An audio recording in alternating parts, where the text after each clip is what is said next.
Of course, this was just the excuse Chai Jiliang had prepared to deal with the martial emperor. Chai Jiliang had also guessed what the martial emperor would eventually decide. It was highly likely that the martial emperor would agree to let Wu Junwan go on a diplomatic mission to the North Country, but he would also send a prince he valued to accompany her, attempting to share some of her merits and keep Wu Junwan in check. After all, Wu Junwan had just quelled the turmoil in the southeast and was currently in the limelight. If she were to destabilize Great Sum as well, such a great accomplishment falling into Wu Junwan's lap, she might just soar to the heavens. Seeing Chai Jiliang so confident, Wu Junwan lazily said, "Then it's all up to Mr. Chai." Chai Jiliang then said, "If your highness has no other matters, your servant will take his leave first." Wu Junwan responded, "Very well, Mr. Chai. Go and attend to your own affairs. Northwestern lands. Ruins of the barbarian tribe royal court. A woman dressed in light gauze, shimmering in gold, stood atop the ancient city wall, gazing into the distance. Her figure was enchanting, her long jade legs faintly visible beneath the gauze and revealing her soft, fair waist that one could encircle with a hand. Unfortunately, her face was covered with a red veil, obscuring her unparalleled beauty. If Lu Chen were here, he would definitely feel that this woman exuded an exotic charm. At that moment, a robust man dressed in animal fur clothes approached the woman and handed her a fur scroll. "Goddess, this is the intelligence we have just acquired." The woman took the scroll from the man, unrolled it, glanced at its contents, and her brows instantly furrowed. "Foolish creature, to act on your own without heeding my commands." Her voice was cold yet carried a hint of allure. Although she sounded angry, her voice was strangely comforting to those who heard it. The robust man then said, "The other tribes have also received news of the Tianqi king's death. They believe the Tianqi king was an important ally of ours, and we must avenge this grievance. If we do not, wouldn't it look like we are letting those two-legged sheep belittle us?" The woman replied indifferently, "They don't even know how the Tianqi king was defeated, and they're rushing to their deaths so quickly. With brains like theirs, the barbarian tribe is bound to perish." Hearing this, the man scratched the back of his head and then said, "Goddess, I initially thought we should seek revenge too. After all, the Tianqi king was a branch of our royal lineage, and his death at the hands of the Great Sum people is a disgrace for our barbarian tribe royal court." The woman spoke lightly, "You still know of the royal court. The royal court has long been fractured. Which tribe doesn't have its own royal court now?" Hearing the woman's words, the barbarian tribe's robust man said nothing more. The woman continued, "First, send someone to infiltrate Great Ju, and then through Great Ju go to the North Country. Gather information on how the Tianqi king was defeated. He was, after all, a Grand Master, and he also had an army of 400,000. He shouldn't have been defeated so thoroughly." The barbarian tribe's robust man said, "I understand. I will find a way to send someone to infiltrate Great Ju." As the sound of his voice faded, the barbarian tribe's robust man turned and left.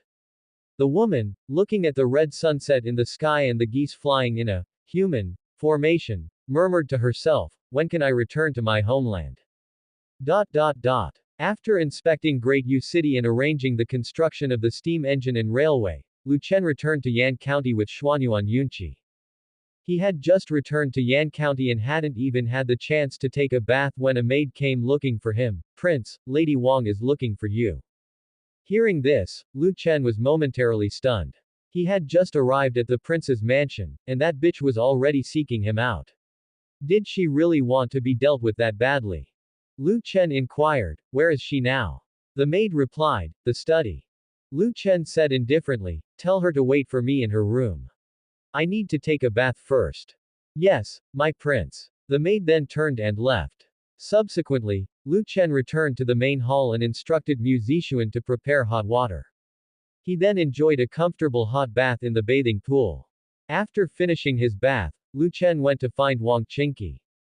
The moment he pushed the door and entered the room, he found Wang Qingqi half reclining on the bed in a vulnerable state. Then Wang Qingqi said in a coquettish tone, "Prince, I've been ill recently. Could you please help me heal?" Hearing Wang Qingqi's provocative tone, Lu Chen did not indulge her. He entered the room, waved his hand, pressed her down on the bed, and treated her well. Thanks to Lu Chen's treatment, Wang Qingqi soon recovered completely, and her body was as good as new.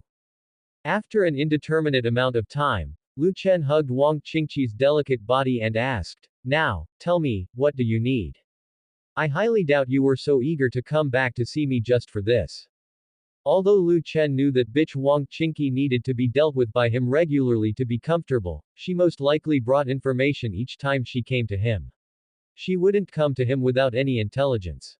In Wang Qingqi's view, if she didn't have any intelligence to offer, she wasn't worthy of sharing his bed, so she always had to bring back some intelligence. Underneath Lu Chen, Wang Qingqi weakly extended her hand, searched beneath the pillow, and withdrew an envelope. Then, lifting her hand, she handed it over to Lu Chen behind her. Lu Chen received the envelope from Wang Qingqi and opened it to see the contents. Upon seeing what was inside, Lu Chen chuckled to himself. After hearing Lu Chen's laughter, Wang Qingqi teased, as the prince delighted because he knows that the great beauty Wu Junwan is coming, and he can't help but laugh out loud. Hearing this, Lu Chen chuckled and then said, "You little minx, you actually dare tease your master, it seems you haven't been disciplined enough by me." Wang Qingqi snorted with laughter, then responded, "This humble one is already used to it, no matter how the prince treats me, I am fearless." Facing Wang Qingqi's challenge, Lu Chen said, "Oh, is that so? Then until tomorrow evening, I will be in my room, having a heart-to-heart with Mr. Wang."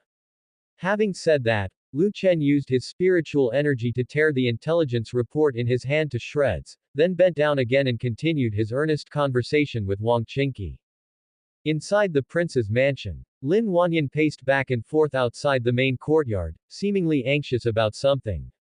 Just then, Chu Yukan came to the main courtyard looking for Mu Zixuan for some matter and saw Lin Wanyan walking back and forth at the entrance.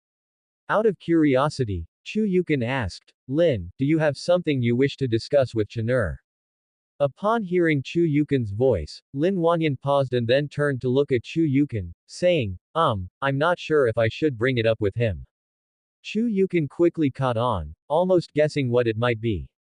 The only thing that could make Lin Wanyan this concerned would probably have to do with Chen Wanrong. It was highly likely that something had happened to Chen Wanrong after she returned to the mysterious Moon Palace. With that in mind, Chu Yukan asked, "Is it about Miss Chen?" Lin Wanyan nodded, her expression full of worry, but she said nothing. Chu Yukan continued, "Chanur is not in the main courtyard. I just heard some noise coming from that bitch Wang Qingqi's room, he might be disciplining that female slave." Lin Wanyan replied, "I understand." After that, Lin Wanyan turned and left the main courtyard, but instead of heading towards Wang Qingqi's quarters, she went in the opposite direction, apparently deciding not to disclose Chen Wanrong's situation to Lu Chen for the time being. Chu Yukan didn't give it much thought and entered the main courtyard directly, seeking Mu Zixuan to inquire about prenatal care methods. The next morning, a jade hand lingered on the door of a room, only to be swiftly pulled back by another hand. Then, sounds of Wang Qingqi repeatedly begging for mercy could be heard by Yelv Nanyan and Xiao Wenyao in the neighboring courtyard. At that time, Xiao Wenyao was having breakfast in Yelv Nanyan's room. After taking a bite of a steamed bun and a sip of porridge, she said, "It must be that Wang angered the prince last night. The prince isn't usually so fierce." This time Xiao Wenyao accompanied Lu Chen to Great Yu City, serving him every day. Although he had been harsher with her compared to Mu Zixuan and the others, he had never been so brutal as to make her cry out in despair. Wang Qingqi was different. From last night's continuous wailing until this morning, even the people in the next courtyard could hear her. In Xiao Wenyao's opinion, this was clearly the prince's anger showing, which was why he was being so fierce. Smiling faintly at Xiao Wenyao's remark, Yelv Nanyan then said, "It's not about being provoked or not. This is simply the prince's way of getting along with his sister Wang. The prince has a different way of getting along with each of his wives and concubines. He adopts an approach that matches our personalities. Isn't it always like this when he visits Sister Wang's room?" Xiao Wenyao considered it for a moment, then tossed the rest of the bun into her mouth, chewed it a few times, and said, "That's true. Every time the prince visits Sister Wang's room, it's never a pleasant experience for her." Just then, Wang Qingqi's voice suddenly became loud, startling Xiao Wenyao. With a somewhat schadenfreude expression, Xiao Wenyao said, "Fortunately, the prince is relatively gentle with me, he has never been that cruel to me." At dusk, the setting sun cast a glow. Reddish rays of twilight crept over the windowsill into the room, bathing the sweat-drenched skin of the occupants in a bronze hue. At this time, Lu Chen sat on the edge of the bed, turning to glance out the window, then looking at Wang Qingqi sprawled on the bed before saying, "I keep my word, is Mr. Wang satisfied with the prince's punishment? If Mr. Wang feels wronged, feel free to speak up, I would be happy to keep you company." Upon hearing this, Wang Qingqi hastily said, "Master, you are the most formidable, your humble servant was ignorant and dared to challenge you, please have mercy on me." Lu Chen snorted with amusement, patted her derriere, then got up to dress and promptly left the room. As Lu Chen stepped out of the room and looked at the evening sky, he thought to himself that it wasn't good to be so decadent on his first day back from Great U City. However, it was a pity, he had assumed that if he had more time, and Wang Qingqi had no chance to expel the impurities from her body with her practice, he could have made her fall prey just as Chu Yukin had last time. Unfortunately, his plan failed this time. It seemed he would have to wait for another opportunity to test on Yelv. Perhaps by dragging out the time longer, he might succeed. Lu Chen didn't dwell on it. He walked towards the grand hall, planning to go back for dinner. After being busy all day and night, he was also hungry. When he arrived at the grand hall, several of Lu Chen's wives and concubines were already seated at the dining table. Seeing Lu Chen arrive, they all gazed at him intently. Smiling, Lu Chen said, "Why are you all staring at me like that? Is there something on my face?" As he spoke, he sat down, and then Chu Yukin said quietly, "Chenur, yesterday Lin came to the main courtyard looking for you." Hearing this, Lu Chen asked curiously, "Looking for me? What for?" Chu Yukin answered, "Judging by her troubled expression, it's most likely about Miss Chen." At those words, the smile on Lu Chen's face instantly froze.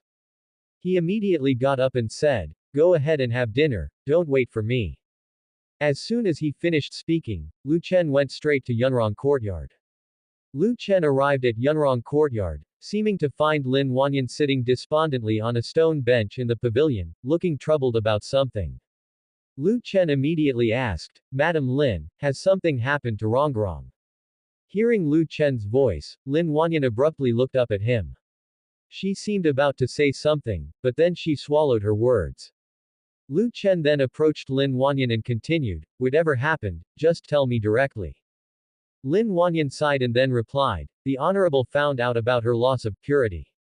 This. Lu Chen was momentarily stunned, then asked, "Isn't that honorable of yours in closed-door cultivation? I remember Rongrong mentioning that she wouldn't be coming out of seclusion so soon. How could she have discovered this?" Lin Wanyan sighed again, then said, "I have no idea how it happened, but some speculate in the mysterious Moon Palace that it's because the Honorable sensed the emergence of someone from the heavenly human realm. Worried about the safety of mysterious Moon Palace, she ended her seclusion early." Lu Chen frowned and then asked, "Does that mean Rongrong has been imprisoned by her master?" Lin Wanyan answered, "I don't know if she has been imprisoned or not. I just heard about it, and now the whole mysterious Moon Palace is aware of the issue." Although the mysterious Moon Palace didn't forbid disciples from finding romantic partners, they were simply instructed not to bear children. However, Chen Wanrong, being the palace master, had a special status. How could she casually give herself to another? The members of the mysterious Moon Palace were now divided into two camps. One camp believed that while romantic affairs weren't forbidden, the palace master should remain chaste and not be involved with any man, especially someone from outside the palace. What if one day palace master Chen Wanrong acted irrationally out of emotion and brought disaster upon the entire mysterious Moon Palace? However, the other camp believed that despite being the palace master, Chen Wanrong was human and had natural desires, so she shouldn't be prevented from seeking a romantic partner. Since Chen Wanrong's matter became known within the mysterious Moon Palace, the two camps have been fiercely arguing. Ultimately, the decision of how to deal with Palace Master Chen Wanrong was up to the Honorable. No matter how much the others quarreled, it wouldn't change the honorable's decision. Hearing Lin Wanyan's answer, Lu Chen's brows knit tightly. He had not anticipated that Chen Wanrong's master would leave her seclusion so quickly and discover the truth about her loss of virginity. This was troublesome. Her master appeared to be from the heavenly human realm, or even above, and right now, Zhuge Zongguang had not truly achieved the heavenly human realm. If Chen Wanrong's master came looking for trouble, he probably wouldn't be a match for her. Seeing the worry on Lu Chen's face, Lin Wanyan comforted him, "Chen'er, you don't need to worry that the honorable will come directly to you. Although she's powerful, she seems to have encountered problems in her cultivation over the years, and it's uncertain whether she still has the strength of the heavenly human realm. Moreover, there's already one from the heavenly human realm in the North Country. Even if she knows you're the cause of Rongrong's plight, considering the presence of a powerful celestial in the North Country, she is unlikely to come after you." Lu Chen was not reassured by Lin Wanyan's words because he knew very well that Zhuge Zongguang hadn't actually broken through to the heavenly human realm. The breakthrough was just a lie to intimidate others. Lin Wanyan continued, "The fact that the Honorable hasn't gone to the Great Sum Imperial Palace to reclaim the sacred artifact of Mysterious Moon Palace suggests that her strength has declined significantly. Otherwise, she would have already snatched the sacred artifact back from the Imperial Palace." Hearing Lin Wanyan's logic, Lu Chen realized, right, if that honorable was indeed so powerful, invincible in the world, then why would she stay put in Mysterious Moon Palace, not even attempting to take back the palace's sacred artifact when it was stolen? Clearly, her strength must have fallen to the Grandmaster realm, making her unsure if she could defeat the Sum Emperor, who possessed the sacred artifact. After all, the sacred artifact could momentarily boost one's strength to the celestial realm, and a Grandmaster was no match for a celestial. Lu Chen thought to himself, hoping that Zhuge Zongguang's so-called celestial realm presence would be enough to fool Chen Wanrong's master and keep her from daring to venture into North Country. With that thought, Lu Chen sighed, then said, "Who knows how your honorable will deal with Rongrong?" Lin Wanyan said, "After all, she is the honorable's only disciple left. I guess she won't hurt her, but to strip her of her position as palace master and confine her is quite likely." As she spoke, Lin Wanyan glanced at Lu Chen's reaction. To be honest, she was initially reluctant to tell Lu Chen about this matter because she worried that it might result in enmity between him and Mysterious Moon Palace. The current strength of North Country was too formidable. Although it was not yet a match for Mysterious Moon Palace, it took countless years for Mysterious Moon Palace to reach its current stature. However, in just a few short years since Lu Chen's arrival in North Country, its power had become frighteningly strong, to the point where they even had a celestial-level warrior. If allowed to continue growing for a few more years, it was not impossible for North Country to surpass Mysterious Moon Palace. If Mysterious Moon Palace and the North Country fell out over the matter of Chen Wanrong, and Lu Chen decided to lead his troops against Mysterious Moon Palace, the palace's final outcome would likely not be good. Lin Wanyan was very impressed with Lu Chen. In her opinion, the development of Mysterious Moon Palace had essentially stalled, whereas the North Country was rapidly advancing, with its strength growing at an especially fast pace.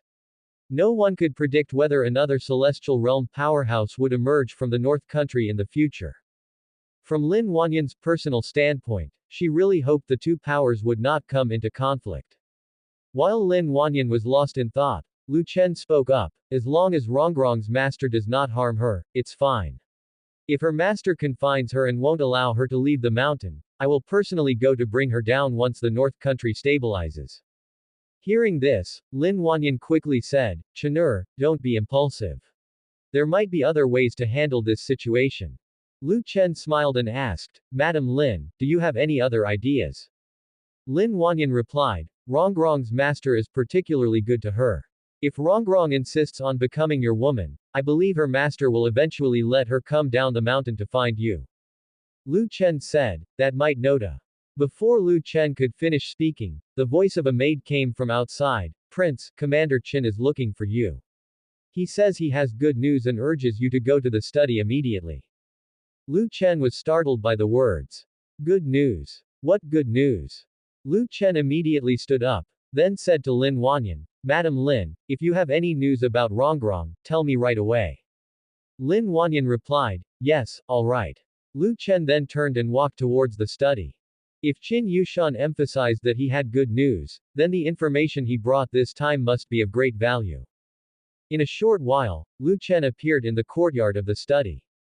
At that moment, Qin Yushan, seeing Lu Chen arrive, was about to come over to say something when he suddenly remembered that the matter was not suitable to be discussed outside, so he simply saluted and said, greetings, Prince. Lu Chen nodded and said, yes. What is it? Qin Yushan suggested, Prince, let's talk elsewhere. Hearing this, Lu Chen knew the intelligence was of great importance. He immediately walked toward the study, saying as he went, come with me. The two then entered the study, and as soon as they were inside, Qin Yushan promptly closed the door of the study and handed a small slip of paper to Lu Chen. Prince, a pigeon letter from Great Yu City. Xuanyuan Chayaj has broken through to the heavenly human realm.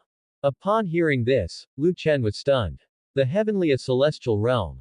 When he left Great Yu City, he had not seen any signs that Xuanyuan Chayaj was about to make the breakthrough. How could he have broken through so suddenly? He had only returned to the prince's mansion yesterday, and today he received a pigeon letter from Great Yu City. Wait, wasn't there supposed to be some special trial required to break through to the celestial realm? According to Zhuge Zongguang's conjecture, every Grand Master who wanted to break through to the celestial realm had to undergo a special trial from this world, like a certain celestial realm powerhouse from Mysterious Moon Palace who had once hunted down many Grand Masters to achieve their breakthrough, or Zhuge Zongguang himself, who needed the North Country to have more scholars so that he could absorb the qi of literature. What was the trial this world set for Xuanyuan Chayaj? Lu Chen pondered for a moment and thought that Xuanyuan Chayaj's trial might very likely be related to himself. Before he had gone to Great Yu City, Xuanyuan Chayaj had lived for 300 years without breaking through to the celestial realm. Yet, having merely inspected Great Yu City, Xuanyuan Chayaj broke through immediately after. Thinking of this, Lu Chen's lips curled into a slight smile. He had just been worried about Chen Wanrong's master causing him trouble, but now, with a celestial realm powerhouse in the North Country, there was no immediate concern about Mysterious Moon Palace. Without delay, Lu Chen instructed Qin Yushan, send a pigeon letter at once. Tell Xuanyuan Chayaj to hand over the position of City Lord of Great Yu City to his second son and come to Yan County to take up an important position. Although he wasn't sure if Chen Wanrong's master would cause him trouble, it was better to call Xuanyuan Chayaj to Yan County just to be safe.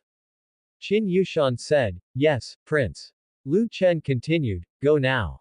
Qin Yushan bowed and said, your subordinate takes his leave. With those words, Qin Yushan turned and left the study to write the letter. Meanwhile, Mysterious Moon Palace. A cold and stunningly beautiful woman with silver white hair was seated on the throne in the Great Hall, watching Chen Wanrong, who knelt before her, with an expressionless face. The entire hall was empty except for the two of them. The woman spoke again, who exactly is that man? Chen Wanrong knelt on the ground with an indifferent expression, giving no response. Seeing Chen Wanrong still not answering, the woman said coldly, Rongrong, it seems you have forgotten all the teachings I imparted to you. I had only recently retreated into seclusion, and you went down the mountain to find a man. Do you have any idea how losing your primordial yin would affect your cultivation? You could have broken through to the celestial realm in at most 50 years. Now that your pure yin body is damaged and contaminated with worldly karma, even if you had 100 or even 200 years, you might never be able to break through to the celestial realm. The woman grew angrier as she spoke. Chills emanated from her body, quickly enveloping the entire hall in ice. At this moment, Chen Wanrong still knelt quietly on the ground. Seeing Chen Wanrong maintain her expressionless face, the woman sighed and then said, enough. Then, Chen Wanrong finally spoke, disciple is unfilial and has failed to meet master's expectations. I hope master will allow me to resign from the position of palace master. Hearing this, the woman snorted coldly, resign from the position of palace master. What, do you wish to descend the mountain and be with your lover? Chen Wanrong replied firmly, I hope master will grant this request. As soon as Chen Wanrong's words fell, an extremely cold energy burst forth from the woman's body, sending Chen Wanrong's body flying in an instant. She tumbled several times on the ground before stabilizing herself. At this time, the woman said, "Do you still remember how your senior sister died?" Chen Wanrong struggled to rise from the ground, then continued kneeling. The woman went on, "Your senior sister didn't heed her teacher's advice years ago and insisted on marrying the Sum Emperor, ultimately meeting her tragic end. Do you intend to follow in your senior sister's footsteps? Even if you don't tell me who that man is, I have a fairly good idea of his identity. Based on reports from the disciples of the mysterious Moon Palace, you have been staying at the North Prince mansion recently. The North Prince is a known womanizer with a houseful of wives and concubines. It's likely that he is the one who took your innocence." Hearing this, Chen Wanrong hastily said, "All of this was the disciple's own wish. Please do not blame others, master." The woman snorted again, "You still think of protecting your little lover at a time like this? You're deeply in love with him indeed." Chen Wanrong continued, "The North Prince is the son of my senior sister. Since senior sister was the goddess of the mysterious Moon Palace, the North Prince is the god's son of the palace. Even if your disciple has lost her purity to him." Chen Wanrong's words were abruptly cut off by the woman. "Silence. You know he's the son of your senior sister. What good can come from the bloodline of the Sum Emperor? Your senior sister died because of the Sum Emperor, and one day you will die because of the Sum Emperor's son too. Do you think the North Prince approached you with good intentions?" In the woman's view, the North Prince approaching Chen Wanrong was most likely aiming to control the mysterious Moon Palace and then use it to fulfill his personal ambitions, just as the Sum Emperor had done in the past. The scenario was all too familiar. At this point, Chen Wanrong said resolutely, "It was I who approached North Prince first." Upon hearing this, the woman almost burst into laughter. "You approached him? What for? Surely you don't really think of him as the godson of the mysterious Moon Palace. Feel sorry for him because he lost his mother at a young age. Want to take care of him on behalf of your senior sister. Take care of him until you end up in his bed. Looking at you, it seems you really want to follow in your senior sister's footsteps and bear North Prince's children." Chen Wanrong closed her mouth and said nothing. Seeing Chen Wanrong's expressionless face, the woman became enraged. She then said, "What sin have I committed to have taken you two as my disciples? Are men really that important? Can you not live without them?" At this point, the woman fell into silence, and the great hall became quiet. After what seemed like a long time, the woman spoke again, "Since he is your senior sister's son, I will not pursue his responsibility. Tell me, what is his true nature like? Is he as lustful and hedonistic as the rumors say?" Upon hearing this, Chen Wanrong breathed a sigh of relief internally. She was worried that her master would find trouble with Lu Chen for her sake. Since her master still harbored old affections, Lu Chen was probably safe. After all, Lu Chen was also the godson of the mysterious Moon Palace. Chen Wanrong then said, "He does indeed fancy beauty, but he is very good to all of his women." Hearing this, the white-haired woman snorted. As expected, all men are alike. The white-haired woman continued to ask, "How is his martial arts talent?" Chen Wanrong answered, "He has already broken through to the Grandmaster realm, and the reason I was able to break through to the Grandmaster realm so quickly is also due to his assistance." Hearing this, the white-haired woman was taken aback, then her eyebrows slightly furrowed. "Grandmaster? Isn't he only 18 this year? With his love for beauty, how could he have broken through to the Grandmaster realm so quickly?" Chen Wanrong replied, "Disciple does not know." The white-haired woman spoke with vexation, "You don't even know his background, and you already gave yourself to him. You're really trying to anger me to death." The white-haired woman took a deep breath, then continued to ask, "You said that you were able to break through to the Grandmaster realm with his help. What's the story there?" Hearing this question, Chen Wanrong's cold and pale cheeks flushed with a hint of red. She hesitated. Seeing Chen Wanrong not answering, the white-haired woman went on, "What? Have you resorted to some deviant and wicked method? Too ashamed to speak of it." Chen Wanrong slightly bit her lip, then answered, "When I was in bliss with him, I broke through to the Grandmaster realm. Moreover, when I am with him, my strength increases rapidly." Upon hearing Chen Wanrong's answer, the white-haired woman was suddenly taken aback, as if she understood something. Then, with a wave of her hand, Chen Wanrong's body uncontrollably flew straight in front of the white-haired woman, who quickly grabbed Chen Wanrong's wrist to examine her body. Afterward, she murmured in a surprised tone, "No evil yin energy detected, it's indeed the authentic dual cultivation skill. He's not on the path of martial arts, he's on the Tao of cultivation." The white-haired woman appeared utterly astounded, and after a while, she came to her senses and then said, "Never would I have thought that Yua's child could have such fortune." Having said this, the white-haired woman released Chen Wanrong's wrist and then asked, "Do you know why I don't forbid the disciples of the mysterious Moon Palace from finding romantic partners?" Chen Wanrong said, "Disciple does not know." The white-haired woman explained, "In the world where I come from, there were people who used relations between men and women to develop a unique way of cultivation, the dual cultivation skill.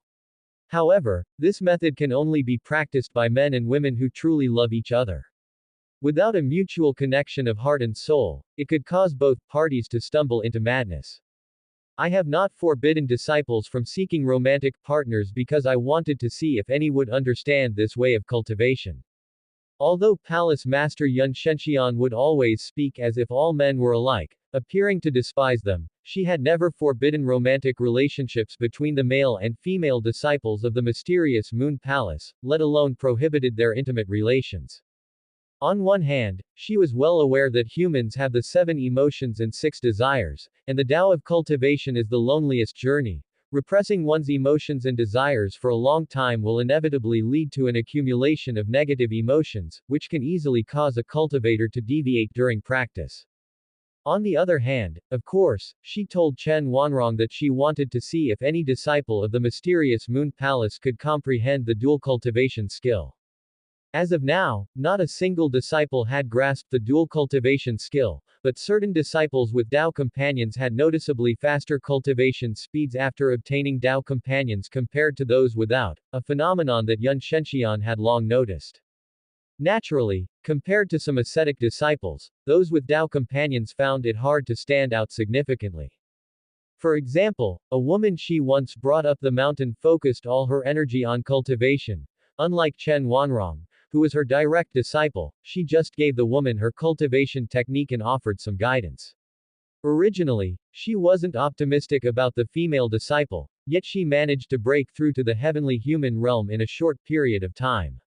Of course, even though abstinence could accelerate cultivation speed and enable one to go farther, Yun Shenxian never considered forbidding the disciples of the mysterious Moon Palace from seeking Tao companions. In her view, some people are simply not meant to travel far on this path. However, this did not include her 2 direct disciples, one being Chu Yu and the other Chen Wanrong. Yet, both of her direct disciples disregarded her words and insisted on finding men, which greatly annoyed her. After examining Chen Wanrong's body and confirming there was no evil yin energy within her, Yun Shenxian was pretty sure that Lu Chen practiced some authentic dual cultivation skill, which somewhat relieved her. As long as Lu Chen was not using the crooked paths of demonic cultivation, not exploiting women's primordial yin for his own cultivation, it would be acceptable.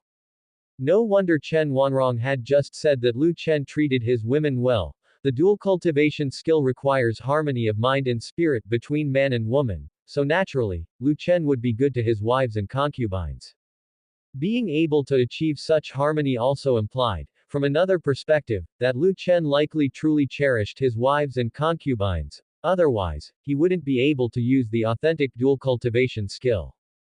At this thought, Palace Master Yun reflected that Yua's child turned out to be a man of great affection. At this moment, Chen Wanrong spoke, "Master, since I and the North Prince practice the authentic dual cultivation skill, may I resign my position as the Palace Master and marry the North Prince to cultivate in the North Prince mansion." Seeing that Chen Wanrong was still thinking about going to the North Country, Palace Master Yun said coldly, "Even if you practice the authentic dual cultivation skill, what of it?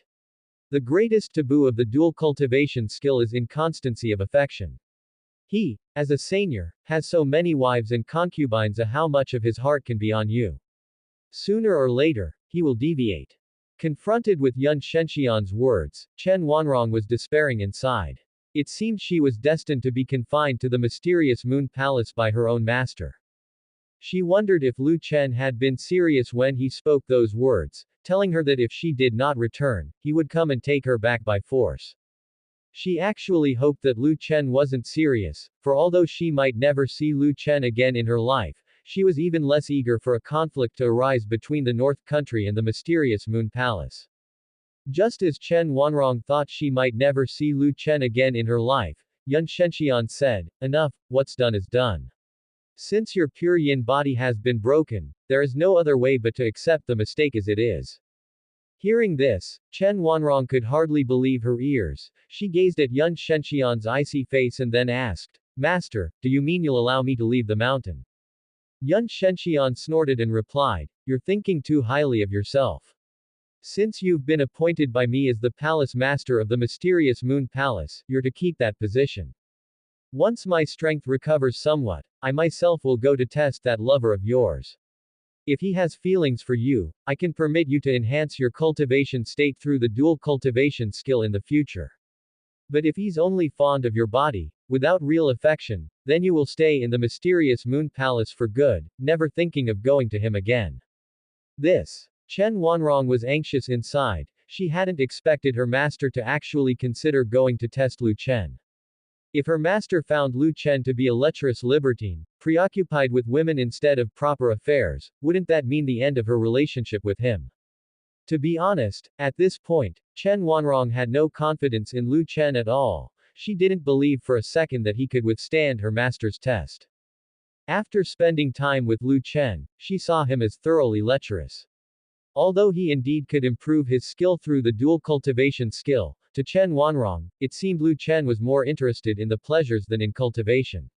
She didn't think Lu Chen had his mind set on dual cultivation. Despite her anxiety, Chen Wanrong dared not say no outright. If she strongly resisted her master's decision to go down the mountain and test Lu Chen, her master would surely conclude that something was wrong with him. Now, all she could hope for was that during the time her master Lu Chen descended from the mountain, he would focus all his attention on his rightful duties and not spend his days indulging with his wives and concubines. At that moment, Yun Shenxian said, "All right, go busy yourself with your affairs." Following those words, Chen Wanrong rose to her feet. "Yes, master." As her voice faded, Chen Wanrong turned around and walked towards the grand hall's entrance.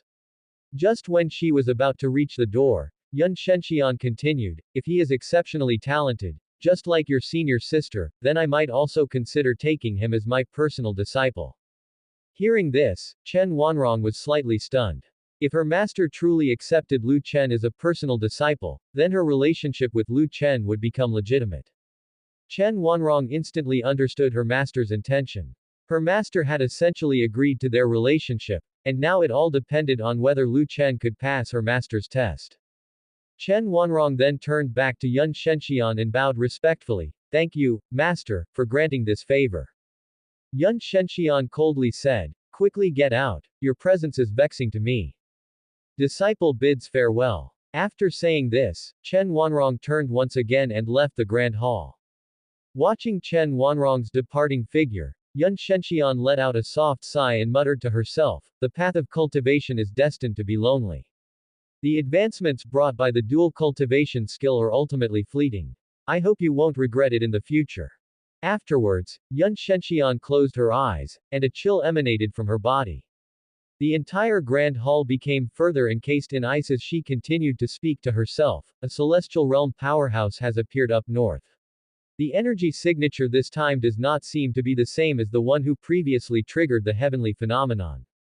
The North Prince, blessed with fortune in the way of the immortals, is also in the North Country. Could there be some causal connection between these events? It seems I must hasten to recover my strength and find time to visit the North Country." Half a month later. North Country. At dawn, Lu Chen was lying in Yelv Nanyan's gentle jade fragrance, appearing utterly relaxed. Xuanyuan Cheaj was already on his way to Yan County and would probably arrive there soon. Ever since learning that Xuanyuan Cheaj had broken through to the celestial realm, Lu Chen felt no pressure at all. With a celestial realm powerhouse present, he could boldly do as he wished, as long as he did not provoke any other celestial realm strongman. It was then that Lu Chen suddenly remembered the essence pill and propped himself up. Looking into Yelv Nanyan's eyes, he said, "Right, Nanyan, I have a question for you." Yelv Nanyan asked curiously, "What would you like to ask, Prince?" Lu Chen then said, "I have two types of pills here. One kind can make you stay forever young, and the other can enhance your strength. If you had to choose one, would you choose eternal youth or enhanced strength?" Upon hearing Lu Chen's question, Yelv Nanyan suddenly thought of something she had observed recently. Mu Zixuan, Xiaozhou, and Dazhou seemed to have become much more beautiful, and their skin appeared to be more tender. In fact, the three of them were now stepping out without any makeup. Apart from arranging their hair in the morning, their faces were completely free of rouge. Yelv Nanyan thought to herself that it seemed the reason the princess and Xiaozhou, Dazhou had become more beautiful was due to taking the pill that granted everlasting youth. At this time, Yelv Nanyan asked, "Prince, when you say eternal youth, do you mean one will never get old?" Lu Chen replied, "Yes, aside from hair turning white, there will be no other changes, your face will remain wrinkle-free." Hearing Lu Chen's answer, Yelv Nanyan didn't hesitate to say, "I choose the pill that grants eternal youth." Surprised by Yelv Nanyan's choice, Lu Chen said, "I thought you would choose the pill that enhances strength." Yelv Nanyan smiled faintly and then said, "If I were still in the Sky Wolf King's tribe, I would likely choose the pill that enhances strength." If it were before, Yelv Nanyan, despite caring about her beauty, would have preferred to enhance her strength in order to protect herself in the harsh environment of the grassland. But now that she was the North Prince's woman, her living environment had changed, she no longer needed to possess great strength. She, of course, understood that greater strength meant slower aging, but even with slow aging, one would still get old. She was already in her 30s, and in a few years, she would be 40. With her strength, perhaps she could still maintain her charm at 40, but by 50, signs of aging would be inevitable on her body. Moreover, now that her heart harbored affection for someone, women who fall in love tend to become particularly concerned about their appearance. In Yelv Nanyan's eyes, even if the growth in strength could delay the aging process temporarily, she didn't believe she could improve much more. She lacked confidence in herself. One option promised certain everlasting youth, while the other required effort and carried great risk, and ultimately, aging was inevitable. Between these, there was no need for much consideration in choosing. Initially, Lu Chen thought that Yelv Nanyan was quite an independent woman and that she would likely choose the essence pill. This was why he presented the choice to her, allowing Yelv Nanyan to decide for herself. However, it's no surprise that Yelv Nanyan would choose the preserving beauty pill. That woman covets beauty. Lu Chen smiled, then conjured a small porcelain bottle out of thin air and said to Yelv Nanyan, "Inside this is the preserving beauty pill that can keep a woman eternally youthful." Hearing what Lu Chen said, Yelv Nanyan asked with slight surprise, "Prince, is there really such a pill in this world?" Lu Chen replied, "Of course, there is. However, it is an immortal pill, exceedingly precious." Upon saying this, Lu Chen placed the small porcelain bottle amid the gentle jade fragrance, then added, "This is for you. After taking it, impurities will be expelled. Later, have your maids prepare some hot water for you to bathe with." Immediately, Yelv Nanyan said, "Thank you for bestowing the pill upon me, Prince." At that moment, Lu Chen got up from Yelv Nanyan's side, glanced at her voluptuous body, and couldn't help but sigh internally. Having a martial artist become pregnant was indeed difficult. Another half a month passed and there was still no reaction in the bellies of Yelv Nanyan and the other martial artists. Only Chu Yukin became pregnant almost immediately. Lu Chen didn't think too much about it and got off the bed. Yelv Nanyan also quickly got up and helped Lu Chen dress. An hour later. Hall of Political Affairs. The main topic for today's early court was discussing Princess Wu's mission to North Country. Regarding this matter, a great number of officials from North Country held an opposing stance. As an important figure in Great Wu, if Princess Wu was coming to North Country, there had to be a hidden agenda, one which was certainly no secret to anyone. It was apparent that Great Wu was aiming to incite an internal war between North Country and Great Sum so that it could capitalize on the resulting division within Great Sum for its own benefit. It was then that an official from the Universal Academy faction said, "Prince, I believe North Country doesn't yet have the capacity to stand independently. Although North Country has signed trade agreements with Great Ju and engaged in commerce with other dynasties, many of our important resources still come predominantly from other regions of Great Sum, particularly the ores related to weapons production. If we become estranged from the Great Sum Imperial Court now, and if the court decides to cut off relations completely with us, North Country will struggle to find means to obtain those resources in a short time. Although North Country now possesses masters of the heavenly human realm, nobody knows whether His Majesty has a trump card capable of countering a celestial. I heard just a while ago that the royal family acquired a sacred artifact from mysterious Moon Palace, capable of temporarily elevating a grandmaster's prowess to match that of the heavenly human realm. Officials from the Universal Academy faction knew much, since being insiders meant that Lu Chen usually tasked them with the procurement of materials for weapons production, giving them insight into the current situation of North Country. To the Universal Academy officials, an immediate war with Great Sum would not only preclude the North Prince from seizing the throne in short order but might also cause the loss of methods to acquire many resources due to the outbreak of war. Moreover, with Great Wu having recently quelled the unrest in the southeast and eyeing North Country covetously, a war between North Country and Great Sum at this time would play straight into Great Wu's hands. The key consideration was North Country's possession of a celestial master, while the Great Sum Imperial Court also had means to contend with celestials. A collision between two powerful forces could likely result in mutual destruction, which would only benefit a third party.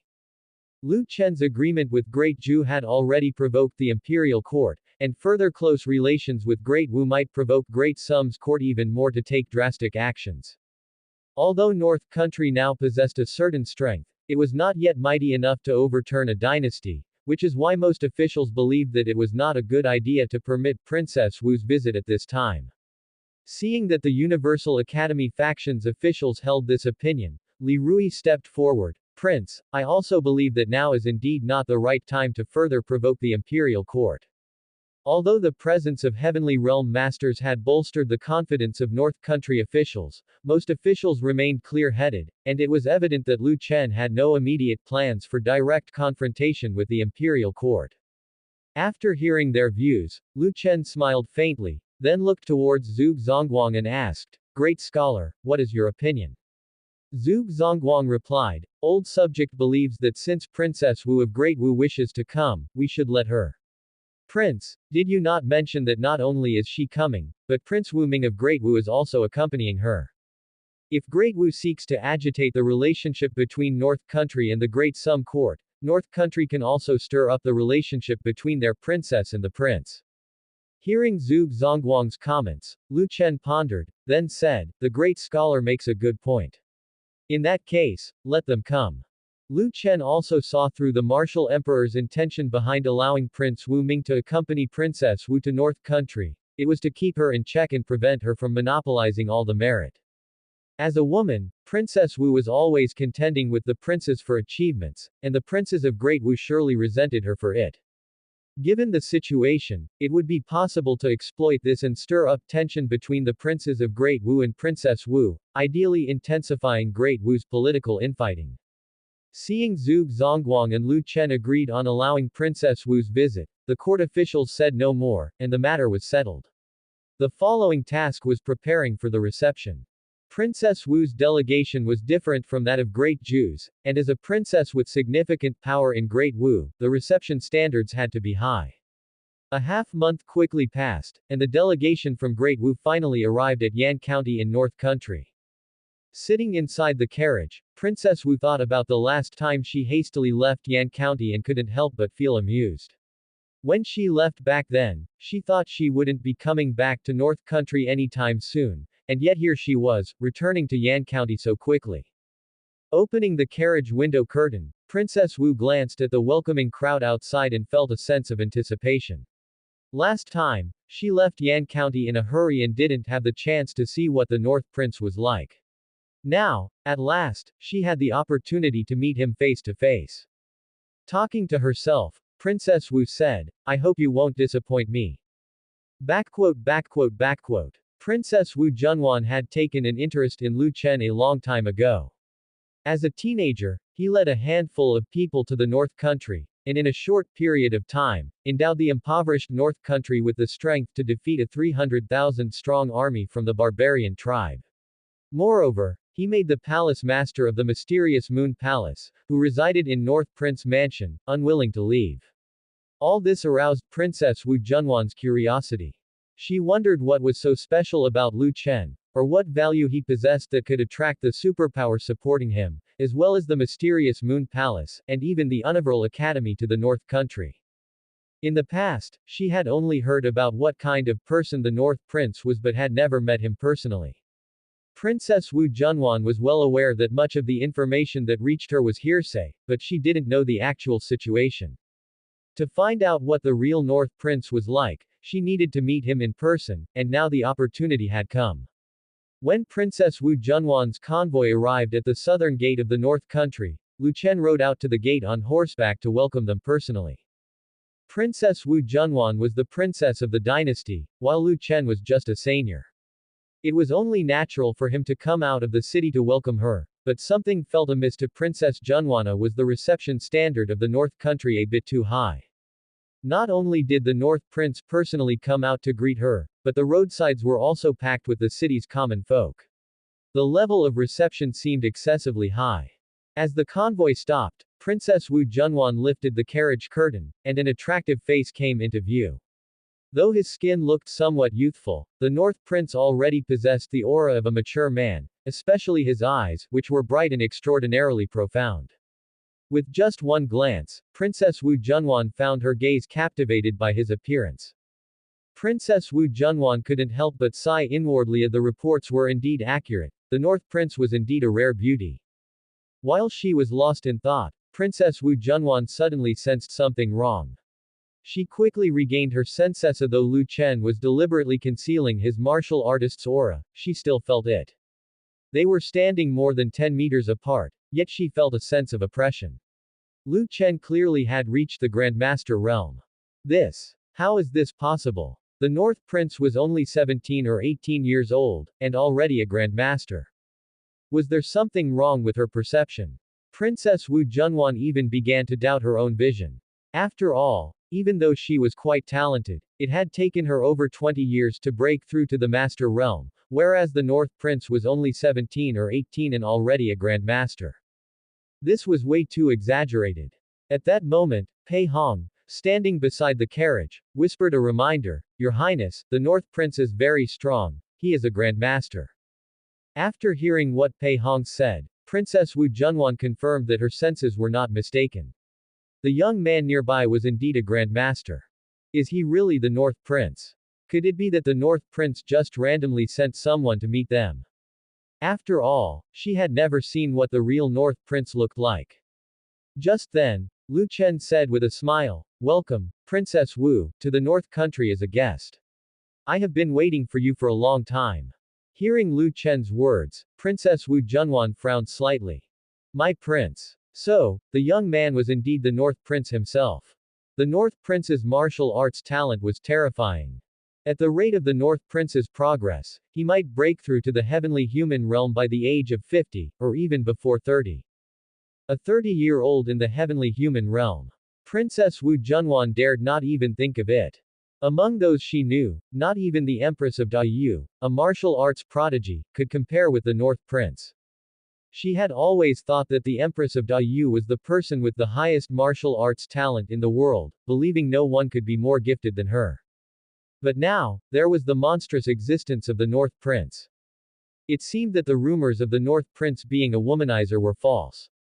To break through to the Grandmaster realm at such a young age, he must have worked harder than most, even with his talent.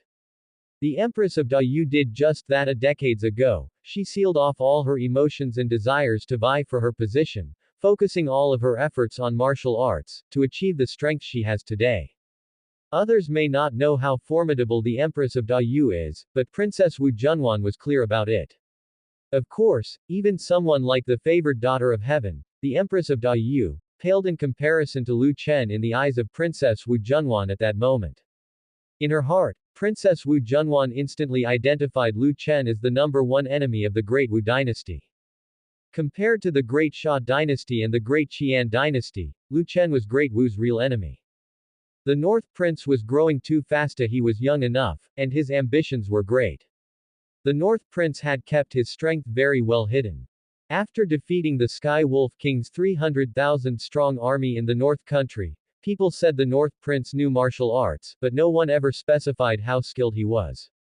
In the eyes of many, the North Prince's success was due to the heavy cavalry supporting him, or the power behind him that supported the North Prince. Without that support, he wouldn't have his achievements today. Now it seemed that everyone might have been mistaken. The North Prince might have relied on his backing, but he was definitely not simple himself. Princess Wu Junwan thought to herself that it was no wonder the superpower behind Lu Chen supported him. The palace master of the mysterious Moon Palace came to the North Country and stayed for a long time, and even Zhuge Zongguang had arrived in the North Country. The North Prince's strength improved so rapidly partly because he undoubtedly possessed exceptional martial arts talent and, perhaps, because he harbored a secret. Moreover, Zhuge Zongguang had not broken through to the heavenly human realm for so many years, yet within less than a year of arriving in North Country, he managed the breakthrough, which inevitably raised suspicions of the North Prince's involvement. Wu Junwan grew increasingly curious about the young man not far from her, desiring to unravel the secrets he might carry. At this moment, with a smile, Wu Junwan said, "It is rumored that the North Prince is exceptionally handsome, and seeing him today, he indeed lives up to his reputation." Hearing Wu Junwan's praise, Lu Chen replied with a smile, "Thank you, Princess Junwan, for your compliment. It is an honor for the North Prince to have Princess Junwan and the delegation visit North Country. I have already arranged a luncheon. Let us discuss matters there while we dine," he added. With those words, Lu Chen turned his horse around and then said, "To the city." As his voice fell, the welcoming procession entered the city, and Wu Junwan's carriage followed behind the delegation, continuing forward.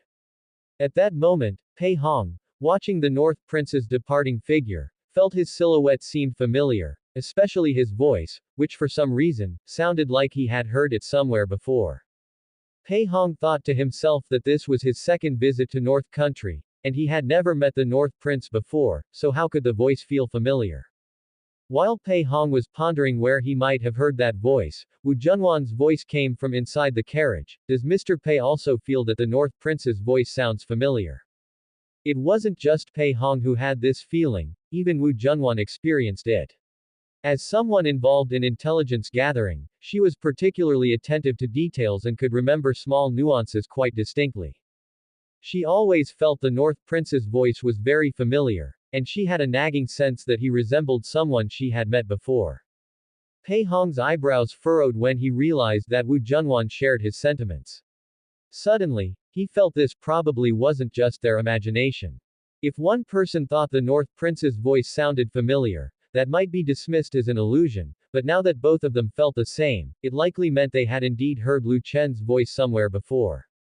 Pei Hong's mind raced through the people they met the last time they came to Yan County, concluding that if the voice felt familiar, and considering the North Prince resided in North Country, they might have heard it during their previous visit to Yan County. After only a brief thought, Pei Hong instantly recalled where they had heard a voice similar to the North Prince's. At this point, Pei Hong's expression turned grim, and he then said to Wu Junwan in the carriage, "Your Highness, I fear the North Prince is the Tower Master of Rain Listening Pavilion." Although they hadn't seen the face of the Tower Master of Rain Listening Pavilion during their last visit to Yan County, since he wore a mask, they had discerned from his voice and stature that he was a very young man. At the time, they suspected that the Tower Master was a person from a mysterious force behind the North Prince. Now, it seems that the influence behind the scenes at Rain Listening Pavilion wasn't some figure behind the North Prince, but rather the North Prince himself. They had all been deceived by the North Prince. After hearing Pei Hong's hint, Wu Junwan also thought back to the scene when they met the Tower Master of Rain Listening Pavilion in Yan County. With such reflection, she too realized that the North Prince's voice was identical to that of the Tower Master, and their figures largely matched as well. Critically, both the Tower Master of Rain Listening Pavilion and the North Prince were notably young. Wu Junwan's expression became stern, and she murmured, "It seems that the North Prince recognized us during our last visit to Yan County." By that logic, the North Prince probably also knew long ago that the Qinghai Commercial Association was her force, and by allowing Rain Listening Pavilion to collaborate with Qinghai Commercial Association, he aimed to gather intelligence on Great Wu in return. At this realization, Wu Junwan felt a discomfort in her heart, aggrieved by the fact that she had been outmaneuvered. More uncomfortable than Wu Junwan, and with even greater resentment, was another individual, a Prince Wu Ming from Great Wu. Prince Wu Ming's carriage trailed behind Wu Junwan's, and at this very moment, he sat inside with a contorted expression and clenched fists, his anger refusing to subside. As the second Prince of Great Wu and accompanying Princess Junwan on a diplomatic mission to North Country, he arrived only for the North Prince to extend a welcome exclusively to Princess Junwan, effectively forgetting about his presence. Prior to their diplomatic visit, Great Wu had informed North Country, which meant North Country could not possibly be unaware of his accompanying Princess Junwan. Yet, the North Prince had not so much as mentioned his name, as if he held no regard for him. It seemed that in Princess Junwan's presence, or whenever he was put alongside her, his title of second prince became negligible. Prince Wu Ming also noticed that the high standard of reception in North Country was entirely for Princess Junwan, and none of it related to him as the second prince. Despite being a woman, why should she receive such high-level treatment? He was the prince, the legitimate heir to the throne, and yet he had been ignored. Wu Junwan was nothing but a woman, so what gave her the right to steal the limelight from a prince like him? It was bad enough that she snatched credit for quelling the rebellion, but this time on a diplomatic mission to the North Country, she was at it again, trying to snatch the credit. From the beginning, his royal father had only planned for him to represent Great Wu on the diplomatic mission to the North Country. When he heard about it, he was very excited. In his eyes, this was his father showing faith in him, wanting him to accumulate more achievements. Then, unexpectedly, along came Wu Junwan. It was all because of that wretch Cai Jiliang. If not for Cai Jiliang persuading his royal father, how could his father have allowed Wu Junwan to join him on the mission to the North Country? The more Wu Ming thought about it, the angrier he became. Eventually, he couldn't hold back any longer and blurted out cursing, "This pair of dogs." No sooner had Wu Ming's words fallen than the old man sitting in the carriage with him reminded him, "Your Highness, watch your words." Upon hearing this, Wu Ming calmed down a bit. Shortly after, Lu Chen and his party arrived at the Hall of Political Affairs, and the envoys from Great Wu took their seats as well. Once seated, Lu Chen had the dancing girls and musicians perform. But the attention of the envoys from Great Wu was not on the performance. They kept scanning around the Hall of Political Affairs, as if they were searching for something. Their subtle movements did not escape Lu Chen's notice, and he knew what they were looking for. Clearly, they wanted to see if Zhuge Zongguang had attended today's luncheon, to ascertain whether Zhuge Zongguang had managed to break through to the heavenly human realm. Lu Chen certainly didn't give them that opportunity, as Zhuge Zongguang did not attend this luncheon. At this time, Lu Chen also noticed the neat and clean-looking young man sitting next to Wu Junwan. The young man was dressed in white brocade with golden threads, his demeanor highly noble, looking the very picture of a young master. Although Lu Chen naturally knew who the person was, he still feigned ignorance and asked, "Princess Junwan, who is this gentleman sitting next to you?" Hearing this question, Wu Junwan was slightly taken aback. Regaining her composure, she answered with a smile, "I forgot to introduce him to the North Prince. This gentleman is the Prince Wu Ming from Great Wu." Upon hearing this, Lu Chen said smilingly, "So, it's Prince Wu Ming. I've long admired your reputation." Hearing the conversation between the two, Wu Ming felt a surge of indignation. The North Prince actually couldn't recognize that he was the Prince Wu Ming from Great Wu. He needed this woman, Wu Junwan, to introduce him. If Wu Junwan hadn't introduced him, would the North Prince even be aware that he came on the diplomatic mission to the North Country? No, this mission to the North Country was his opportunity to accumulate merit, and he absolutely couldn't let this woman beside him snatch all the credit. He must take initiative. Even though there was always an inexplicable sense of oppression in front of Wu Junwan, for the sake of the crown prince position, he must not be suppressed by Wu Junwan, a woman, to the point of not being able to hold his head high. With this thought, Wu Ming said smilingly, the North Prince jokes. I have little popularity in Great Wu. How would the North Prince have heard of me? Instead, the North Prince's great renown has already resounded through all of Great Wu. Now, almost every household in Great Wu knows of a great hero from the Great Sum who repelled the southward charges of the barbarian tribe many times. Lu Chen chuckled and then replied, what kind of hero am I? I am merely trying to protect my own patch of land, that's all. Just as Wu Junwan was about to say something, Wu Ming suddenly interjected, I hear that Elder Zug now holds a key position in the North Country, but today we haven't seen Elder Zug. Why is that? Lu Chen answered indifferently, you should also know that he has only recently broken through, and his realm is not yet stable, which is why he has been in seclusion for cultivation lately. Wu Ming said, speaking of Elder Zug, it just occurred to me that I haven't yet congratulated the North Prince on recruiting such a celestial realm powerhouse. Hearing this, Lu Chen smiled but did not continue the topic further. About Zug Zongguang's affair, he wasn't inclined to mention more. He wanted to maintain Zug Zongguang's air of mystery, letting them guess whether Zug Zongguang had really broken through to the celestial realm. At this moment, Wu Junwan noticed that Wu Ming seemed to be in a rush to make an impression on Lu Chen, trying to seize every opportunity to speak more. She smiled slightly and then said, North Prince, you must have received the letter I sent you, right? Before the formal diplomatic mission to the North Country, aside from the official letter from Great Wu, there was also a letter from Wu Junwan. Of course, the content of the letter was mainly about some topics that Great Wu intended to discuss during the mission. As for why Wu Junwan would write a letter to Lu Chen in advance, the purpose was obvious. At this point, Lu Chen replied, certainly. Upon hearing the conversation between the two, Wu Ming was taken aback in his heart. A letter. What letter? That despicable woman, Wu Junwan, had actually written a letter to the North Prince in advance. He didn't know anything about it. Nor did he know the content of the letter. How was he to interject? Wu Junwan continued, now that the North Country has a celestial realm powerhouse, the military strength of the North Country has surpassed that of the capital city of Great Sum. Does the North Prince have any plans for the throne of the capital city? If the North Prince desires that position, Great Wu is willing to support the North Prince with all its strength.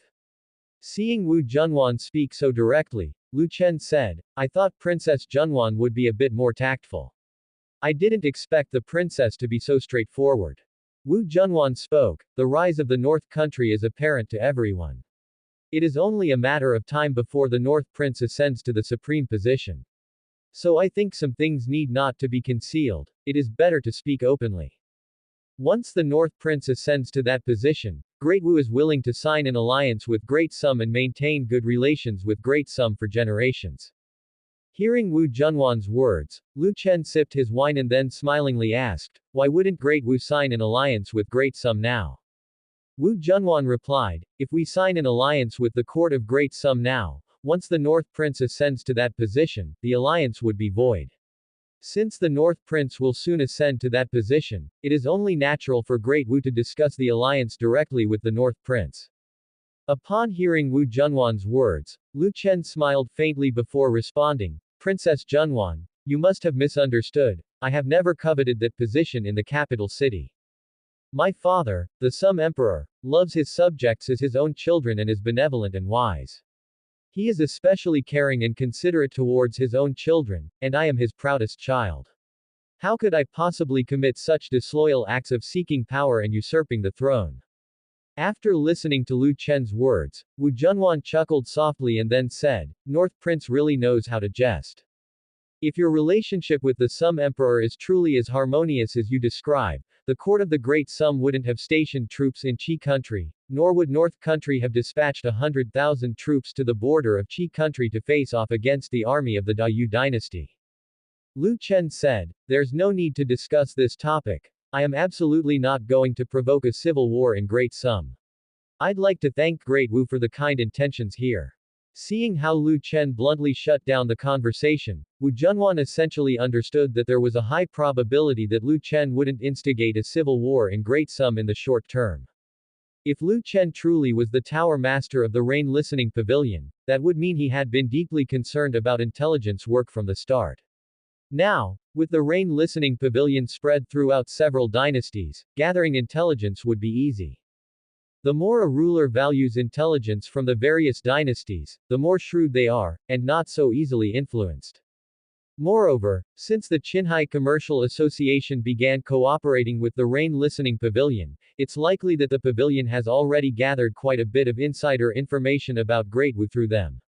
The objective of their current mission to North Country had probably been made crystal clear to the North Prince early on, thus trying to incite the North Prince to engage in a civil war with the Dayu dynasty at this time was virtually impossible. The fisherman benefits when the snipe and clam grapple. It isn't so simple for Great Wu to be that fisherman.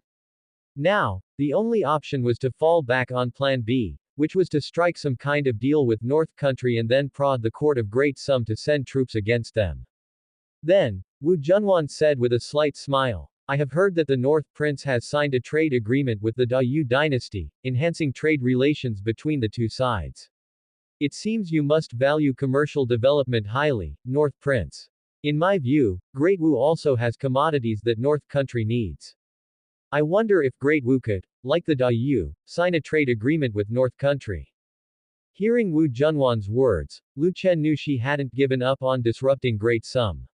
However, he didn't mind it in the slightest. If Great Wu wanted to sign a trade agreement with them, then so be it. For North Country at present, importing some resources was still overly reliant on a single source. Although North Country now included Northland within its own maps, they hadn't started large-scale mining of the resources available in North Country. They hadn't even located some ore resources, let alone knew where to mine, so for now, they remained dependent on trade. Great Wu was vast and rich in resources, so if they were willing to engage in trade cooperation, it would certainly be a great boon for North Country. With this, North Country wouldn't be as reliant on the resources of Great Sum. Of course, this was merely a transitional period for North Country, which wouldn't last too long. Lu Chen then spoke with a smile, this is certainly no issue. However, Princess Junwan has only arrived in North Country today, and it isn't suitable to discuss too many political matters. Let's leave the issue of the trade agreement until tomorrow, shall we? Just as Wu Junwan was about to say something, Lu Chen continued, I've heard that it was Princess Junwan's merit that Great Wu was able to quell the internal strife in the dynasty. Having a woman who is talented in both literature and military in Great Wu is indeed the dynasty's good fortune. Upon hearing Lu Chen's words, Wu Junwan smiled lightly and then said, North Prince makes jest. It was the soldiers, fighting for Great Wu against the rebels, who stabilized the southeast insurgency. How could I steal credit from the soldiers? Lu Chen said with a smile, Princess Junwan is too modest. Even excellent soldiers need a competent commander to unleash their combat power. I've heard that before Princess Junwan led the troops, there were two princes of Great Wu who, with the dynasty's elite, attempted to suppress the rebels. As a result, not only did the two princes fail to eradicate the rebels, they even caused Great Wu to lose a number of elite soldiers. Hearing Lu Chen's remark, Wu Ming's face beside Wu Junwan turned dark in an instant. One of those princes Lu Chen mentioned was Wu Ming himself, making him feel that Lu Chen was taking a dig at him. Although he was irritated, considering that they had a purpose in visiting North Country, he had to swallow his discomfort, no matter how uneasy he felt. At that moment, Wu Junwan also realized Lu Chen's intentions. She didn't believe that Lu Chen was unaware that Wu Ming was one of those two princes. Yet, Lu Chen had chosen this moment to bring up the matter, and even compared her, a woman, to Wu Ming. Clearly, Lu Chen was trying to sow discord between her and Wu Ming. In order not to let Lu Chen continue to foment dissension, Wu Junwan hastily said, Oh, there's something I forgot to mention to the North Prince. I've heard that the North Prince has a fondness for beauties, so for this visit to North Country, I have specially prepared a magnificent gift for you. Upon hearing this, Lu Chen said with a laugh, Oh. Is the grand gift Princess Junwan has prepared for me a beauty? Wu Junwan smiled slightly and then said, Not just one, but 10 exquisite dancers. May I let them come in? Lu Chen responded, Of course. After hearing this, Wu Junwan then said to the members of her entourage, "Go and bring them in." Before long, members of Wu Junwan's diplomatic corps entered the Great Hall with 10 exquisite dancers in tow. Wu Junwan asked, "What does North Prince think of them?" Lu Chen did not immediately reply. His gaze swept over the women, using a system to rate them. He found that their scores were mostly above 80, but none reached 90. The highest score was just 89, failing to meet the system standards. While the dancers were certainly beautiful, they were of little use to him. Lu Chen then smiled and said, "These dancers are indeed beautiful, it's just that." At this point, Lu Chen paused for a moment before continuing, "They're not the type of women I prefer. I appreciate Princess Junwan's kind gesture." Seeing Lu Chen's outright rejection, Wu Junwan was momentarily stunned. She had thought that even if Lu Chen did not fancy these dancers, he would still accept them since they were a gift from the Great Wu mission. She did not expect Lu Chen to refuse them. However, this also showed that Lu Chen was different from the rumors, he wasn't a lecher. After all, if he were such a man, how could he have achieved the Grandmaster realm at his age? While Wu Junwan was contemplating this, Lu Chen spoke up, "I do, however, fancy a lady from Great Wu." Upon hearing this, Wu Junwan came back to her senses, smiling as she inquired, "May I know who this lady is who caught North Prince's eye? Once I return to Great Wu, I will surely send her to the North Prince mansion." Lu Chen sighed, his face a portrait of sorrow. "I once met the daughter of President Qian of the Qinghai Commercial Association. I was smitten with Miss Qian at first sight. Alas, beauty is fragile, fated to fade. After making arrangements for the Qian family to move to North Country, I was told by President Qian that his daughter had already passed away." The moment these words were spoken, Pei Hong, who sat behind Wu Junwan, clenched the hilt of his sword, and Wu Junwan's brows subtly rose. Although she had guessed that Lu Chen was the tower master of the rain listening pavilion upon entering the city, she did not expect him to bring up this matter now, especially claiming to have fallen for her at first sight. Was North Prince making a mockery of her? Wu Junwan chuckled to herself. A 17 or 18-year-old boy was attempting to mock her, a woman in her 30s. Fascinating. Then Wu Junwan said, "Please, North Prince, accept my condolences. There are countless beautiful women in the world. With your skills, North Prince, you can have any beauty you desire.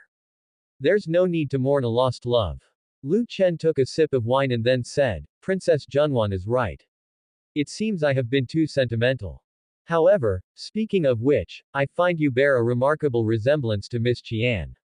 Wu Junwan felt little emotion stir within her and spoke indifferently, "Perhaps, North Prince, you're simply missing Miss Qian too much, leading to an illusion." Lu Chen smiled and then said, "Well, this is the princess's first visit to North Country. Let's not dwell on such melancholic subjects. Rather, let's continue drinking and enjoying the delicacies." With that, Lu Chen addressed the musicians and dancers in the Great Hall, "Proceed with the music, carry on the dance."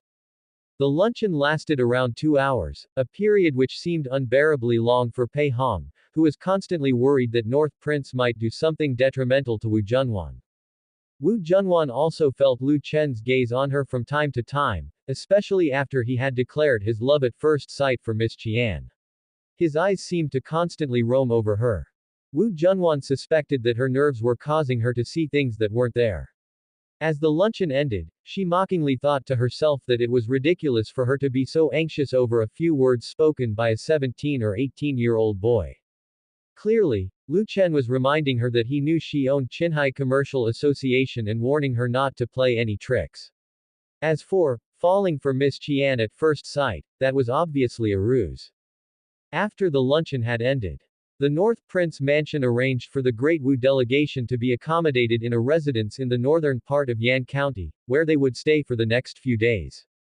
At that moment, Wu Junwan was seated in the pavilion of the courtyard, deep in thought when Pei Hong beside her spoke, "Your Highness, I fear we can no longer trust the Qian family." Hearing this, Wu Junwan pondered for a moment before replying, "Not necessarily. Although North Prince knew from the start that Qian Dahai was my man, he still dared to use him. It shows that North Prince is very confident in himself. Now, since Qian Dahai has moved all of the Qian family to North Country, it seems they have completely sided with North Country. This might lead North Prince to believe he has successfully turned Qian Dahai away from me. Of course, whether the Qian family can be trusted still depends on what kind of information they can provide us. Now, Qian Dahai's two sons are still with Qinhai Commercial Association, and Qian Dahai can only adhere to my wishes. I believe he wouldn't dare betray me proactively. We just have to see whether North Prince will allow Qian Dahai access to North Country's secrets. In Wu Junwan's view, since she still held Qian Dahai's two sons, who had already secretly sworn their loyalty to her, Qian Dahai was unlikely to betray her lightly. What was key was seeing North Prince's attitude and whether he truly trusted Qian Dahai. If the North Prince truly trusted Qian Dahai, then the Qian family would still be able to play its part. If the North Prince didn't trust him, the Qian family would still be able to help Qinhai Commercial Association manage various businesses in the North Country. In other words, for Wu Junwan, whether or not Qian Dahai could extract more intelligence from the North Prince mansion, Qian Dahai and the Qian family were still of great use to her, and she had no plans to give up on the Qian family for the time being. After hearing Wu Junwan's words, Pei Hong also realized that the Qian family was still useful to her, so he stopped bringing up the matters of the Qian family. At this moment, he thought of the words the North Prince had said at the luncheon, and then he reminded her, "Your Highness, I saw the North Prince staring at you several times during the luncheon, and he also mentioned falling in love with Miss Qian at first sight. I think he may truly covet your beauty, and we'd better be wary of him." The reputation of the North Prince was not very good to begin with. Everyone said he was a lecher, and even the common folk of the North Country considered the North Prince quite worldly. Wu Junwan offered a faint smile, then said, "Pei Hong is overthinking it. His words at the luncheon were just to remind me that he already knew Qinhai Commercial Association belonged to me, warning me not to cause trouble in the North Country using the association." Pei Hong didn't continue the conversation and fell silent. Initially, Pei Hong had also thought that Lu Chen's words were a warning to them not to cause trouble in the North Country with the Commercial Association, but as someone experienced, he always felt something was off about the way Lu Chen looked at Wu Junwan. Perhaps he was overthinking it. At this moment, Wu Junwan said, "What we should be most vigilant about now is the North Prince taking this opportunity to drive a wedge between the relationship between myself and Prince Wu Ming." Wu Junwan had realized during the luncheon that Lu Chen had constantly belittled Wu Ming. It was clear that he was sowing discord in an attempt to make Wu Ming resent her. As a woman not only leading this visit, but also being compared in various ways to Wu Ming, who was part of the delegation, Wu Ming was certainly very displeased. Pei Hong offered a suggestion, to prevent Prince Wu Ming from harboring any grudges against you. I think it would be better if you had a few words with His Highness, to avoid any sabotage from him when we finalize the trade agreement with the North Country. Wu Junwan said, "There are people watching over him, he wouldn't go so far as to trip me up over this matter unless." Quote. Wu Junwan had not finished speaking when a soldier from the delegation hurriedly entered the courtyard. "Princess, something's wrong.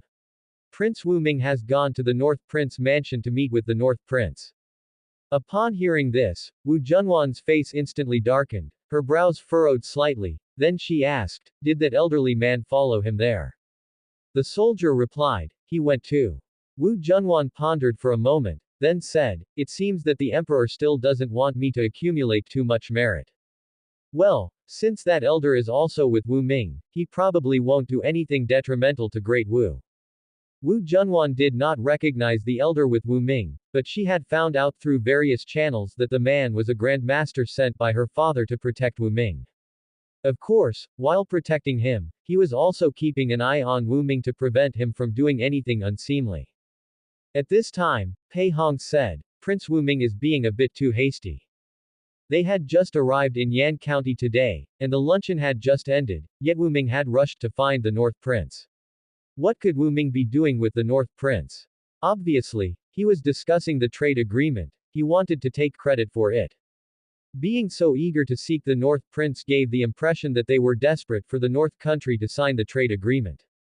Meanwhile, in a pavilion in the outer courtyard of the North Prince mansion, Wu Ming and Lu Chen were sitting opposite each other. Lu Chen poured a cup of tea for Wu Ming, then said with a smile, "I didn't expect Wu Ming to come to see me so soon. You're here to discuss the trade agreement, aren't you?" Wu Ming said, "It seems the North Prince had anticipated my visit."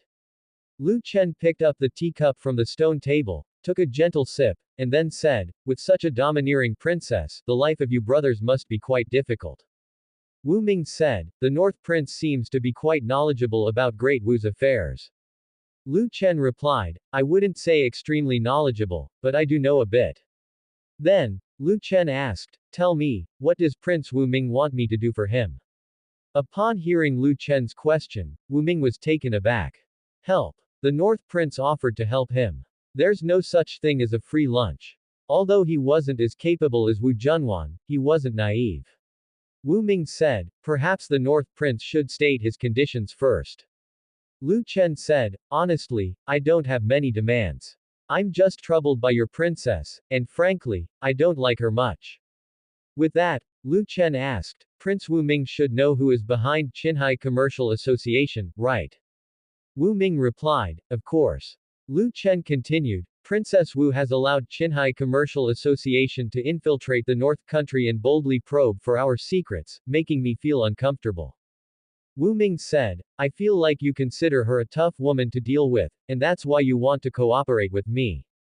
Lu Chen gave a smile and then said, "Prince Wu Ming can think of it that way.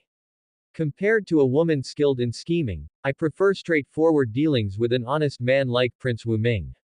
Lu Chen's words immediately made Wu Ming feel insulted, but he didn't mind. Since the North Prince was wary of Wu Junwan, it was a good thing for him. He could use this to his advantage and reach an agreement with the North Prince, then snatch the credit for this mission to the North Country. Lu Chen continued, "In this trade agreement, I will instruct it to be signed by Prince Wu Ming. What does Prince Wu Ming think of this?" Wu Ming was taken aback. If he could sign the trade agreement, the outcome of this mission would essentially be his.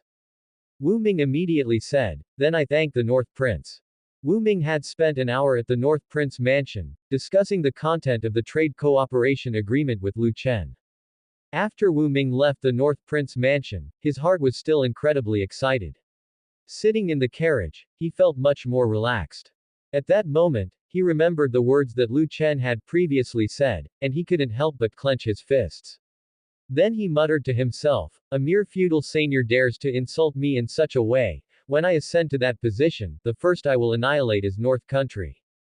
Wu Ming also hadn't expected that Lu Chen would actually reveal North Country's fears about Wu Junwan, and in front of him, no less.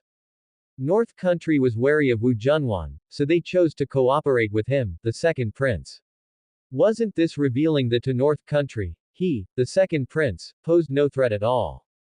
The more Wu Ming thought about how the North Prince had praised him as an honest man, the angrier he became inside. What nonsense about an honest man. The North Prince just meant to say he, Wu Ming, was a fool. As if he couldn't tell. Wu Ming's anger grew the more he thought about it, and the joy from earlier gradually dissipated.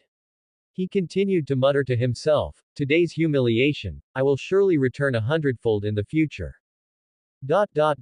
The next morning, Lu Chen sent someone to tell Wu Junwan that for this trade cooperation agreement, they needed Wu Ming to sign it. Wu Junwan instantly guessed Lu Chen's motive. It was clear he intended to sow discord between her and Wu Ming.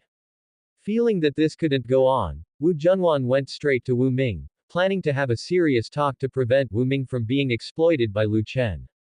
When Wu Ming heard that Wu Junwan wanted to see him, he almost guessed what it was about, but he still went to her courtyard.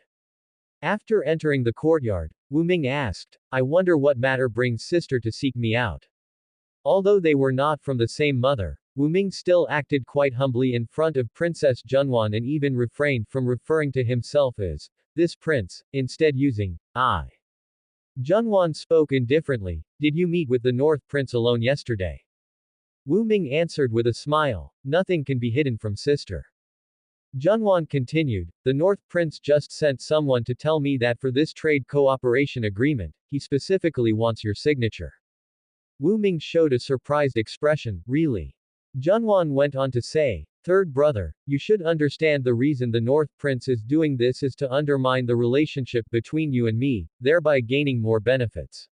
If you consent to his terms just to sign on the trade cooperation agreement, that would be tantamount to betraying Great Wu. Faced with Junwan's warning, Wu Ming didn't take it to heart.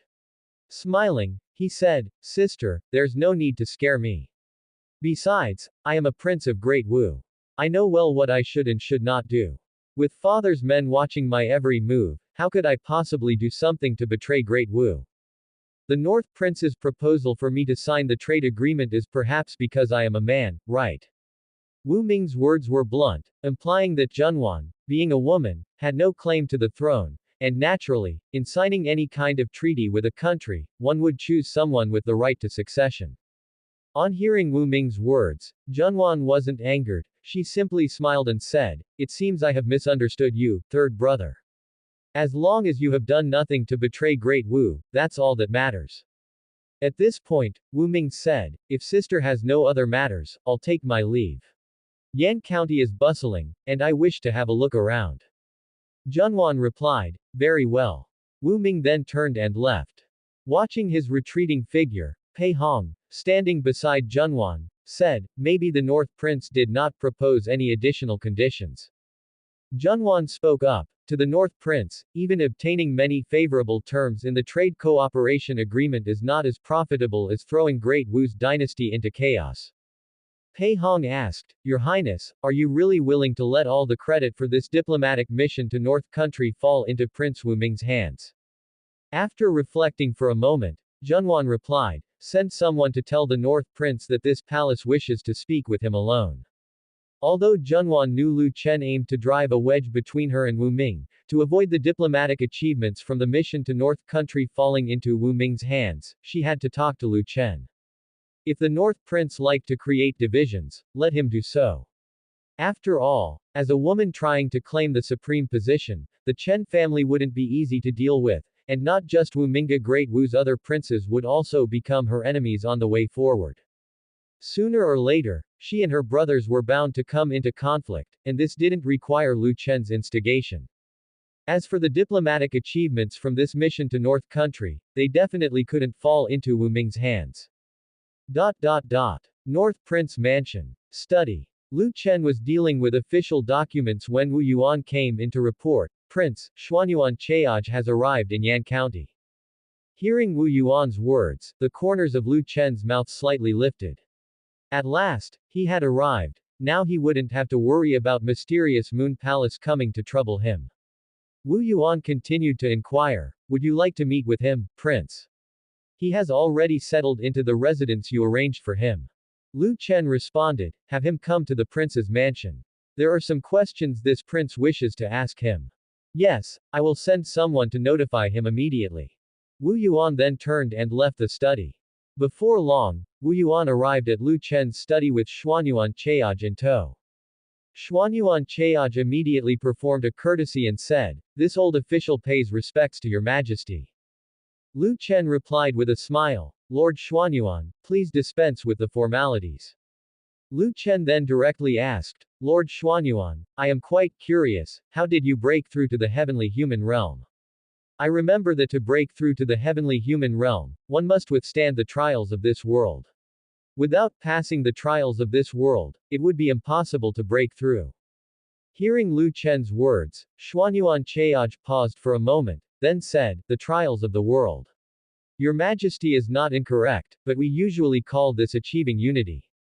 Although everyone follows the path of martial arts, there are many branches along the way, and each person has their own path. Only by comprehending one's own path can one break through to the heavenly human realm. After your Majesty came to inspect Great Yu City, the old knot in this old official's heart finally unraveled, and I grasped my own path, hence successfully achieved unity and reached the unity of heaven and man." Upon hearing Xuanyuan Cheaj's words, Lu Chen thought to himself that Xuanyuan Cheaj's breakthrough into the heavenly human realm truly had something to do with himself. Lu Chen continued, "There is a Grand Master at the Zenith realm in Yan County who recently caused a heavenly phenomenon but did not succeed in achieving unity. Instead, he only perceived a method that could enable his breakthrough to the heavenly human realm. What is going on here? Since he already knows how to break through to the heavenly human realm, logically, he should have comprehended his own path. Then why hasn't he been able to break through to the heavenly human realm? Xuanyuan Chaoj replied, Your Majesty must be speaking of Zhuge Zongguang. I have also heard about his situation. Xuanyuan Chaoj had heard of Zhuge Zongguang's feats while he was still in Great Yu City. Given the frequent interactions between Great Yu City and Yan County, with the trade caravans entering and exiting Yan County nearly every day, Xuanyuan Chaoj had quickly learned of the occurrences there.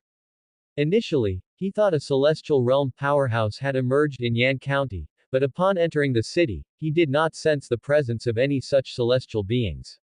He soon realized that this was merely a strategy of the North Prince. Lu Chen nodded and said, Yes, it is him. Xuanyuan Chaoj continued, his ability to cause a heavenly phenomenon shows that he was close to achieving unity. The reason he could not attain unity with heaven and man might be due to his insufficient understanding of the path he is pursuing. When this old official heard that Your Majesty was in the North Country, a heavenly phenomenon was also induced. At that time, a voice told this old official that to break through the heavenly human realm, I had to manage Great Yu City well.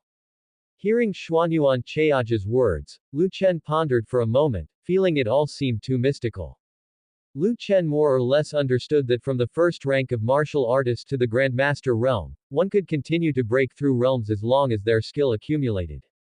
But from Grandmaster to Celestial realm, advancement in skill was useless, the breakthrough to this realm required insight. As for the specifics of how to break through, it was mysterious and varied, with each person being different. Initially, he and Zhuge Zongguang thought breaking through to the Celestial realm required the world's recognition. Now it seemed, that was merely their own assumption. Lu Chen rubbed his temples, ceasing to ponder any further. Never mind, thinking on this now was futile. After all, he just needed to know that breaking through to the celestial realm was not easy. Lu Chen then said, I will have Palace Great Scholar Zhuge go learn from you later. Share your experience of breaking through to the celestial realm with him, and see if he can comprehend anything. Xuanyuan Chaoj replied, As Your Majesty wishes. Just then, Xuanyuan Chaoj inquired, Your Majesty, what role shall this old official undertake in Yan County? Although he had already broken through to the celestial realm, a person of Xuanyuan Chaoj's status no longer needed to work. However, as a city lord accustomed to management, remaining idle was unsettling. Hearing Xuanyuan Chaoj's question, Lu Chen mused for a moment before saying, I initially wanted you to serve as Palace Great Scholar, but thinking it over, it is not yet prudent to reveal your existence. I must trouble you for a while longer. You will manage North Country's armament production including steam engines and the manufacture of trains. Before Zhuge Zongguang broke through to the celestial realm, Xuanyuan Chaoj was a trump card. Since a trump card should be played last, naturally Xuanyuan Chaoj's existence should not be revealed so hastily. Xuanyuan Chaoj eagerly said, It's no trouble at all. Being needed by Your Majesty is my honor. Just then, a servant at the doorway of the study said, Your Highness, Princess Wu from Great Wu has sent a letter. Lu Chen immediately said, Bring it in. The maid then delivered Wu Junwan's letter to Lu Chen. After opening it and scanning the contents, he smiled, and then told the servant at the door, Tell the messenger to inform Princess Junwan that Your Highness will be available at the 9th hour today. Yes, Your Highness. In the afternoon. In a pavilion in the outer courtyard of the North Prince Mansion, Wu Junwan, dressed in a long violet dress, sat on the stony bench, eyeing Lu Chen, who was opposite her at the stone table. She then smiled sweetly and said, This princess's younger brother must have been sitting right where I am just yesterday, right? Lu Chen said with a smile, I'm afraid Princess Junwan guessed wrong, he sat on the stone stool to your right. Lu Chen then asked, May I know what matter brings Princess Junwan to meet with me alone? Wu Junwan replied, The North Prince faction sent someone to the place where I reside, specifically ordering that my brother sign the trade cooperation document. And now you're asking what brings me here. Isn't this asking what you already know? With a faint smile, Lu Chen said, Prince Wu Ming is the second prince of Great Wu, and he has the qualification to succeed the throne. There should be no problem with me having him sign the document, right? Hearing Lu Chen's words, Wu Junwan displayed no expression on her face, as she clearly picked up on Lu Chen's implication that she, being a woman, had no qualification to succeed the throne. Wu Junwan then remarked, "Does the North Prince truly believe that only a man can become the future emperor of Great Wu? Great Zhu also had an empress. Since Great Zhu had one, why can't Great Wu have one too?" Lu Chen responded, "Whether the emperor of Great Wu is a man or a woman is of no concern to me. Since Princess Junwan wishes to sign the trade cooperation document, you need to show sincerity."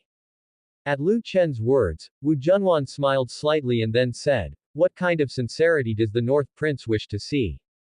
Lu Chen smiled, picked up the teacup from the stone table, took a sip of tea, and then slowly said, "Does Princess Junwan still remember Miss Qian of the Qian family whom I mentioned during yesterday's midday banquet?" At this, Wu Junwan's brows furrowed slightly, unsure why Lu Chen was bringing up Miss Qian at this time. The situation being what it was, and Lu Chen still putting on an act of the so-called Miss Qian was nothing but a false identity she had created during her last visit to Yan County. Without delay, Wu Junwan said, "North Prince, at this point, why don't we speak frankly and directly about our business?" With a light smile, Lu Chen continued, "Although the Qian family informed me that Miss Qian has passed away, I've learned through some minor channels that Miss Qian is, in fact, not dead but is at the Qinghai Commercial Association of Great Wu. I fell for Miss Qian at first sight, and I quite fancy her. I wonder if Princess Junwan would be willing to let go of such affection and allow Miss Qian to become my concubine." Wu Junwan looked serious as she stared into Lu Chen's eyes, trying to detect from his gaze whether his last statement was a mere jest. However, with a smile on his face, Lu Chen too gazed into her eyes, showing no sign of jesting. Wu Junwan remarked, "It is said that the North Prince is a playboy who loves beauty, and I did not believe it at first. Seeing it today, it seems the reputation is indeed well deserved." Wu Junwan had thought that because Lu Chen managed to break through to the Grandmaster realm at such a young age, he wouldn't be too interested in the allure of beauty, but here he was, speaking such flirtatious and frivolous words to her, the epitome of a wastrel. This man actually had the audacity to set his sights on her, the esteemed Princess Wu. Lu Chen said, "A fair lady is a gentleman's favorite pursuit. I am not of lascivious nature, but I do like beautiful things." Seeing that Lu Chen even compared her to an object, her impression of him grew even worse. Wu Junwan then said, "You should know that Miss Qian is unlikely to marry you, so please propose another condition, North Prince. Princess Junwan has gathered a lot of information about me through the Qinghai Commercial Association, so you should be very clear, the only hobby I have is women. Whatever condition Princess Junwan suggests, in my eyes, none are more valuable than Miss Qian." Upon hearing these words, Wu Junwan felt a swirl of anger rising inside her, and a faint blush appeared on her cheeks. This young man, barely 17 or 18 years old, was he truly making his moves on her? Wu Junwan then stated, "Miss Qian is already in her 30s, which is not quite suitable for the North Prince." Lu Chen replied, "Several women of mine are already in their 30s, and one is even carrying my child. My favorite type is mature women in their 30s, just like Miss Qian." Coldly, Wu Junwan said, "I kindly ask that the North Prince stop jesting." At that moment, Lu Chen spoke indifferently, "Since Princess Junwan is unwilling to give Miss Qian to me, let us drop the matter. You may leave now, Princess."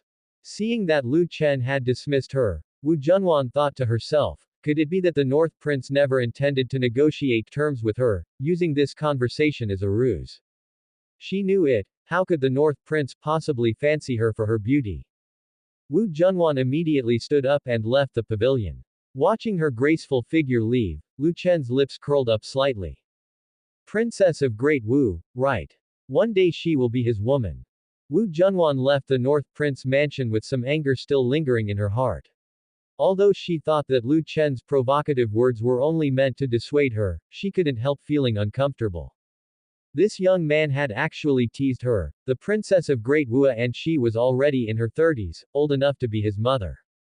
Just as Wu Junwan was pondering how to make Lu Chen agree to let her sign the document, Pei Hong's voice came from outside the carriage. "Princess Junwan, do you feel it? Wu Junwan lifted the carriage curtain and asked with confusion, "What is it, Sir Pei?" Seeing that Wu Junwan seemed to have felt nothing, Pei Hong frowned and then said, "Just now at the North Prince Mansion, I felt my true qi became extremely chaotic, and a great sense of oppression arose in my heart, so heavy that I could hardly breathe." Hearing this, Wu Junwan was stunned. Why didn't she have such a feeling just now? Wu Junwan then said, "Strange, why did I not experience this feeling?" Pei Hong pondered for a moment, then said, "Could it be Zhuge Zongguang exerting pressure on me?" When Pei Hong put it that way, Wu Junwan also realized that if Zhuge Zongguang truly was already a heavenly human realm powerhouse, then such a being could indeed lock onto someone within their perceptive range, without having seen that person, and exert pressure on them. Thinking of this, Wu Junwan's eyebrows slightly knitted together, and then she said, "Does that mean Zhuge Zongguang has really broken through to the heavenly human realm?" Pei Hong said, "It is very likely. If it were only a Grand Master, even when Zhuge Zongguang was still a Grand Master, he could not have imposed such a sense of oppression on me. I fear only a heavenly human realm powerhouse could exert such a formidable pressure." After Pei Hong said this, Wu Junwan fell into silence. Now, with the North Country having a heavenly human realm powerhouse, and with the North Prince being a man of immense martial talents and ambitions, it seemed inevitable that there would be a war between North Country and Great Wu in the future. The North Country would become the greatest threat to Great Wu. It seemed that upon her return, she would have to persuade her father, the Emperor, to send an envoy to the Great Sum. With the North Country boasting a heavenly human realm powerhouse, Great Wu could not compete with the North Country in single combat, especially as the North Country was in a period of rapid development. Although currently the North Country's population was not large, if one day Lu Chen conquered the entirety of Great Sum and became the next Sum Emperor, controlling all of Great Sum, then Great Wu would hardly be a match for them. Although they wanted to stir up trouble between the North Country and the Great Sum Court, inciting war between them, Wu Junwan did not want to see the Great Sum Court easily defeated by the North Country.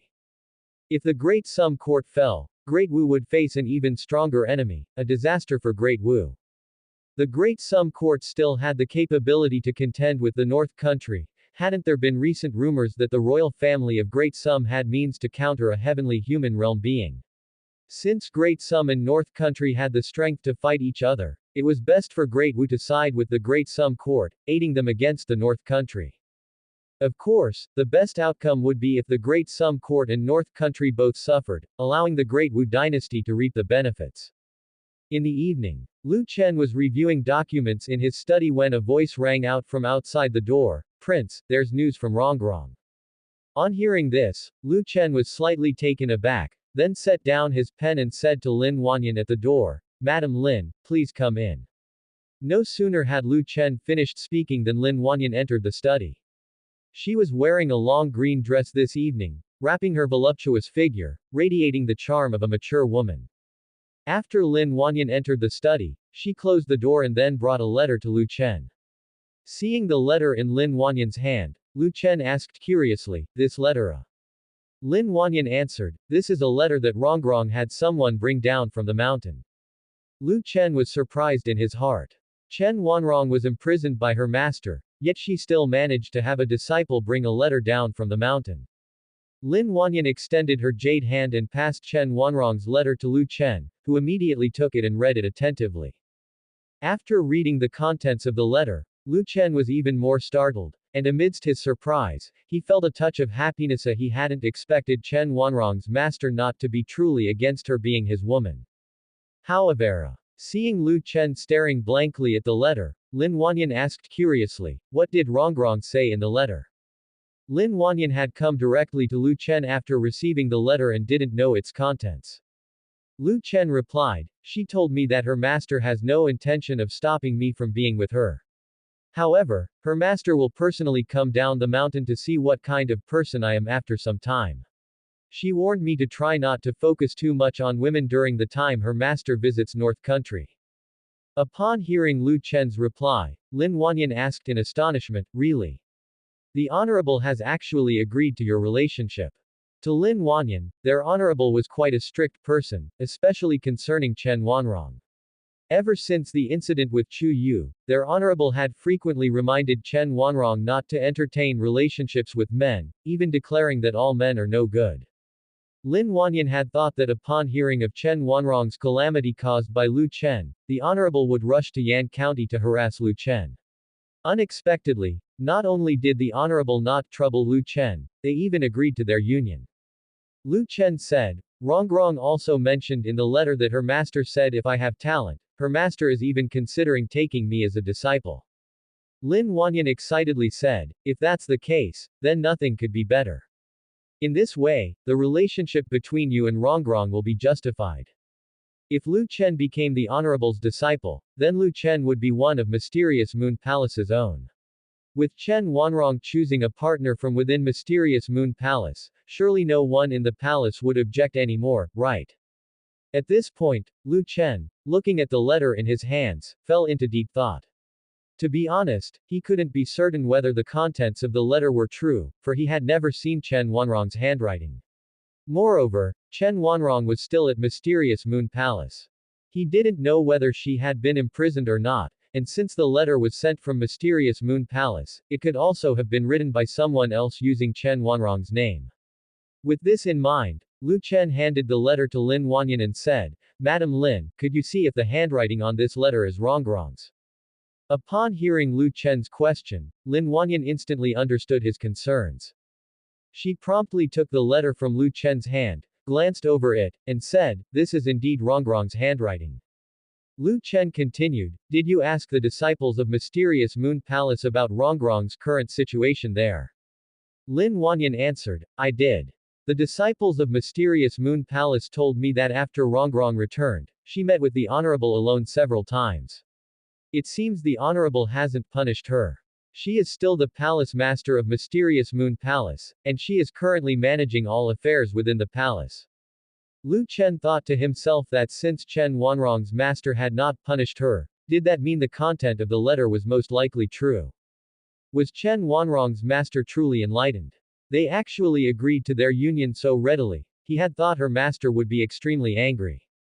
Lin Wanyan could see what Lu Chen was worried about and followed up, in fact, it's not surprising that the Honorable agreed. When your mother married the Sum Emperor, she was initially opposed to it but ended up having to agree in the end. You and Rongrong have cooked the raw rice already, what has happened has happened. Her opposition at this point would be pointless, so it's normal for her to agree to your union. Lu Chen said, that's also true. However, Lu Chen still had some concerns, and he inquired to Lin Wanyan, what kind of person is Rongrong's master? In response to this question, Lin Wanyan did not know how to answer right away. She pondered for a moment, then said, a true fairy. Lu Chen said with a smile, I mean, what is her personality like? Lin Wanyan answered, I haven't seen her many times and don't particularly understand her. However, I've heard from Rongrong that the Honorable is quite a strict person.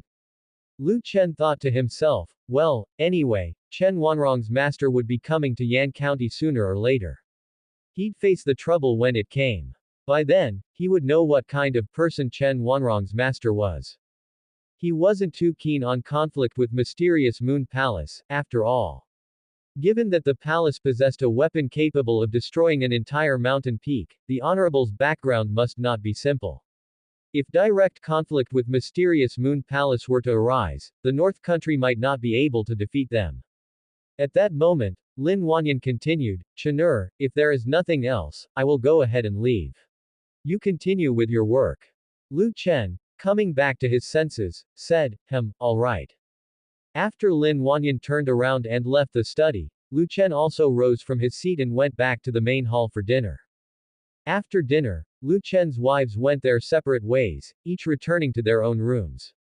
Chu Yukan and Chu Qingli also returned to the courtyard where they stayed. Chu Qingli couldn't help thinking that now her sister had spoiled the scoundrel's progeny, that scoundrel probably wouldn't be spending the night in her sister's room anymore, so she decided to stay with Chu Yukan for the night. Chu Yukan didn't say much, and after the two sisters entered the room, Chu Qingli curiously asked, Sister, what does it feel like to be pregnant? Upon hearing this question, Chu Yukan smiled and then said, when you also carry Chenur's child, won't you know what it feels like to be pregnant? As she said this, Chu Yukon teased, Qingli, you're suddenly asking me this question, could it be that you want to have a child? Chu Qingli hastened to say, I don't want to bear that scoundrel's child at all, I'm just asking casually. As for you, sister, you're already married to him, you're now his woman, and still you call him, Chenur, every time. Don't you feel ashamed? Hearing this from Chu Qingli, Chu Yukon's face flushed slightly. She had been married to Lu Chen for some time now and, although she had thought about changing how she addressed Lu Chen, for some reason, every time she addressed him, she couldn't help but call him, Chenur. The key point was that no one in the prince's mansion corrected this form of address, so she had unconsciously continued to use it without realizing. Although she was already married to Lu Chen, she still looked like an elder to Lu Chen in the mansion. In fact, Chu Yukon felt more shame in calling Lu Chen, darling, than calling him, Chenur. Even though she had accepted Lu Chen, deep down she still couldn't get over the age difference, mainly because they had lived together for too long, and it wasn't something that could be changed in a short time. At that moment, Chu Qingli continued to ask, Sister, how come you got pregnant with that scoundrel's child so easily? Yelv Nanyan and the others have been with him so many times, and yet there's no sign of their bellies growing. Chu Yukon said with flushed cheeks, I'm not quite sure myself. Recently, Yelv Nanyan had repeatedly pulled her aside to quietly ask her how she got pregnant with Lu Chen's child, even wanting to find out the details of her intimate encounters with Lu Chen. Now, within the prince's mansion, she was the only female martial artist to carry Lu Chen's child, and it had happened on the first try, which naturally aroused the curiosity of the other women. Although it is normal to fall pregnant after intimacy between man and woman, just the thought that she was the only female martial artist to bear Lu Chen's child made Chu Yukon feel somewhat ashamed. She couldn't help but wonder if the people in the prince's mansion were speculating whether she and Lu Chen had done something particularly special for her to conceive so effortlessly. At this time, Chu Qingli looked at Chu Yukon's rosy cheeks with a suspicious expression and said, Sister, you didn't sleep with that scoundrel a long time ago, did you? That's why you got pregnant with his child so quickly. Chu Yukon replied, What nonsense are you talking about? Do you think I'm like you? Hearing this, Chu Qingli pouted.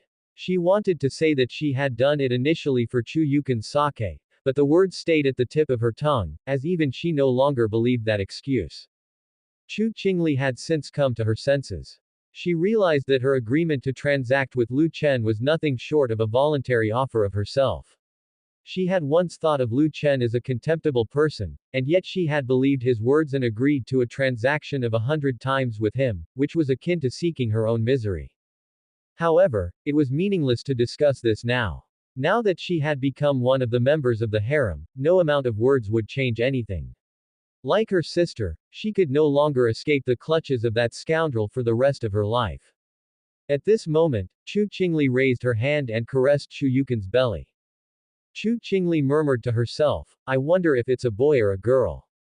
Chu Yukon smiled faintly and then replied, Whether it is a boy or a girl, I believe Chenur will love the child. Chu Qingli said, That's uncertain.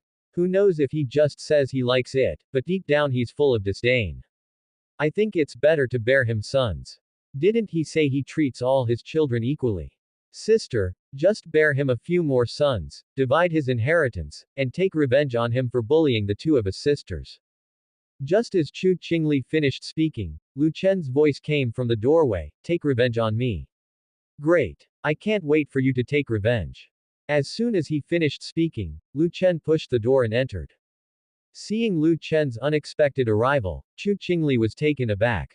Lu Chen then closed the door and said with a smile, Qingli, what kind of skill is it to incite your sister to take revenge on me? Why don't you personally bear me a few dozen children to take your revenge? Hearing this, Chu Qingli snorted lightly and said, I can't get pregnant. If I could, I wouldn't mind giving birth to dozens or even hundreds for you to see. I'd have my children carve up your estate, and then I'd like to see how you'd provide for so many children. Lu Chen was momentarily taken aback by Chu Qingli's words.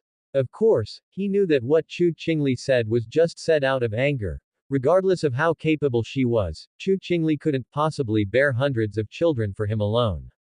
However, Chu Qingli's words did remind Lu Chen that indeed, if one day he had more and more children, arranging for their future would indeed be a concern.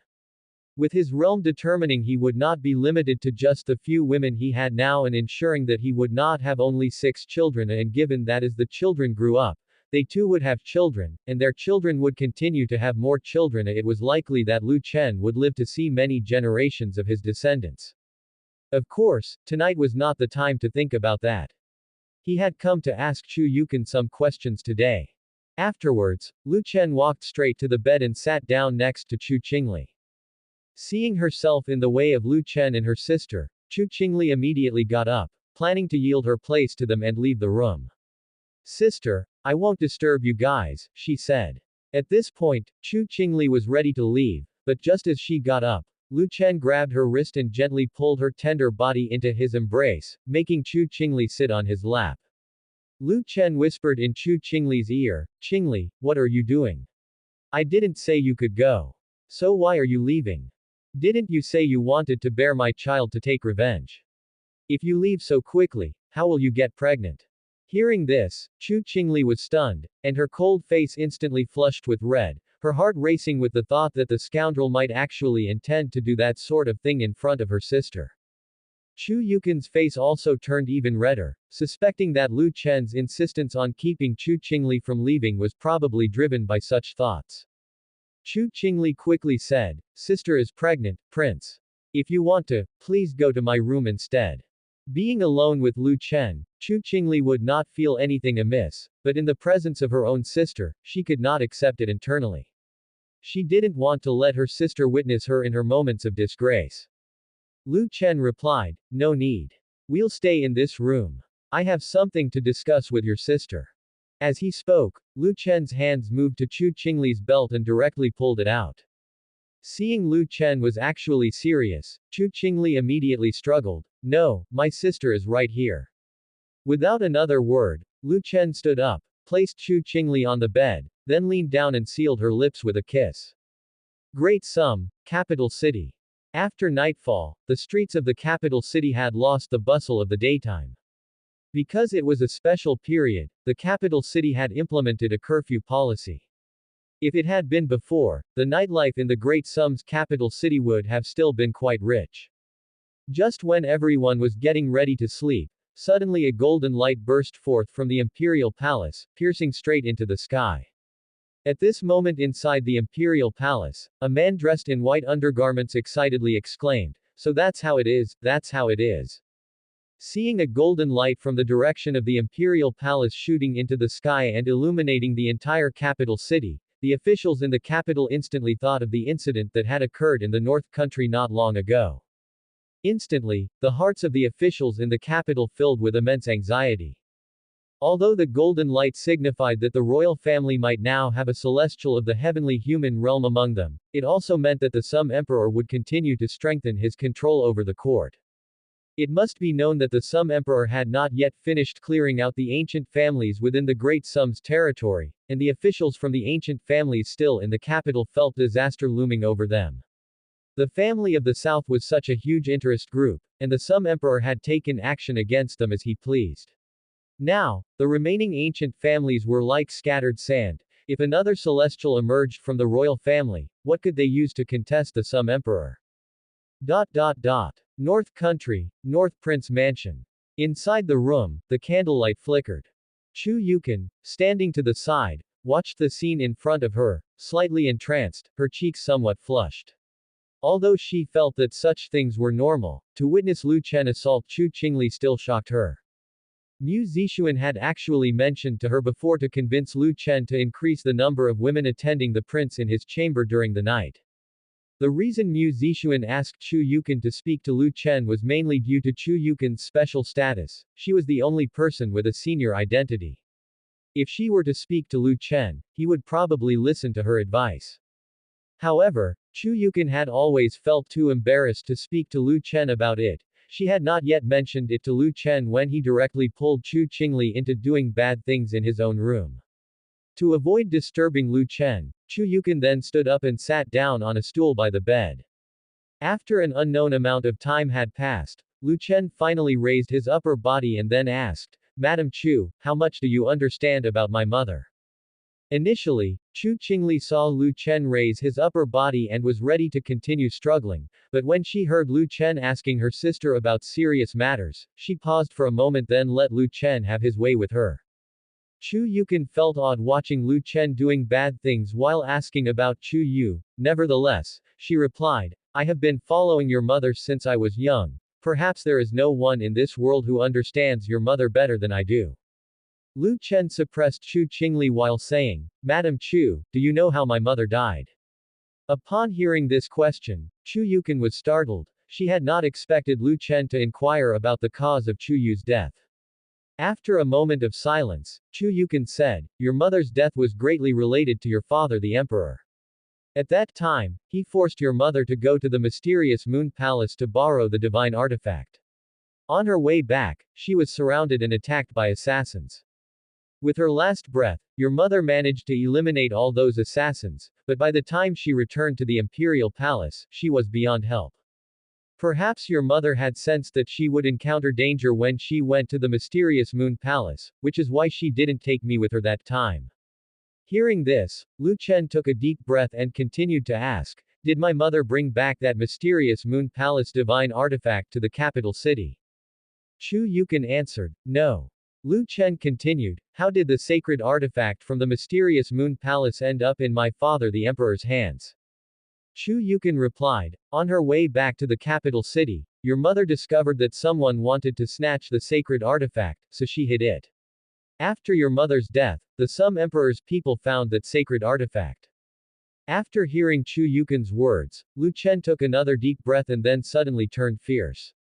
After a moment, he asked again, Madam Chu, I have one last question. Since you were always by my mother's side, you should know the answer to this next question.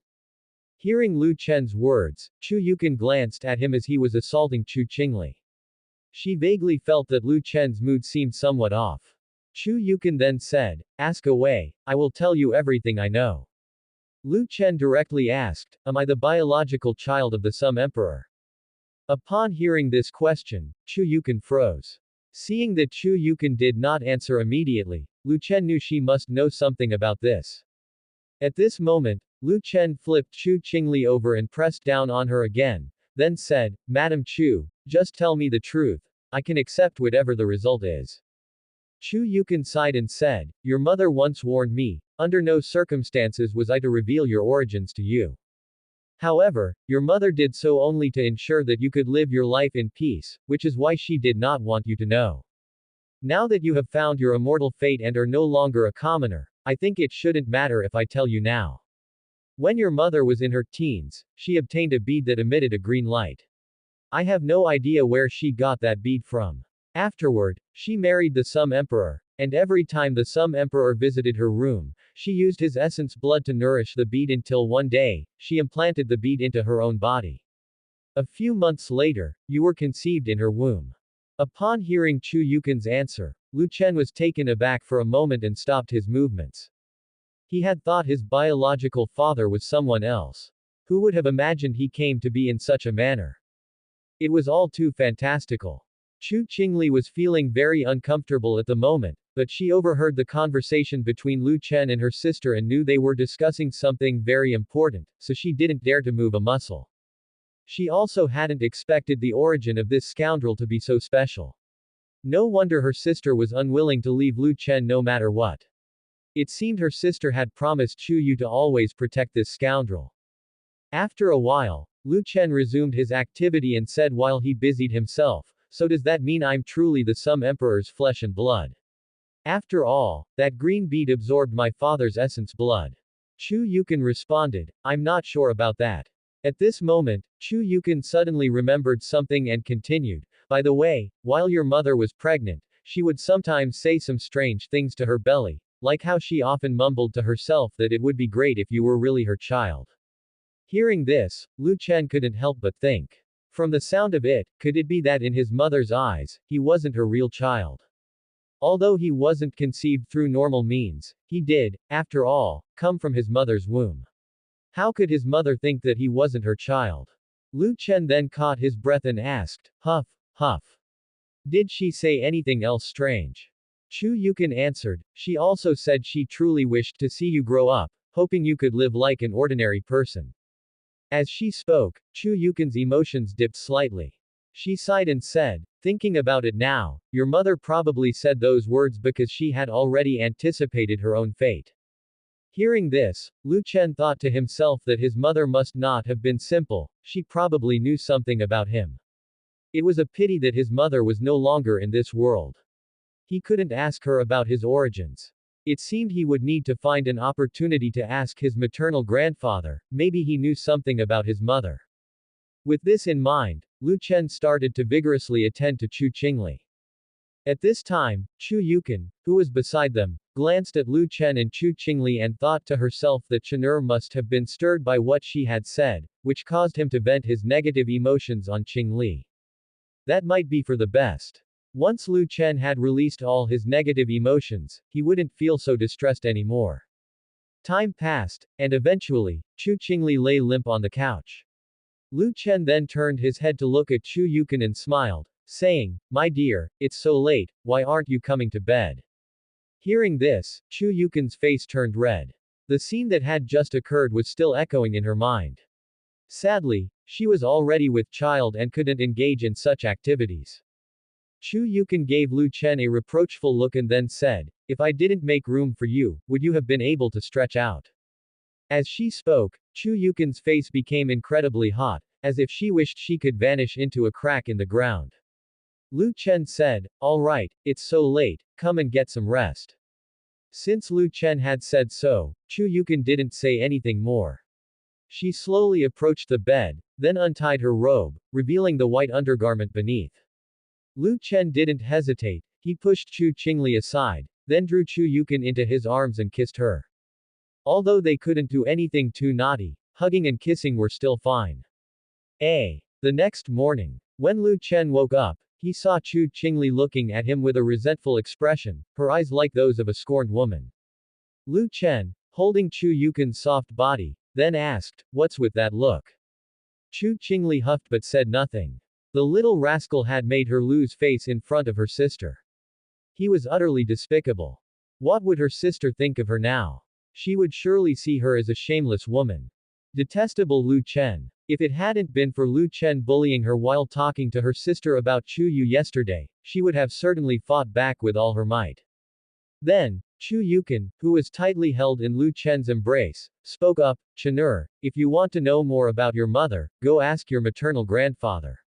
He has always doted on your mother since she was a child, and he probably knows a lot that I'm unaware of. Lu Chen said, I will go later.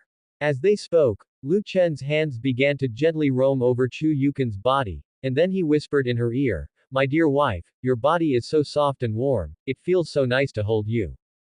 Hearing this, Chu Yukon's face turned red once again. This little rascal, always teasing her, knowing full well that she was with child and couldn't share pleasures with him, yet still arousing her like this. Seeing Chu Yukon's face flush and her eyes misting, Lu Chen stopped teasing her and got up. Chu Yukon immediately got up to help him get dressed. An hour later, Lu Chen appeared at the Chu family residence. When he arrived at the Chu family, he found the door covered in white paper with black characters, as if a funeral was being prepared. Seeing this scene, Lu Chen immediately asked the Chu family's servant, what's going on here? Who has died? The servant replied, Your Highness, the family head is holding a funeral for the young master. After Liang Zong returned, he informed Lu Chen of Chu Hongfei's death, but Lu Chen had not immediately told Chu Shang about it.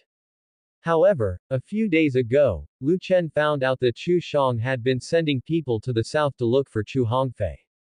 Lu Chen thought for a moment, although the rebels in the south had already been wiped out, and aristocratic families there had been ransacked and exterminated, many of their members had still managed to escape. Perhaps in Chu Shang's eyes, Chu Hongfei had also taken the opportunity to flee. But instead of letting Chu Shang wait for a person who would never return, it would be better to tell him directly, so Lu Chen had Liang Zong inform Chu Shang of how Prince Lu Shuyun had kicked Chu Hongfei into the sea. No matter how rebellious Chu Hongfei had been, he was still Chu Shang's son. Chu Shang had already lost his daughter, and now his son as well, leaving him looking rather lonely. Soon, the Chu family's servant led Lu Chen to the Chu family's drawing room, where at the moment Chu Shang appeared particularly haggard.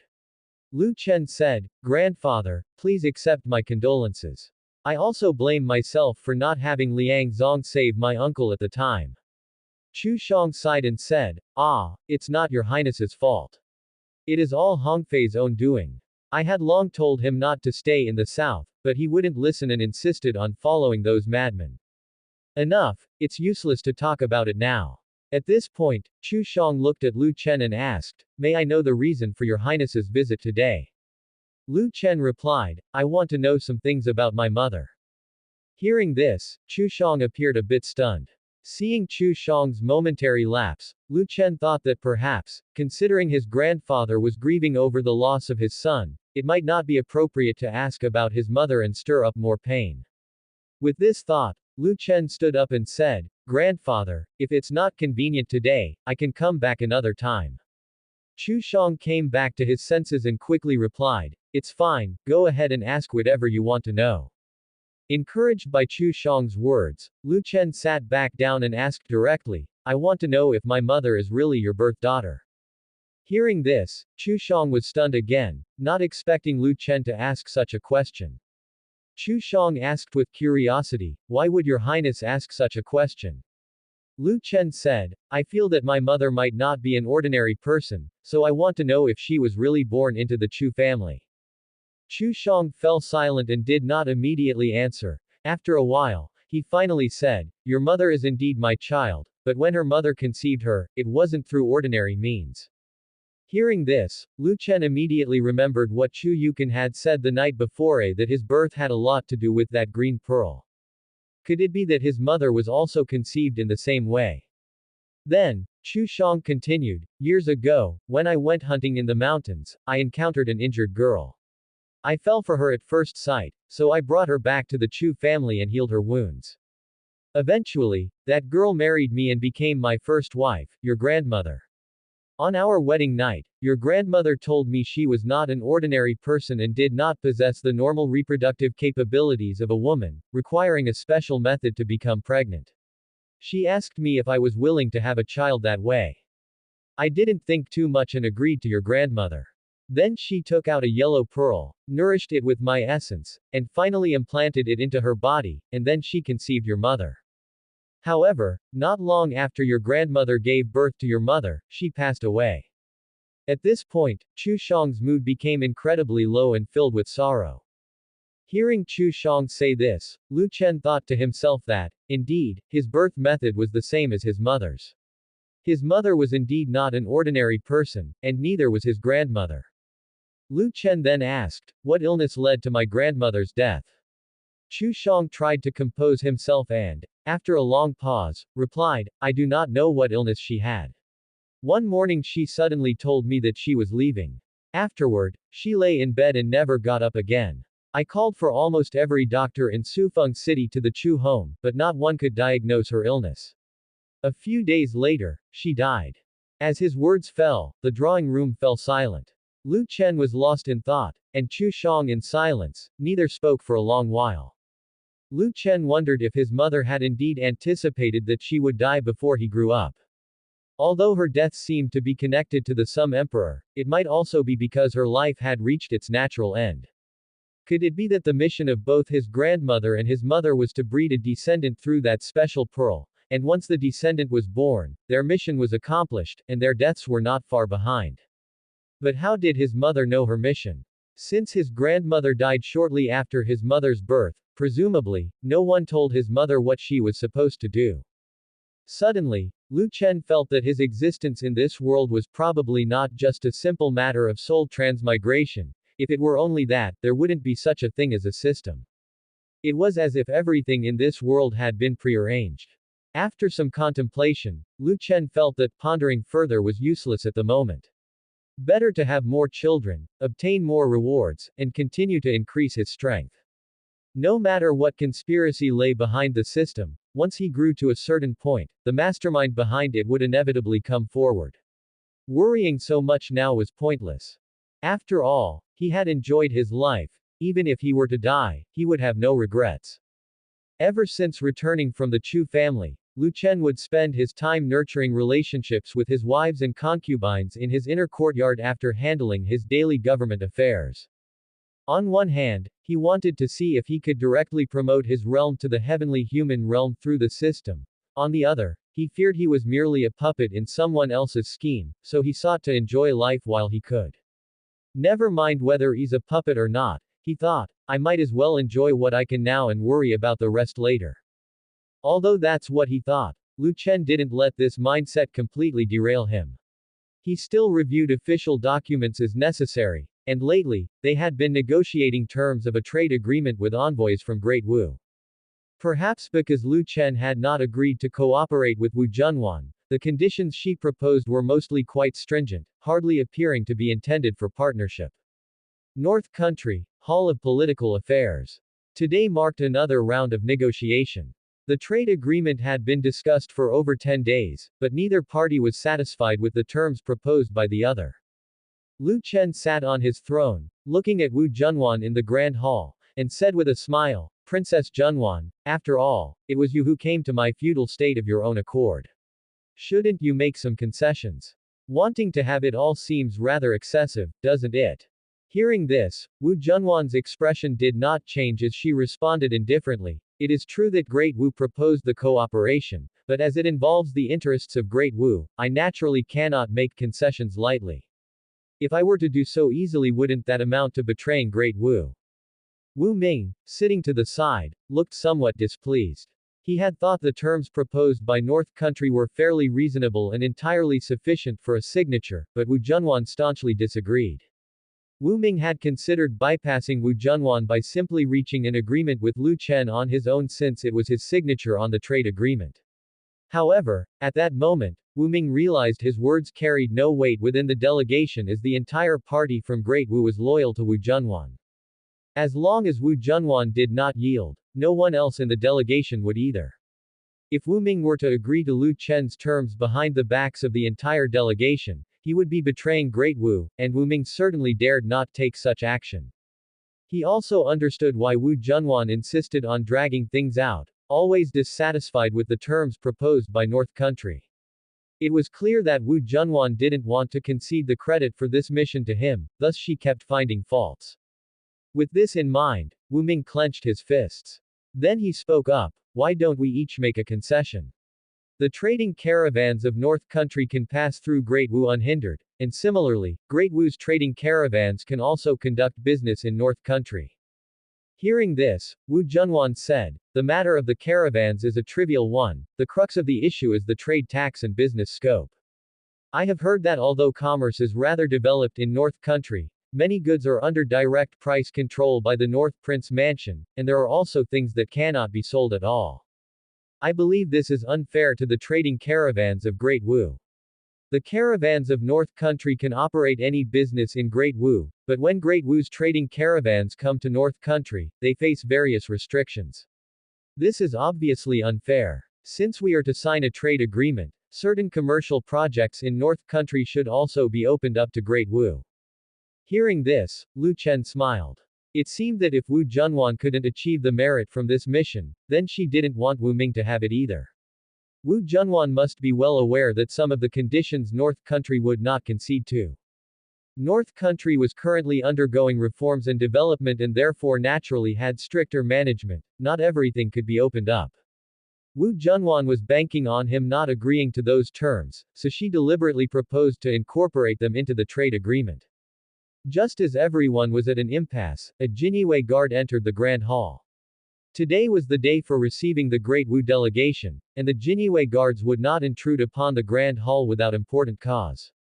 Coming before Lu Chen, the Jinyue guard whispered in his ear, Prince, urgent news from the capital city.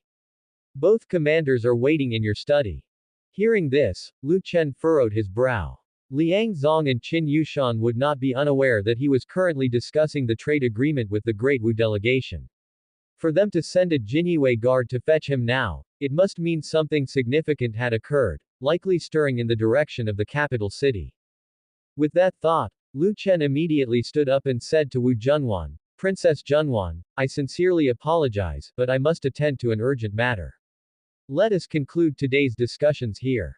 As soon as he finished speaking, Lu Chen flung his sleeves and turned to leave the Hall of Political Affairs. Witnessing this, Wu Ming thought Lu Chen was acting out of anger, and he said to the side, Junwan, our father sent you on this mission to North Country not to rile up the North Prince. You say you're doing this for the sake of North Country, but why do I feel like you have other motives?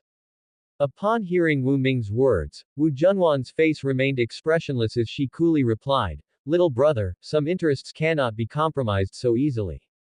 As a prince and a contender for the position of crown prince, if you so readily betray the interests of Great Wu, what right do you have to vie for that seat? After Wu Junwan finished speaking, Wu Ming snorted coldly and said no more. He rose to his feet, his sleeves swished as he, too, left the grand hall. Meanwhile, Lu Chen had arrived at the study. At this moment, Liang Zong and Qin Yushan were standing at the entrance to the study. Upon seeing Lu Chen, the two of them bowed and said in unison, We pay respects to your highness. Lu Chen continued walking into the study, saying as he moved, Dispense with the formalities, come in and speak, what's the matter? The two of them followed him into the study. Once inside, Liang Zong handed an envelope to Lu Chen and began, An omen has appeared in the capital city, and it is very similar to the one that appeared at the North Prince mansion before. It is also a beam of golden light piercing the sky, followed by clouds gathering densely, and thunder and lightning roaring. Hearing Liang Zong's words, Lu Chen's eyebrows instantly furrowed. No wonder the two of them were in such a hurry, such a thing had actually occurred in the capital city. Lu Chen quickly opened the envelope and carefully read the intelligence mentioned within the letter. Qin Yushan continued, Recently, there has been a rumor in the capital city that a celestial being has emerged within the royal family. However, there is another rumor claiming that Zhuge Zongguang is not a true celestial being but a pseudo-celestial, far from reaching the true heavenly human realm. Listening to Qin Yushan and reviewing the intelligence in his hands, Lu Chen fell into deep thought. Unexpectedly, in such a short amount of time, someone within the imperial palace had touched upon the threshold of the heavenly human realm. It was unknown who caused the omen, or if that person had truly broken through to the heavenly human realm, or were they, like Zhuge Zongguang, only 1 foot into the realm. If the rumors among the common folk were to be believed, the person in the palace who caused the omen had probably also only stepped 1 foot into the heavenly human realm. This rumor likely came from within the imperial palace itself. If they knew that Zhuge Zongguang had not broken through into the celestial realm, then it indicated the possibility that person was in a similar situation as Zhuge Zongguang, not having truly united with the Tao. Who could it be? Could it be the state preceptor, Satu Ce, or his own imperial father? His father had the sacred artifact from the mysterious Moon Palace, making him the most likely candidate to have broken through to the celestial realm. Seeing Lu Chen remain silent, Liang Zong added, The elite troops that the imperial court had initially dispatched to pacify the south have already been moved to the Qi country border and are about to enter Qi country. The number is roughly 400,000. However, though the imperial court has been frequently moving troops, His Majesty has not been holding court for a long time. Rumors say that His Majesty has fallen seriously ill, teetering on the edge of death. Now, the power struggles among the princes in the capital city are growing more intense, and their conflicts have come to the surface. Yet, His Majesty has not intervened at all, making it seem as if something has indeed happened to him. Hearing Liang Zong's words, Lu Chen, who had been in deep thought, couldn't help but chuckle before replying, My imperial father is not so easily troubled. Lu Chen did not believe for a second that the Sum Emperor was on the brink of death. He was a Grand Master, not so easily felled. His father must be plotting something again. Since rumors had spread about Zhuge Zongguang not being of the celestial realm, then it was very likely that the Sum Emperor had become aware of Zhuge's situation. Knowing this, the emperor would not remain inactive. So, what would the Sum Emperor do next? Would he order the imperial army to attack the North Country, or would he send a Grand Master first to assassinate Zhuge Zongguang? However, thinking back, the emperor pretending to be ill did leave Lu Chen somewhat puzzled, unsure of what the emperor was up to. Could it be that he thought Lu Chen would believe him to be dying soon and then capitalize on this moment to rebel? Regaining his composure, Lu Chen said to Liang Zong and Qin Yushan, Keep the spies focused on the capital city and the court's movements. Notify me immediately if there is any news. Liang Zong and Qin Yushan said in unison, as you command, Your Highness.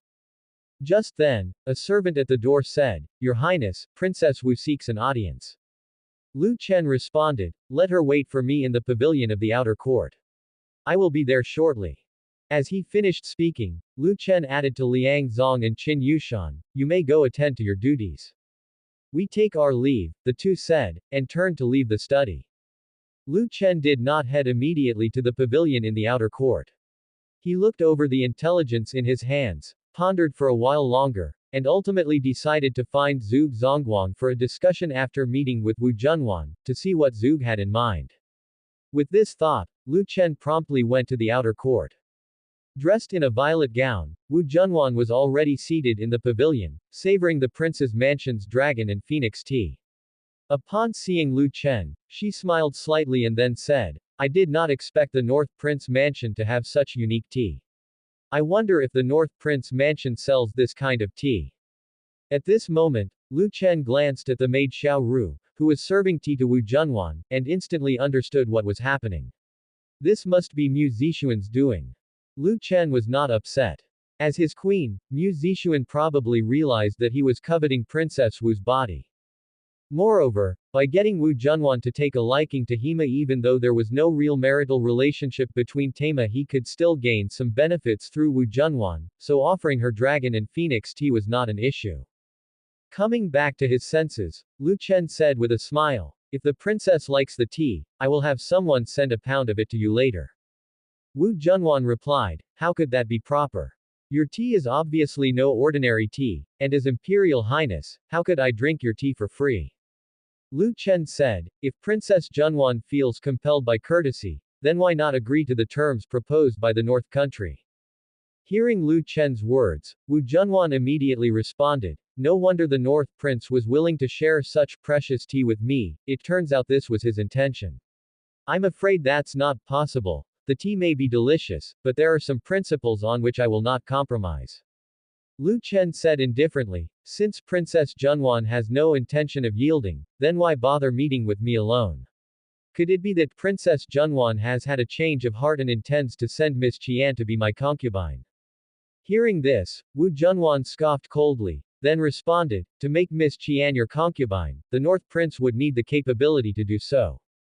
Seeing Wu Junwan seemingly angered, Lu Chen said with a smile, Whether I have that capability, Princess Junwan will come to know in time. Just as Wu Junwan was about to continue, Lu Chen suddenly interjected, I can agree to sign the trade agreement, but Princess Junwan must consent to the terms we initially proposed. Seeing Lu Chen agree so readily, Wu Junwan was momentarily stunned. Her main purpose for coming today was related to this matter, and she had thought Lu Chen would put forward some conditions before agreeing. But before she even spoke, Lu Chen had already consented. From the outset, her plan had been to use the treaty of the trade agreement as leverage to exchange for her signature. On this diplomatic mission to the North Country, the entire delegation was her people, and they would only agree to the terms proposed by the North Country if she nodded in approval.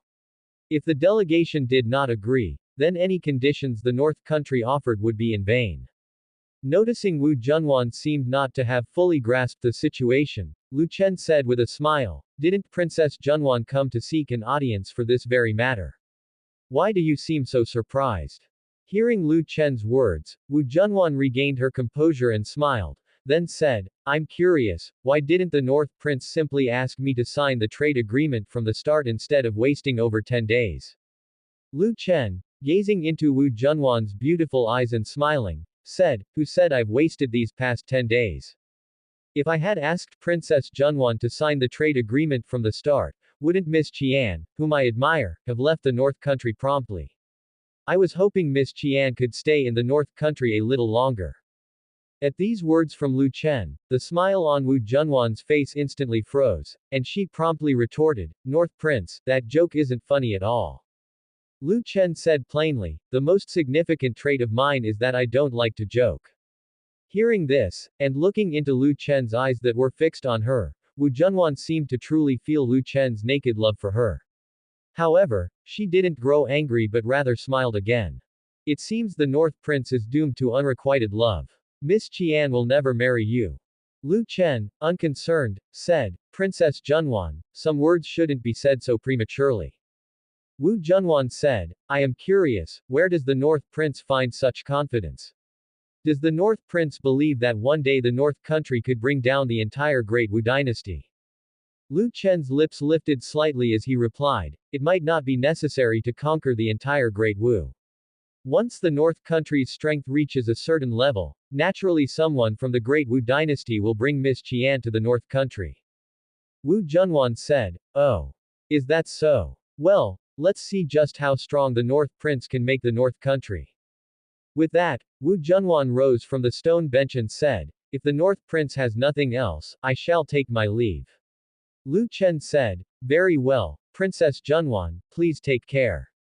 Wu Junwan then left the prince's mansion. As Wu Junwan sat in the carriage on her way back, her heart rate quickened as Lu Chen's earlier words echoed in her ears. Wu Junwan couldn't help but wonder, could it be that the North Prince wasn't joking, and his intentions were truly set on her? After all, the seigneur was a man who had managed to strengthen the North country to such an extent in a short amount of time. Would he resort to petty schemes for a woman? Or was he keeping her waiting for another reason? Wu Junwan pondered for a long while but still couldn't understand why Lu Chen had stalled her for more than 10 days. Upon arriving back at her lodging, just as Wu Junwan stepped into the courtyard, a member of the delegation came in and said, Princess Junwan, the North Prince has sent a pound of tea leaves.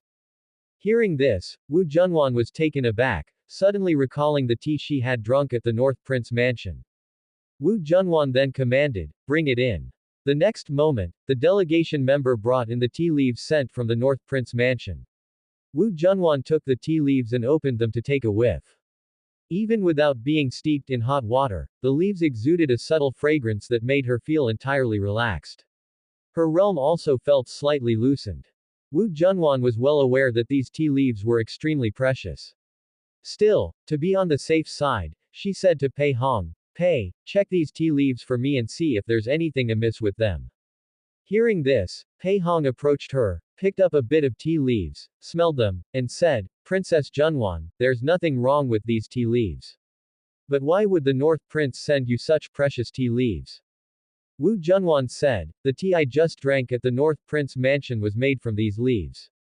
As soon as the tea touched my lips, I felt a sense of relaxation wash over me. My entire body lightened, the flow of true qi within me became much smoother, and I even vaguely felt on the cusp of a breakthrough. Startled by her account, Pei Hong was amazed that there could be tea leaves with such effects. The leaves were indeed exceedingly valuable. Curious, Pei Hong inquired, Princess Junwan, why would the North Prince give you such precious tea leaves? Hearing Pei Hong's question, Wu Junwan fell silent for a moment, once again recalling Lu Chen's words from before. Wu Junwan couldn't help but think again, could it be that this young man from the North Palace really wanted her? Otherwise, why would he send her such a precious gift? However, it was unfortunate for him, she was destined to never marry such a young man. She was someone who would walk the path of an empress, how could she possibly marry the North Prince? Not only would she not marry the North Prince, but she would even become his enemy in the future. Ever since the Sum Emperor fell ill, the struggle among the princes had intensified. Although the Sum Emperor temporarily ceased to attend court sessions, officials were still obligated to attend the regular Great Court Assembly. The Great Court Assembly was usually presided over by Zhao Wenan and Lin Gaoyuan. In the absence of the Sum Emperor's oversight, the assembly had become a battleground for the factions of various princes to launch attacks against each other. Whenever the Great Court Assembly convened, the court officials would argue from the beginning until the end of the session. Even though the factions had reached a point where they were incompatible as fire and water, the Sum Emperor still did not appear in court. Now, apart from the state preceptor and those who served the Sum Emperor personally, only the left and right prime ministers were able to see the Sum Emperor after the court was dismissed. Very few knew the exact condition of the Sum Emperor's health. The only thing people were aware of was that his illness had become more severe and that he was near the end. Xuanzheng Hall. The morning court session today was as chaotic as always until an official from Prince Lu Yi's faction stepped forward and addressed Lin Gaoyuan and Zhao Wenan. Prime Minister Zhao, Prime Minister Lin, now that His Majesty is bedridden and state affairs are piling up like a mountain, it is time to persuade His Majesty to establish a crown prince. Upon hearing this statement, the previously noisy crowd in the Great Hall instantly fell silent, their gazes unanimously turning towards Lin Gaoyuan and Zhao Wenan. As the only ones with access to the Sum Emperor at the moment, only these two knew the Sum Emperor's exact condition. Even the princes were kept in the dark about how their father's health was faring, especially since the Sum Emperor had explicitly forbidden any prince from visiting him. To establish a crown prince at such a time, it could only be done by persuading the Sum Emperor through Lin Gaoyuan and Zhao Wenan, the left and right prime ministers. At that moment, an official from the faction of the third prince stood up as well. Indeed, the court cannot go a single day without someone to direct the grand affairs. If the current situation continues, it could very likely lead to unrest. The seigneurs throughout the land are already restless. Establishing a crown prince early would help to stabilize the foundation of the state. After this person finished speaking, other officials also stood up one after another. Regardless of which prince's faction they belong to, they all hope to establish the crown prince as soon as possible. Of course, the crown prince they had in mind was the prince they supported, signifying that the battle for succession had reached its most intense stage. If the Sum Emperor's illness continued to deteriorate and the crown prince's seat did not go to the prince they supported, then they could overturn the table. At this moment, Lin Gaoyuan spoke to the restless crowd. His Majesty has his own plans, there is no need for everyone to be so anxious. Zhao Wenan then added, Prime Minister Lin and I have discussed this matter, and we will bring up the issue of establishing a crown prince to His Majesty shortly. It was at this moment that Prince Lu Yi asked, Prime Minister Zhao, Prime Minister Lin, may I know how my father's health is faring? Zhao Wenan replied, Prince Lu Yi need not worry. His Majesty has simply caught a cold, and should recover after some time. Upon hearing Zhao Wenan's statement, the princes and court officials' first reaction was to think he was lying, even suspecting the Sum Emperor's illness had grown worse. If it were merely a common cold, how could it be that he had not attended court for so long? He might have already recovered by now. Zhao Wenan and Lin Gaoyuan had both met with the Sum Emperor, and as left and right prime ministers, it was natural for them to stabilize the court. Thus, even if the Sum Emperor were truly on his deathbed, they would only say that his health was not of concern. The more they insisted the Sum Emperor's health posed no issue, the more it indicated that the situation was pessimistic. Instantly, people at court began to ponder their next steps, especially the princes, who could scarcely contain their inner turmoil. Originally, they had thought the Sum Emperor was in good health and in his prime, believing that it would be decades before it was their turn to ascend to power, at most jockeying for the position of crown prince. Even as crown prince, they would have to tread carefully, for a single misstep could lead to attacks from officials of other princes' factions. Lu Shuyun served as an example of this. But if the Sum Emperor were indeed not long for this world, they would only need to become crown prince, and soon after, they could ascend as emperor. Once enthroned as the supreme ruler, they could leverage the royal family's power to purge the other princes and secure their position. At this time, Lin Gaoyuan said, if there is nothing else to report today, then we shall adjourn. Prime Minister Zhao and I will go and inform His Majesty of recent developments. As his words fell, Lin Gaoyuan scanned the people in the Great Hall. Seeing that no one continued to speak, Lin Gaoyuan said, let it be so. After that, Lin Gaoyuan turned and headed towards a side hall, with Zhao Wenan following closely behind. Seeing both prime ministers leaving, the officials in the Great Hall looked at each other and departed one after another. However, as the officials left, they tended to group together, with the officials of each prince's faction following their respective prince. At this time, Lin Shuming felt somewhat awkward. Looking around, he noticed that nearly all the courtiers had chosen their sides, even the military generals, leaving him, a military general, walking alone at the rear. As the commander of the Qilin army, princes had indeed tried to win him over. Being the son of Lin Gaoyuan, winning him over would essentially be like securing the entire Lin family, and consequently, the support of Lin Gaoyuan, the left minister. Lin Shuming thought to himself that even the military generals had chosen sides, it was likely that the capital city would fall into internal strife. Military generals generally refrained from taking sides easily. If they expressed a political stance, it indicated that the princes had obtained military power. If every prince controlled military forces, a bloody power struggle for the throne would be inevitable in the end. Just at that moment, an official from the faction of the eldest prince approached Lin Shuming. Prince Qin invites you to a banquet at the Spring Moon restaurant at noon today and hopes that General Lin will attend. Upon hearing this, Lin Shuming smiled. Nowadays, drawing people over had become brazen. In the past, princes would never dare to invite a general with troops under his command to a banquet, as it would make people suspect they harbored thoughts of rebellion. Lin Shuming then said, I appreciate Prince Qin's kind invitation, but I have other engagements at noon today and must decline. Hearing this, the official wasn't surprised. Lin Shuming's status was rather special. Attracting him was not an easy task to begin with. Afterward, the official returned to the crown prince's side. Your Highness, General Lin says he has engagements at noon and won't make it. The crown prince said indifferently, it's already come to this point, and we haven't seen the Lin family take a stand. Could it be that Prime Minister Lin is waiting for a result before making a choice? At this remark, the crown prince chuckled, quite the crafty old fox, but fence-sitters ultimately won't be entrusted with important tasks. The crown prince didn't dwell on it further. He regarded the Lin family as fence-sitters, not committed to supporting any prince. It was somewhat advantageous for him if Lin Gaoyuan remained neutral. It meant Lin Gaoyuan would not side with him but also would not support other princes, preventing them from growing stronger. As left minister, Lin Gaoyuan held significant prestige in the court and led his own faction. If he explicitly aligned with a prince, officials from his faction were likely to follow suit and support that prince.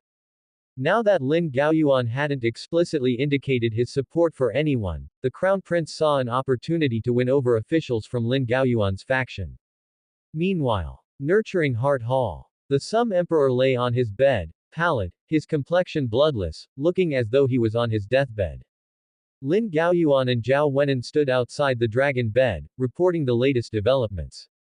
At that moment, the Sum Emperor asked, any news from the north? Upon hearing this question, Zhao Wenan and Lin Gaoyuan understood the Sum Emperor was inquiring about the North Prince's actions. Zhao Wenan answered, Your Majesty, it has been reported that the North country has been discussing trade cooperation agreements with the Great Wu dynasty recently. Hearing this, the Sum Emperor suddenly coughed violently, as if angered by the news. Seeing this, Zhao Wenan and Lin Gaoyuan exclaimed in unison, Your Majesty, please take care of your health. After coughing twice, the Sum Emperor said, I am fine. Continuing, the Sum Emperor snorted coldly and added, signing a trade cooperation agreement. What's the difference between that and establishing independent relations with Great Wu? That unfilial son is increasingly disregarding me. The Sum Emperor then asked again, have the troops from the south been moved to Qi country? Zhao Wenan answered, they've been moved to the border of Qi country and will enter its territory in a few days. The Sum Emperor said, I've heard rumors lately in the capital city that Zhuge Zongguang has not truly broken through the heavenly human realm. Have you heard about this rumor? Hearing this, Zhao Wenan and Lin Gaoyuan exchanged glances. They were uncertain why the Sum Emperor was raising this matter now. Could it be that he was planning to take action against the North country? Take action at this time. The Sum Emperor himself was critically ill, his life hanging by a thread, and yet he still contemplated eliminating the North country. Zhao Wenan immediately said, I have indeed heard such rumors, but I believe they must have been deliberately spread to make the imperial court lower its guard. The Sum Emperor commanded, true or not, have the frontline troops ready to suppress a rebellion at any moment. Zhao Wenan and Lin Gaoyuan responded in unison, yes, Your Majesty.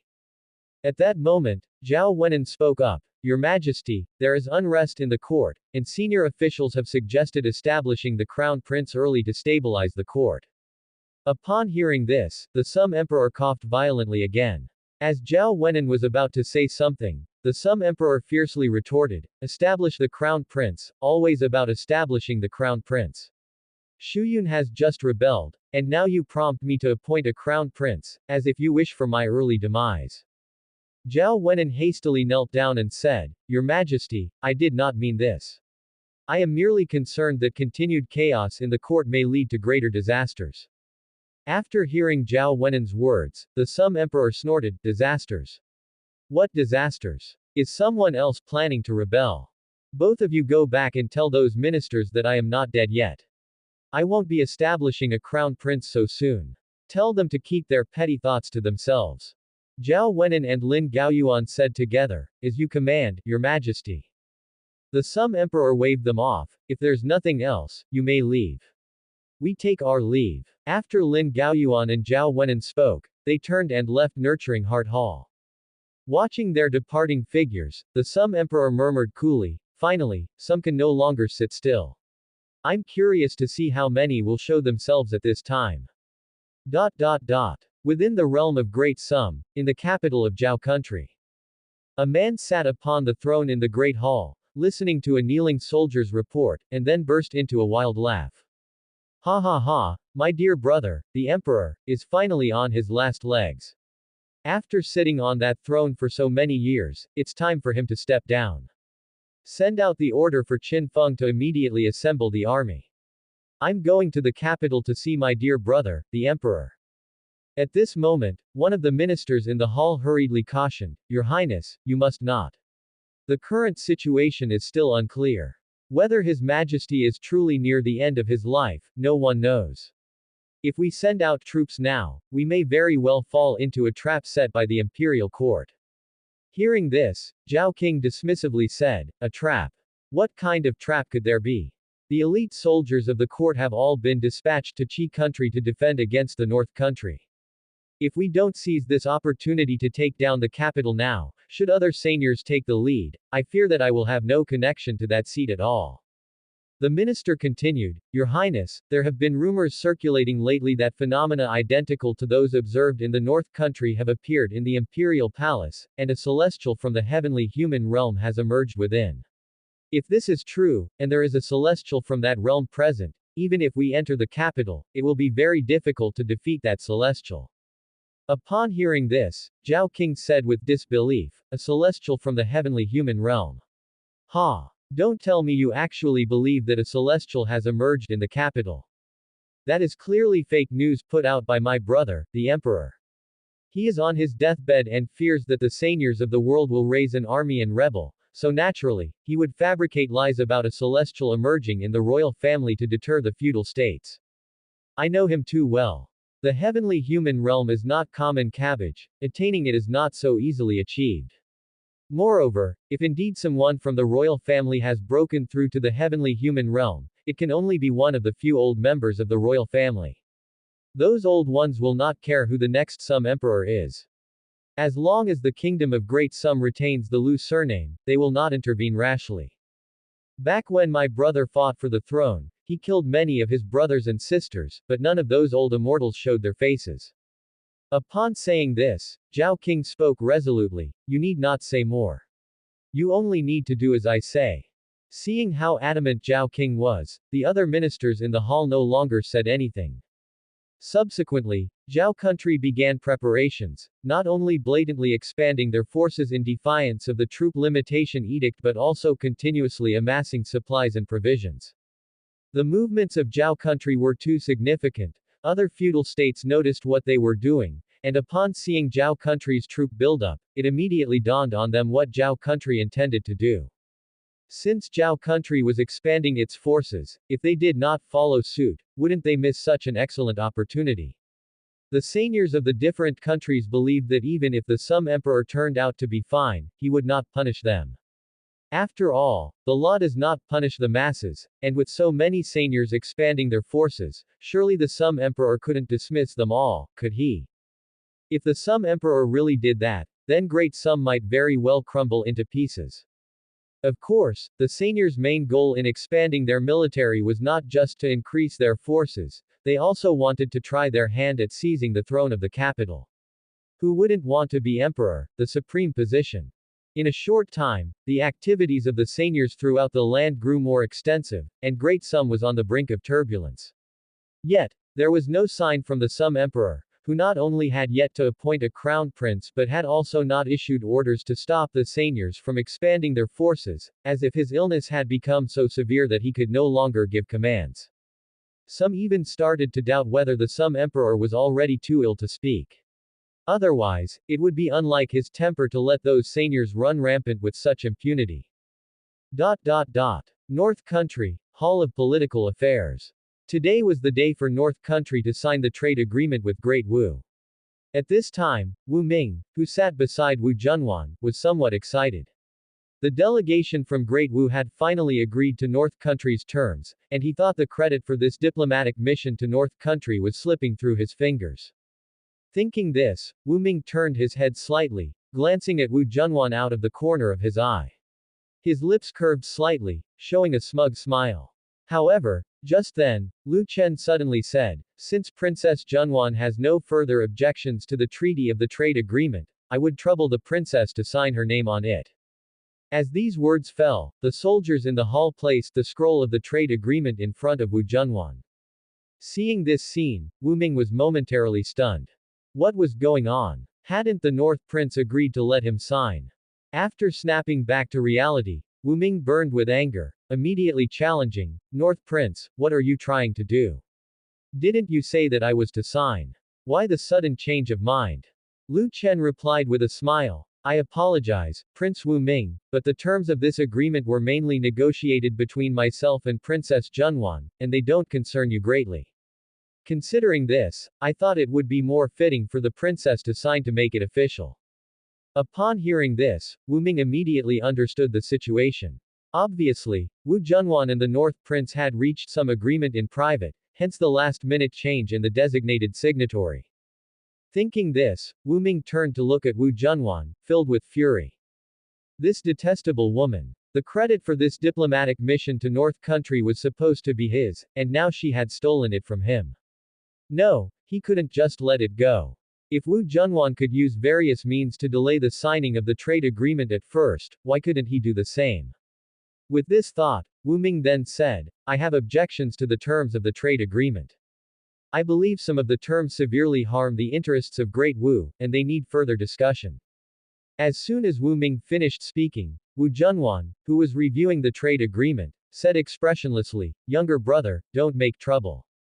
Just as Wu Ming was about to continue, an elder next to him spoke up, "Your Highness, since the trade agreement was jointly drafted by Princess Junwan and the North Prince, there surely can't be any issues with it. I trust that the princess would not betray the interests of Great Wu." Upon hearing the old man beside him, Wu Ming's entire demeanor sank, for this elder was sent by his father, the emperor, to protect him but also to watch over him.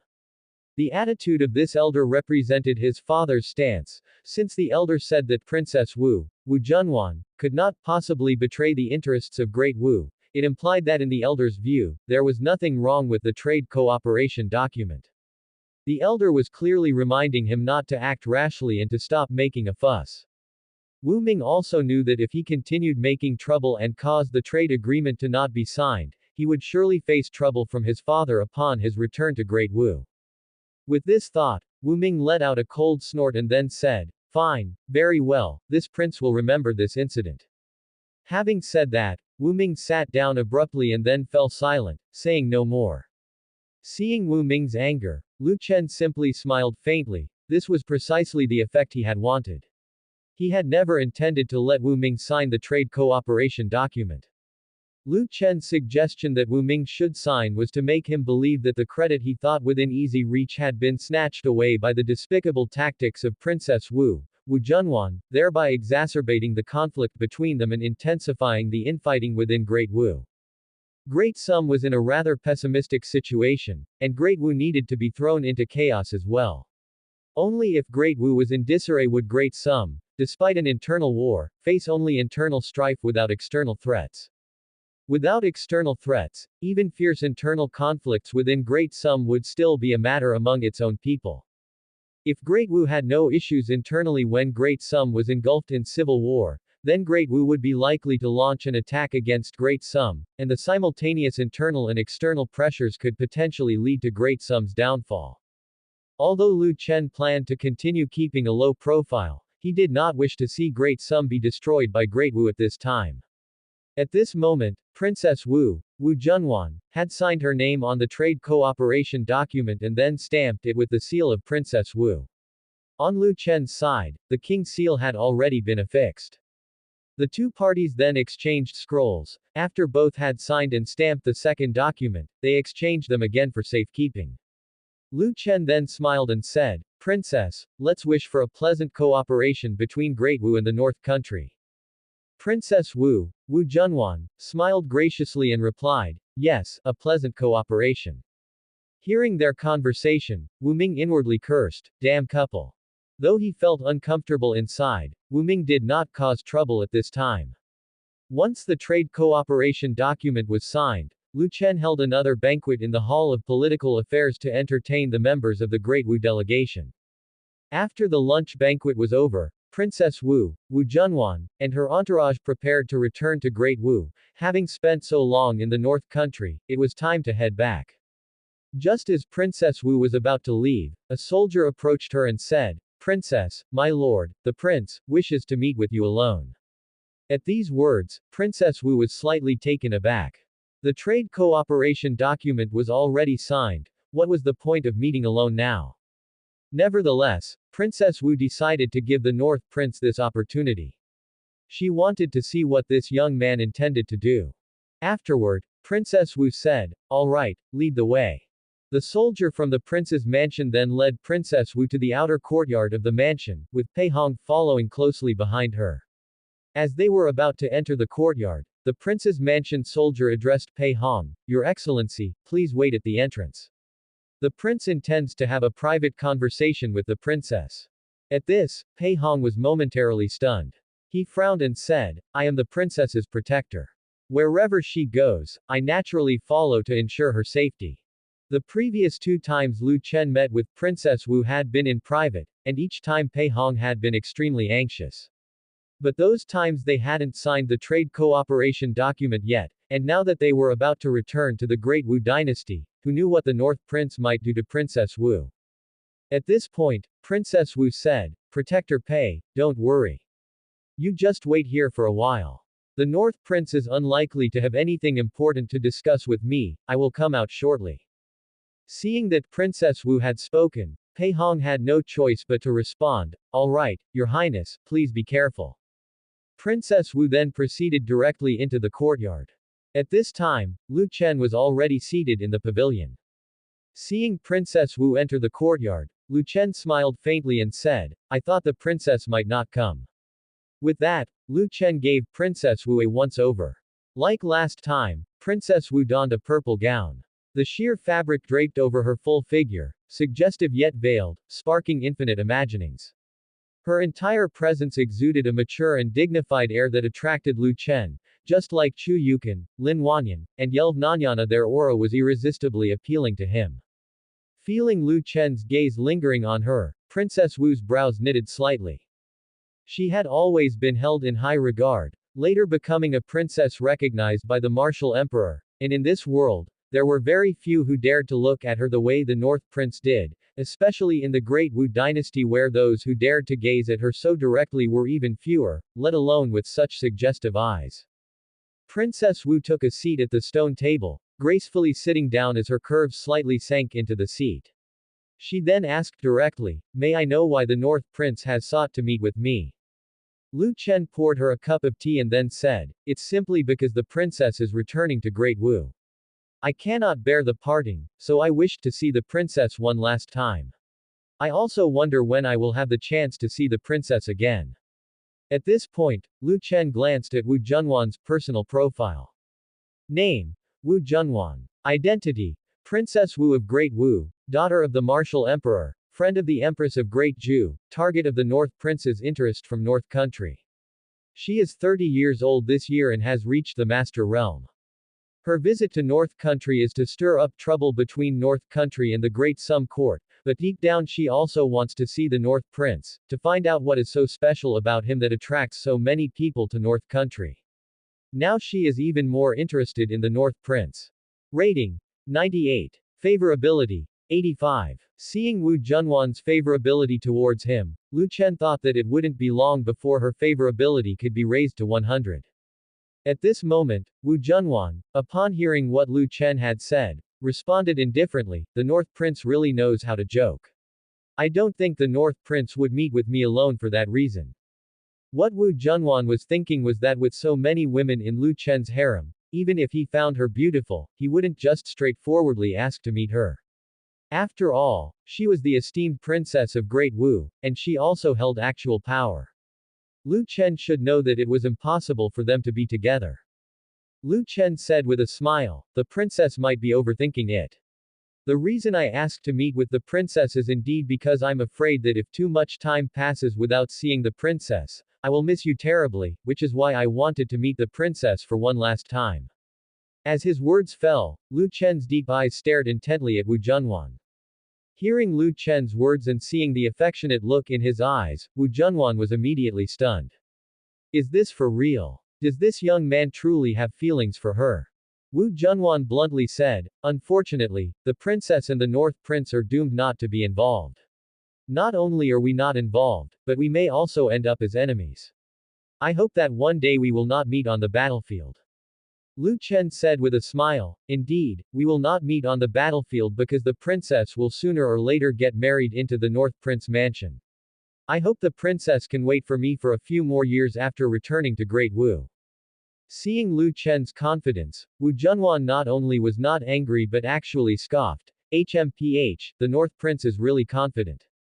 Does the North Prince really think my father, the Emperor, would marry me off to someone who poses such a great threat to Great Wu?"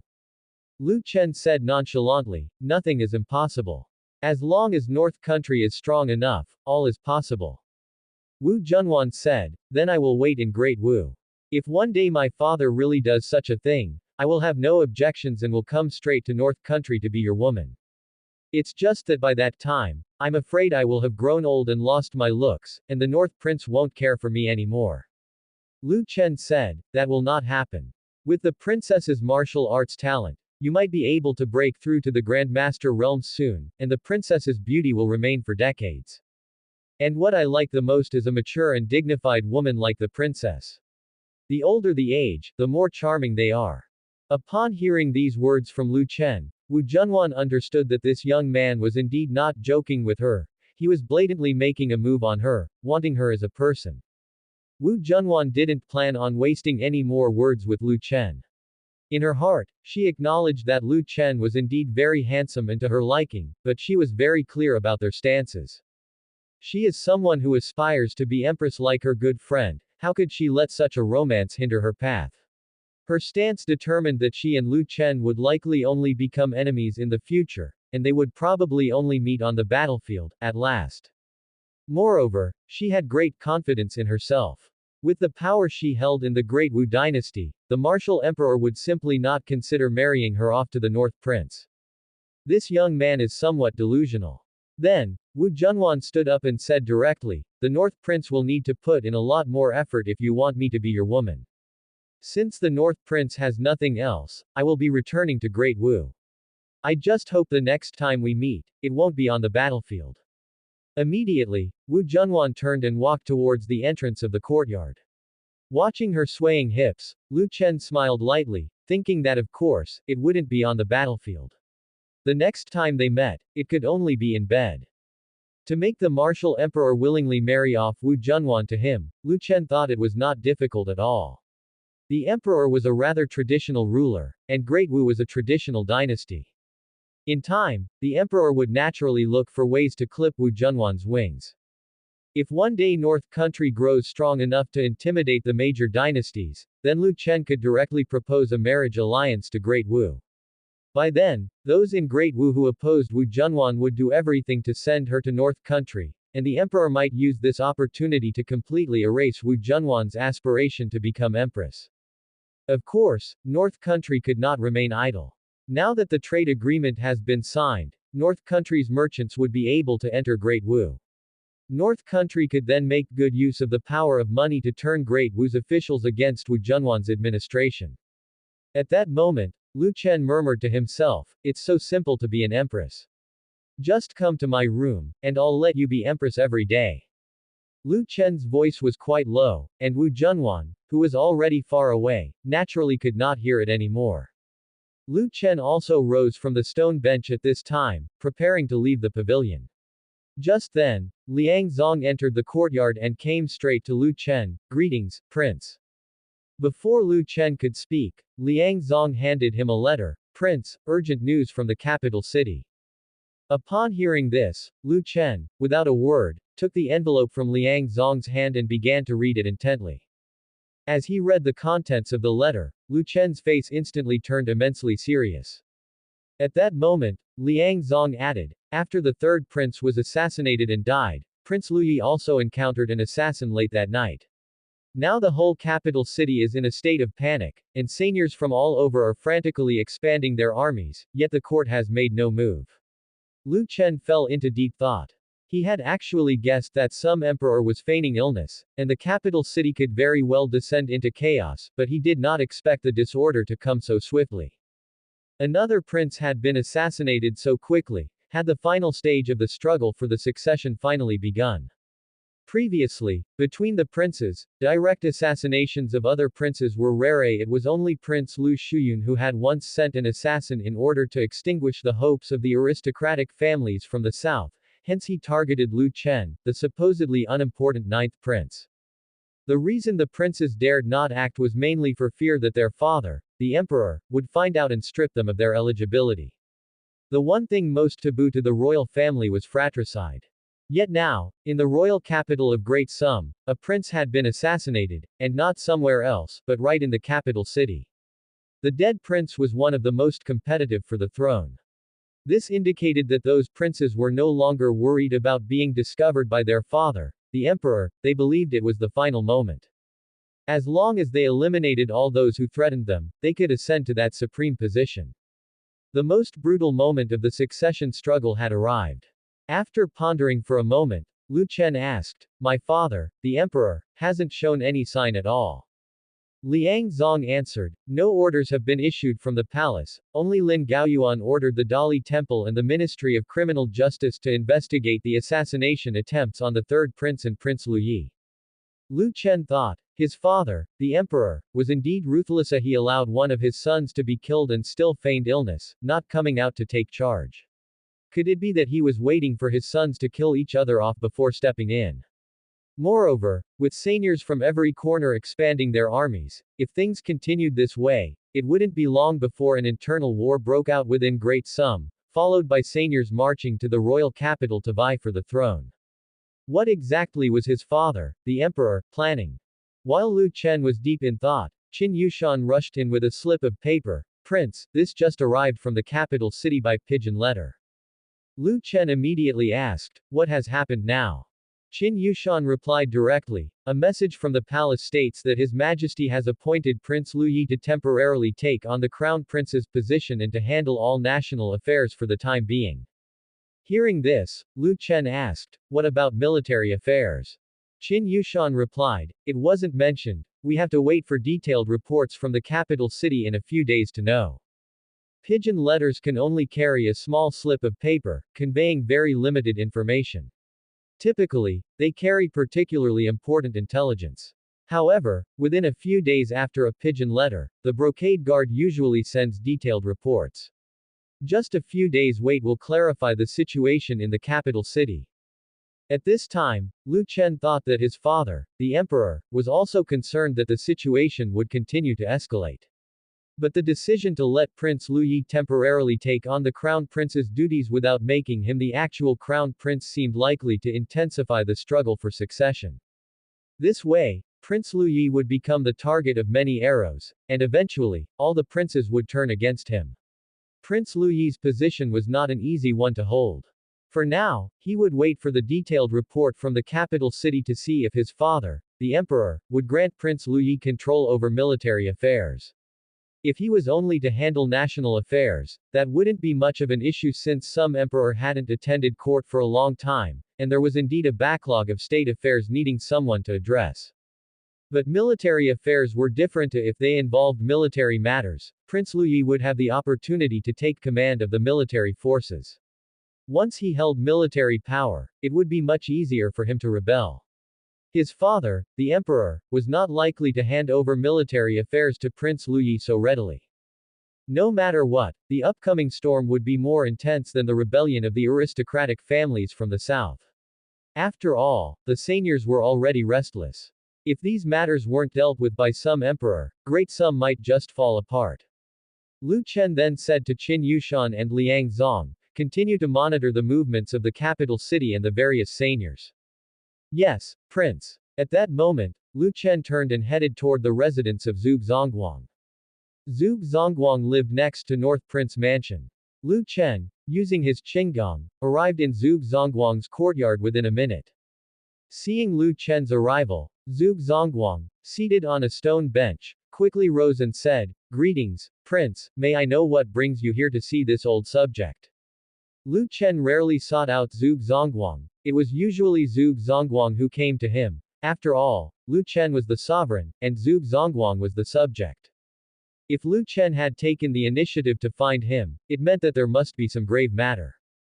Lu Chen replied, I just received intelligence that the third prince has been assassinated and died, and Prince Luyi was also targeted by an assassin. Subsequently, my father, the emperor, appointed Prince Luyi to temporarily take on the position of the crown prince and oversee all national affairs. I truly cannot fathom what my father, the emperor, is scheming. Now, with seigneurs in various places expanding their armies and a civil war imminent, if things continue this way, Great Sum might very well splinter. I do not believe my father, the emperor, would like to see Great Sum fragment.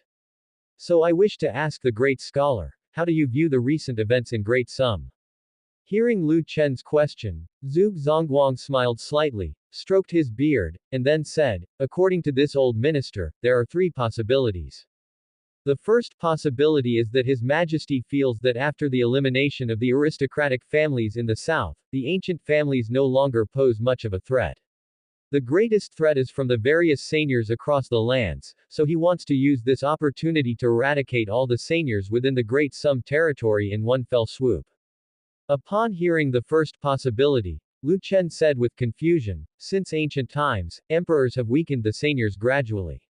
My father has enticed all the seigneurs to expand their forces, and when the time comes, the imperial army may not be a match for those seigneurs. There are more than a dozen seigneurs in Great Sum. If all the seigneurs were to expand their troops, their soldiers added together would definitely outnumber the imperial armies. At that time, the imperial army might be unable to suppress the rebellion, and the Sum emperor's actions might misfire disastrously. Zhuge Zongguang said, just like how His Majesty forced Prince Lu Shuyun to rebel by heading south, since His Majesty dares to arrange such a scheme, he must have already made the necessary preparations. Perhaps in his view, those seigneurs are not to be feared. Lu Chen thought about it and felt there was some reason to that. Perhaps his father had already figured out how to deal with those seigneurs. Lu Chen continued to ask, what about the second possibility? Zhuge Zongguang replied, the second possibility is that His Majesty might indeed be sick. Lu Chen said with a smile, I'm afraid that's the least likely. Zhuge Zongguang said, this old minister thinks so too. Lu Chen asked again, what is the third possibility? Zhuge Zongguang answered, the third possibility is that His Majesty's real intention might be to lure North Country into launching an attack, and then eliminate North Country, this significant concern. The Imperial Army has already been deployed to the Qi Country border, clearly ready for a conflict with North Country. From the rumors in the capital city, it's likely that His Majesty has guessed that this old minister hasn't broken through to the heavenly human realm.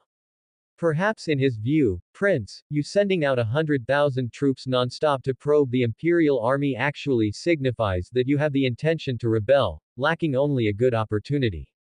Therefore, by deliberately falling ill, His Majesty is giving Prince a chance to rebel. Hearing this, Lu Chen fell into contemplation. After pondering for a moment, he then said, if my father really thinks this way, then he greatly misunderstands me. At this point, Zhuge Zongguang mentioned, in fact, this old minister has thought of another possibility, although it's even less likely. Lu Chen asked, great scholar, please share your thoughts. Zhuge Zongguang said, does Prince remember the abnormal phenomena that appeared in the capital city? Lu Chen replied, of course. Zhuge Zongguang continued, this old minister suspects that His Majesty has also entered the state of pseudo-celestial realm. According to Senior Xuanyuan, this means that His Majesty is very likely already at the Unity realm. Considering His Majesty's life experiences, he is a monarch with immense ambition. The trials His Majesty faces in achieving unity might likely involve gaining complete control over all of Great Sum. For this, he must eliminate all the seigneurs. By enticing the seigneurs to grow their forces and rebel, His Majesty then has the justification for weakening them. Perhaps His Majesty can't wait any longer, and that's why he's pretending to be ill now, tempting those seigneurs to break the rules and expand their forces on their own. This old minister even believes that the very first seigneur to expand his troops might also be His Majesty's man, helping in stirring the other seigneurs. Lu Chen was stunned by Zhuge Zongguang's speculation. Had Zhuge thought so far ahead? He had never considered these points. He thought that Zhao Qing's initiative in expanding his troops was merely because he saw the Sum Emperor's critical illness and hence wanted to rebel, that's why he was frantically expanding his troops. But in Zhuge Zongguang's view, could Zhao Qing possibly be the Sum Emperor's man? Zhuge Zongguang continued, His Majesty had previously cooperated secretly with the Dongfang family well in advance in order to eliminate the aristocratic families in the south. If His Majesty is really pretending to be ill and ignoring the seigneurs' expansion, then there must be allies among the seigneurs who are His Majesty's supporters. After listening to Zhuge Zongguang's words, Lu Chen sorted out his thoughts and then asked, according to the great scholar, what should I do, and what should North Country do next? Zhuge Zongguang replied, according to this old minister, Prince now only needs to manage North Country well and pay no attention to the events happening in Great Sum. Once Great Sum truly falls into civil unrest, North Country will welcome a new period of development. Every time Great Sum experiences war, a great number of refugees will flee to North Country for asylum. Now, North Country has a population of just a few million, too few to support the development of North Country. If North Country wants to grow stronger, it needs a larger workforce. Zhuge Zongguang then cautioned, moreover, Prince should take the initiative to guard against the Great Wu dynasty. This old minister suggests that during Great Sum's internal chaos, Prince should actively seek to exchange or purchase territory bordering Great Wu from Qi Prince, enabling North Country to swiftly deploy troops against Great Wu. Currently, North Country's southwest borders Great Zhu, the south borders Qi Country, and western Qi Country borders Great Wu. If North Country were to launch an attack on Great Wu, it would have to go through either Great Zhu or Qi Country. If it could swap for a piece of land from Qi Country that borders Great Wu directly, North Country's army could then directly head south and attack the Great Wu dynasty. Of course, this doesn't mean that North Country really intends to attack Great Wu. By doing so, North Country is simply deterring Great Wu. If Great Wu dares to send troops against Great Sum during its internal strife, North Country can seize the opportunity to launch an offensive against Great Wu. After hearing Zhuge Zongguang's suggestion, Lu Chen pondered for a moment before saying, all right, I will send someone to Qi Country to buy a piece of land from my uncle, the prince. However, the imperial army has already been stationed in Qi Country, so the Qi prince might not be in a position to decide. Zhuge Zongguang replied, Your Highness can try first, and if it doesn't work out, we can think of another solution. Lu Chen said, that works. Then I shall not disturb you, great scholar, said Lu Chen. With that, Lu Chen turned and left. Prince, take care, Zhuge Zongguang called after him. In a little while, Lu Chen used his Qinggong to return to the prince's mansion. Just as he was about to head to the study, he saw Wu Yuan and Wang Qingqi on his way there. Upon seeing Lu Chen descend from the rooftop, Wu Yuan quickly greeted, Your Highness, I pay my respects. Lu Chen nodded his head and then turned to Wang Qingqi, who said directly, Your Highness, there is intelligence from Great Zhu. Lu Chen continued toward the study, saying as he walked, Everyone, come to the study. The two followed behind Lu Chen to the study. Once inside the study, Lu Chen looked at Wu Yuan, you speak first. What is it? Wu Yuan replied, Lord Xuanyuan has sent word that the steam engine and train have been built and successfully tested. Next, they plan to construct rail tracks directly from Great Yu City to Yan County and hope for your highness's support. Surprised by the news, Lu Chen couldn't help exclaiming, so soon. He had initially thought it would take a long time to build the train and steam engine. Unexpectedly, Mo Xing and his team had achieved it in less than half a year since their arrival in Great Yu City. This was the advantage of Great Yu City having a large number of craftsmen. Regaining his composure, Lu Chen told Wu Yuan, "Go and tell Lord Xuanyuan that the rail tracks from Great Yu City to Yan County will be funded by the prince's mansion. I will also send a batch of barbarian slaves to assist them." "Yes, Your Highness," Wu Yuan responded. Lu Chen continued, "Very well, if there's nothing else, go and relay the message to Lord Xuanyuan now." Wu Yuan bowed and said, "Your servant takes his leave." With that, Wu Yuan turned and left the study, thoughtfully closing the door behind him. Once Wu Yuan had gone, Lu Chen's gaze swept over Wang Qingqi. Wang Qingqi was wearing a red chiffon long dress, with her fair skin faintly visible beneath the fabric. Her hair was piled high, revealing a snowy white neck and delicate collarbones, oozing allure. Since becoming Lu Chen's woman, Wang Qingqi had blossomed like a nourished flower, becoming increasingly beautiful and charming. At this point, Lu Chen asked Wang Qingqi, "What is the movement in Great Ju?" Wang Qingqi replied, "The Empress of Dayu has sent Murong Shuai to the North Country. It is said that Murong Shuai offended the Empress and has been sent to the North Country as a trade envoy." Lu Chen smiled faintly, then said, "It seems the Empress of Dayu is also very wary of the North Country." Murong Shuai was a favored person by the Empress's side and was also known as the Inner Palace Prime Minister. To be dispatched to the North Country by the Empress was slightly surprising to Lu Chen. However, Lu Chen felt that Murong Shuai's posting to the North Country wasn't because she had offended the Empress, but rather, the Empress wanted to monitor the North Country to prevent it from taking actions unfavorable to Great Ju or to gauge the North Country's real strength. That's why such an important figure like Murong Shuai was sent here. Lu Chen then inquired, "Have you found out why Murong Shuai offended the Empress of Dayu?" Wang Qingqi answered, "It is said that Murong Shuai was found by the Empress to have a lover outside the palace, and in a fit of anger, the Empress banished her to the North Country." Lu Chen was taken aback at this revelation. A lover. High-status women with power often couldn't stand being alone and would nourish pretty boys. If this was true, it would indicate that Murong Shuai was promiscuous. Lu Chen felt a sudden regret. Murong Shuai was a woman who scored over 90 points, and her beauty met Lu Chen's tastes perfectly. It was a pity, though, for if Murong Shuai had already had relations with other men, he would lose interest in her. Lu Chen was a man with a love for purity, favoring women who were unblemished. Seeing that Lu Chen had fallen silent, Wang Qingqi spoke with a playful smile, "Is your highness very disappointed?" At that, Lu Chen chuckled lightly, then replied, "Disappointed about what?" Wang Qingqi remarked, "Such a beautiful and enchanting woman has already been with other men. Are you not disappointed, Your Highness?"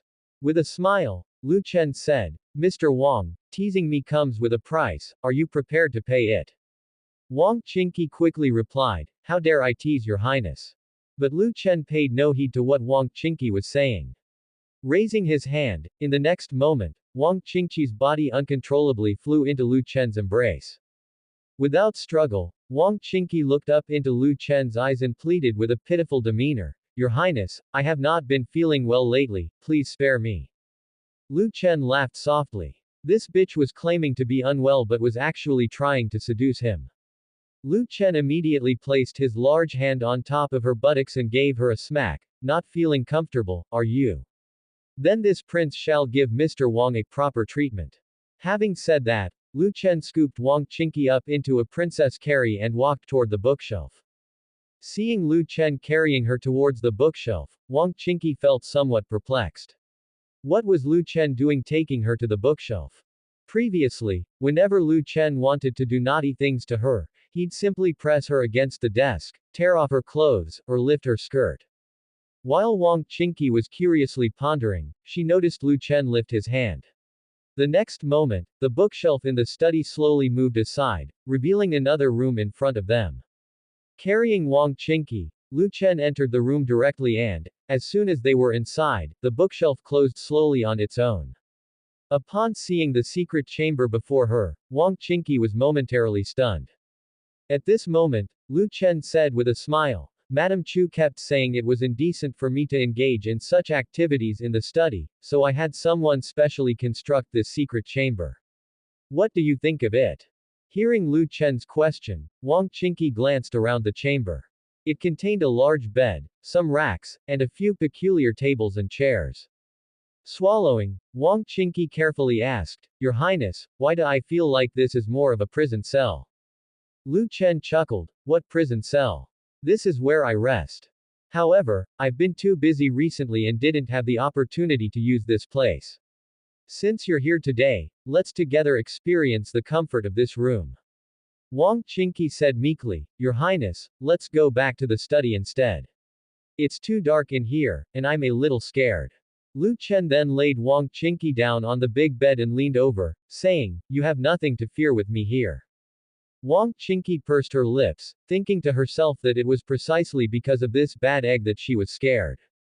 In such a pitch-dark place, who knew what this bad thing, Lu Chen, might do to her? Without wasting any more time, Lu Chen immediately sealed Wang Qingqi's lips with his own. Left without a choice, Wang Qingqi could only share the experience of the chamber's comfort with Lu Chen. A few days later, Murong Shuiye arrived in Yan County with some companions. Murong Shuiye was a trade envoy sent by Great Zhu to reside in North Country. As an external official, her first duty upon arriving in North Country was to meet with Lu Chen, the ruler of this feudal state. When Lu Chen heard that Murong Shuiye was coming to see him early in the morning, he made sure to get up early as well. Inside the Hall of Political Affairs. As Lu Chen slowly made his way to the throne, he glanced at the Great Hall and noticed that Murong Shuiye and the delegates from Great Zhu had already arrived. At that moment, Murong Shuiye stood up and said, Subordinate Murong Shuiye pays her respects to the North Prince. Lu Chen smiled slightly and then said, You may dispense with the formalities. Gazing at the chilly yet breathtakingly beautiful Murong Shuiye, Lu Chen couldn't help but feel regretful. Such a lovely woman, how could she raise male pets? It was such a waste. The first time he had met Murong Shuiye, he had wanted to claim her for himself.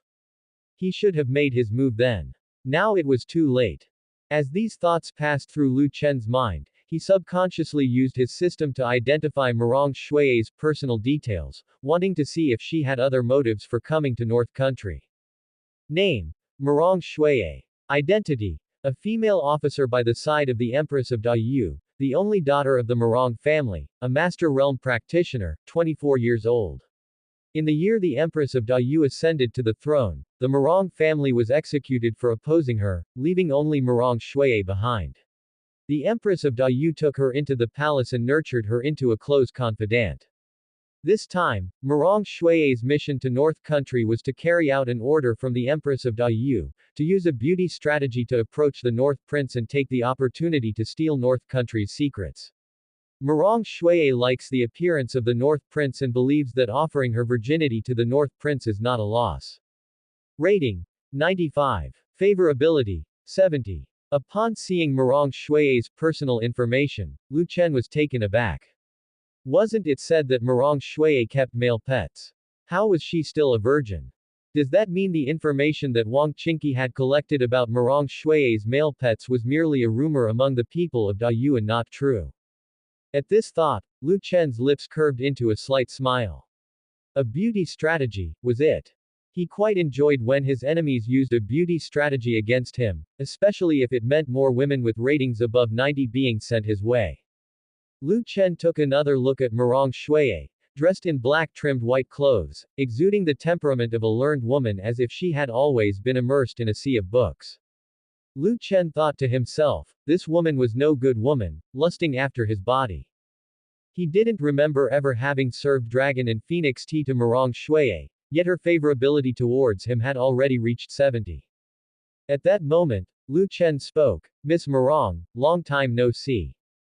Murong Shuiye showed a slight smile on her cool face. During my tenure in North Country, I hope for the North Prince's continued support.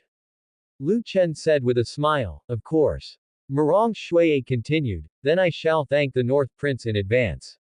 Lu Chen replied, no need to thank me. It's only right. At this, Lu Chen feigned curiosity and asked, but tell me, aren't you from the Empress's inner circle? How could the Empress bear to send you to North Country as an envoy? Murong Shui responded, I made a mistake in Da Yu and angered the Empress. She doesn't wish to see me temporarily and has hence dispatched me to North Country. Lu Chen said, I see. Miss Murong need not worry. You are the Empress's right-hand woman. It's likely just a fit of anger.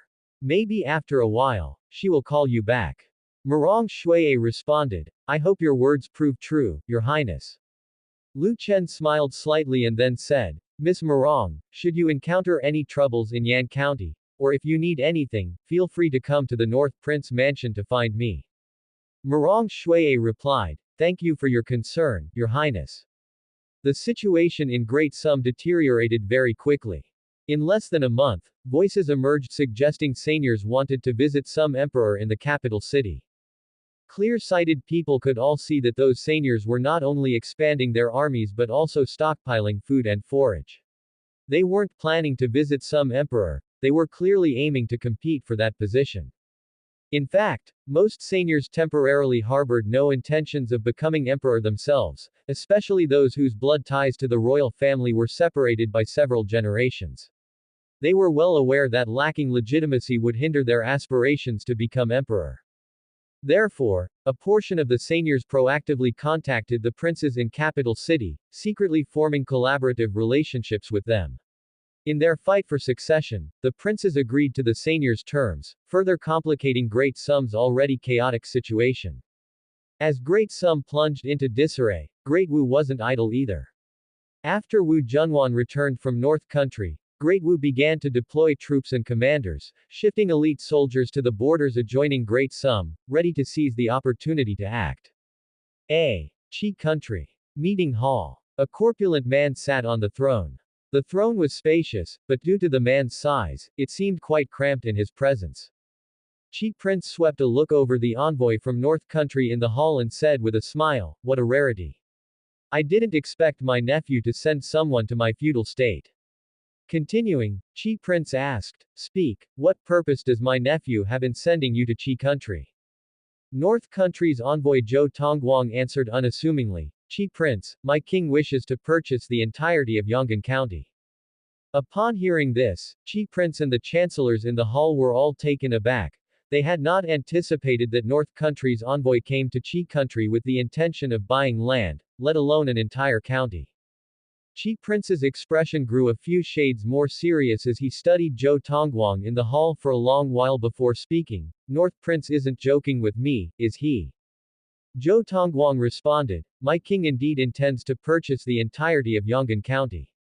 If Qi Prince finds a transaction with silver unsatisfactory, we can also exchange land for land. If there is any land in North Country that catches Qi Prince's eye, feel free to name it. Hearing this, Qi Prince snorted internally.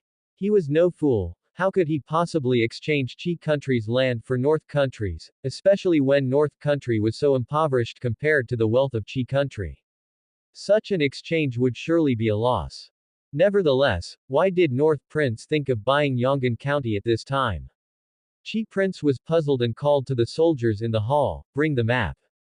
As he spoke, a large map held up by bamboo rods was brought into the middle of the hall, allowing a clear view of the entire map at a glance.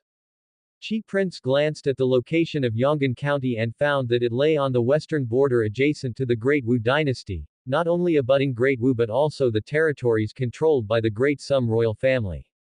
This meant that as long as North Country acquired Yong'an County, its army could bypass Qi Country via this corridor and directly access the realms controlled by the Great Sum royal family. After locating Yong'an County, Qi Prince asked with a smile, I am curious as to why North Prince would wish to purchase Yong'an County. This position seems rather sensitive. Zhou Tongguang replied with a smile, I believe Qi Prince must have heard of the trade agreement signed between North Country and the Great Wu dynasty. From now on, North Country will be able to do business with Great Wu. However, the lands of Great Zhu and Qi Country lie between North Country and Great Wu, making it somewhat troublesome for goods from North Country to reach Great Wu. Therefore, my king thought of acquiring Yonggan County, to border directly with Great Wu.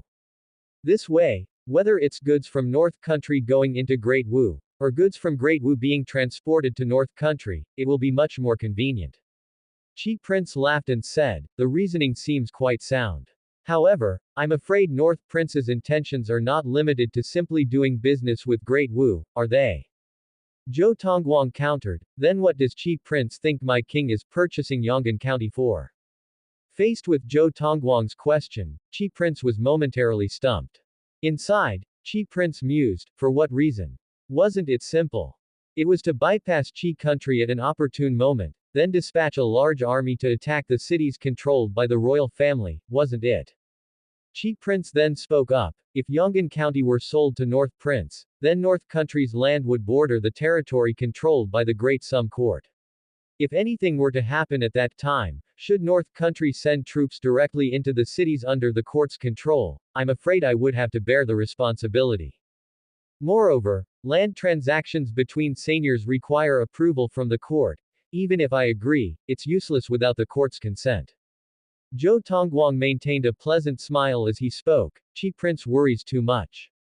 My king is a prince of the emperor, and North Country would never dispatch troops into the domains controlled by the court without explicit orders. Moreover, with several 100,000 soldiers stationed by the court in Chi Country, any movements by North Country can be immediately responded to by the court. And since Yonggan County is merely a passageway, Chi Prince always has the power to shut it down. Should a day come when it's necessary for the armies of North Country to head south, my king would directly request passage from Chi Prince, not through occupancy of Yonggan County. Hearing this, Chi Prince's expression darkened instantly. He was no fool. How could he fail to understand Zhou Tongguang's implication? Zhou Tongguang meant that if North Country truly intended to move south, Chi Country would be the first to be attacked. Yonggan County is a passageway. Should North Country truly send troops from Yonggan County, Chi Country's soldiers could at any time cut off the supply lines of North Country's troops. Therefore, if North Country wishes to send troops south, they must first occupy Chi Country to prevent Chi Country from causing trouble from behind. Of course, to the ears of Chi Prince, Zhou Tongguang's words were nothing but a threat to Chi Country. If Chi Country does not sell Yonggan County to North Country, when North Country raises troops to march south, they will inevitably attack Chi Country. Chi Prince snorted coldly, then said, are you threatening me? Zhou Tongguang replied, I dare not, I am merely stating the facts. Chi Prince then said, if North Country truly wishes to purchase Yonggan County, it is not impossible. However, you must first speak with the imperial court.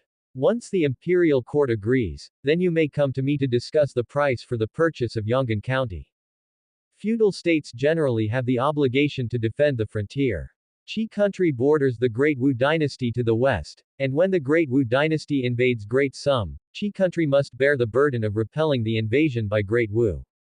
If they sell Yonggan County, which borders Great Wu, to North Country, then it will be North Country that borders Great Wu, and the duty to defend against foreign enemies will fall upon North Country.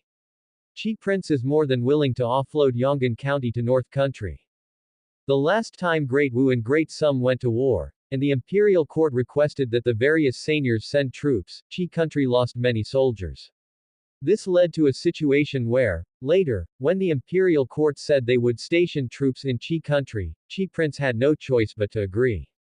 If Chi Country still had a standing army of 50,000 soldiers at that time, the court's decision to garrison troops in Chi Country would have been met with more resistance from Chi Prince. He wouldn't have agreed to the court's request so easily.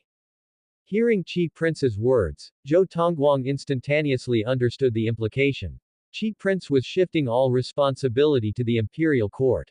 By doing so, he neither offended North Country nor could be blamed by the imperial court if North Country actually sent troops from Yonggan County to march south.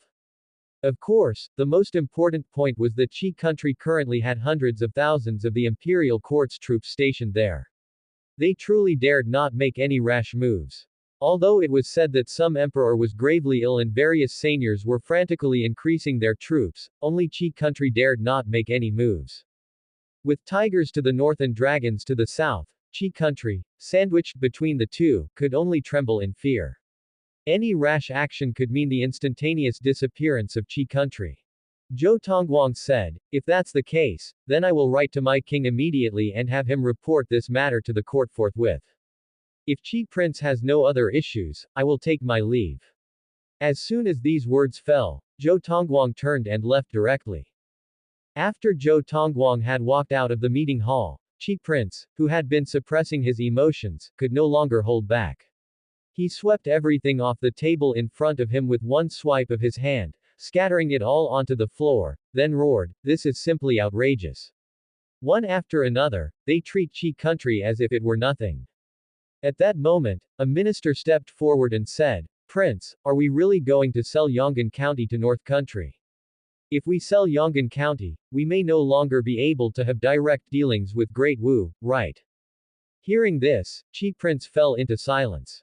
Indeed, although Yong'an County borders Great Wu, and Qi country has to share part of the duty to repel Great Wu's invasions in times of war, if they lose Yong'an County, it would be difficult for Qi country's merchant caravans to directly interact with Great Wu during peacetime. In the future, they would have to pass through areas controlled by the imperial court, which wouldn't be advantageous for Qi country. Some of Qi country's business dealings with Great Wu aren't exactly legal. If they had to go through areas controlled by the imperial court, it would be easy for others to detect something suspicious. But if they don't sell Yong'an County, North Country's envoy had just now issued a threatening declaration. If they do not sell, and one day North Country marches south, they will surely move against Qi country.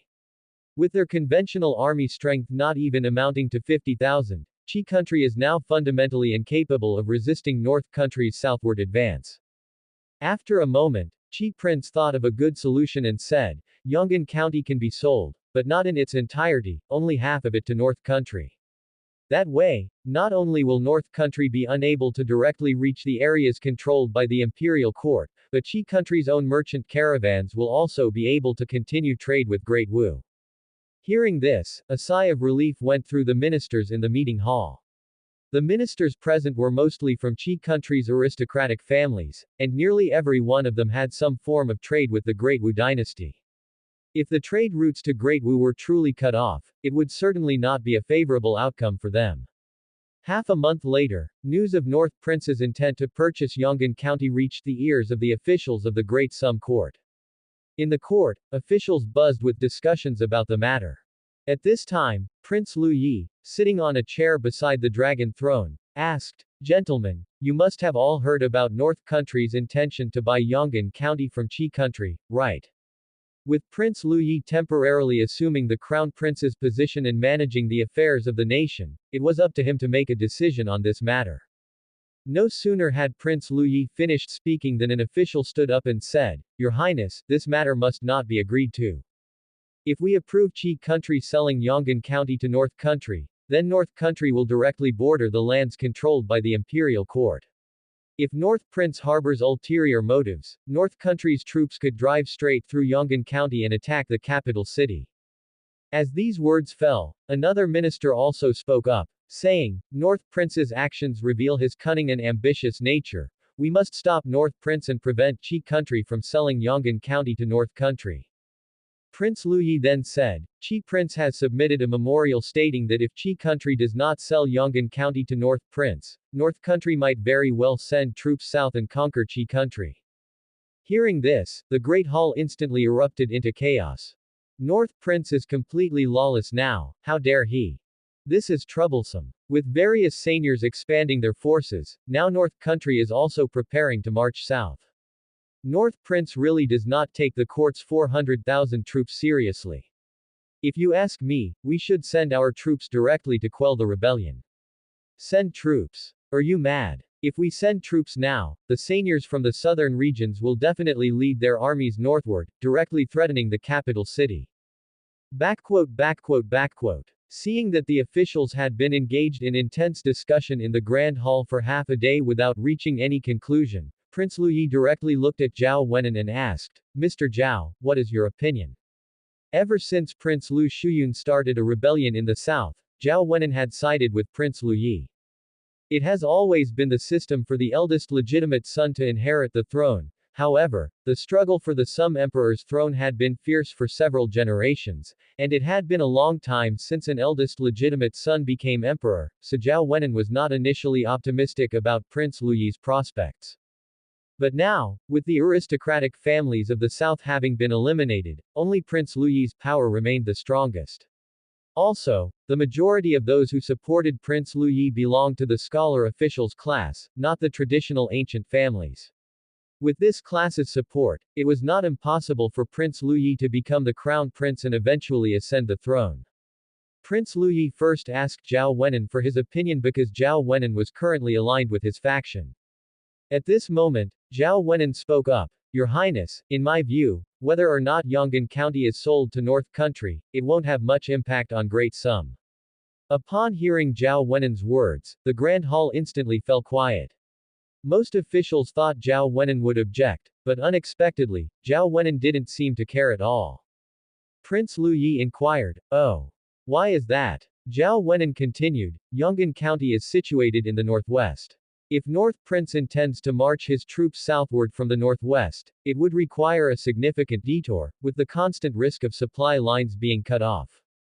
If North Prince truly harbors rebellious intentions, instead of taking such a roundabout path, it would be better to directly attack Qi country and then head south after occupying it.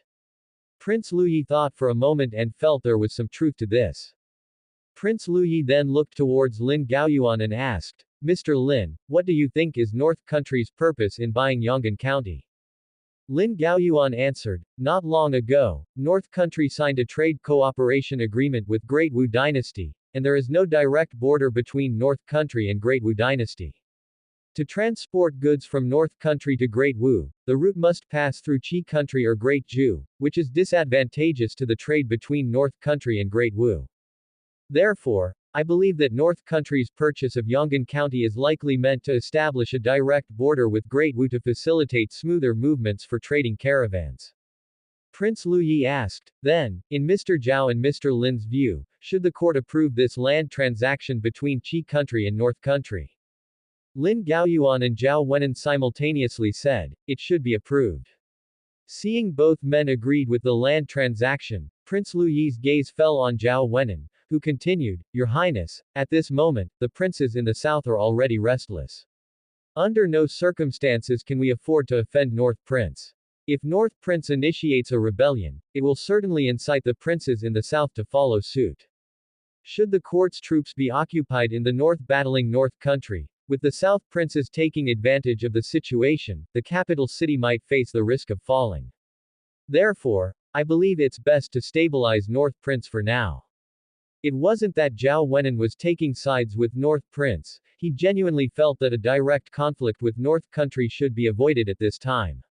If the court engaged in war with North Country, the princes led by Zhao King would surely raise their armies. In Zhao Wenan's view, stabilizing North Prince was the most crucial task at the moment. Once the Sum Emperor passed away and Prince Luyi ascended the throne, they would have many previously unavailable tactics at their disposal. After listening to Zhao Wenan's argument, Prince Luyi's attention turned to Lin Gaoyuan, who said, I agree with Mr. Zhao's statement. Indeed, it's not suitable to provoke conflict with North Country at this time. Stabilizing North Country is most important. Prince Luyi then said, Qi Prince mentioned in his memorial that, to avoid North Prince from directly sending troops southward through Yong'an County, Qi Country only plans to sell a part of it to North Country. This way, the area controlled by North Country and the court will still not border each other. Moreover, I will station troops in the southern part of Yong'an County to be on alert for North Country's army. After hearing Prince Luyi's words, the ministers in the Grand Hall ceased to speak, for not getting into a conflict with North Country was indeed the best strategy. Prince Luyi scanned the officials in the Grand Hall and then said, Does anyone have other opinions on this matter? Feel free to express them. If there is no objection, I will approve this land transaction. At that moment, the Grand Hall was silent, with no one speaking. The ministers understood that the current situation was severe, and the priority was to stabilize North Prince. Seeing no one voiced an opinion, Prince Luyi said, Since no one has spoken against it, then it is settled. We will now discuss the issue of princes arbitrarily expanding their forces. Upon hearing this, the grand hall became even quieter. The bureaucrats of the court, including the princes, had ties to some of the princes, so nobody wanted to express too much on this topic.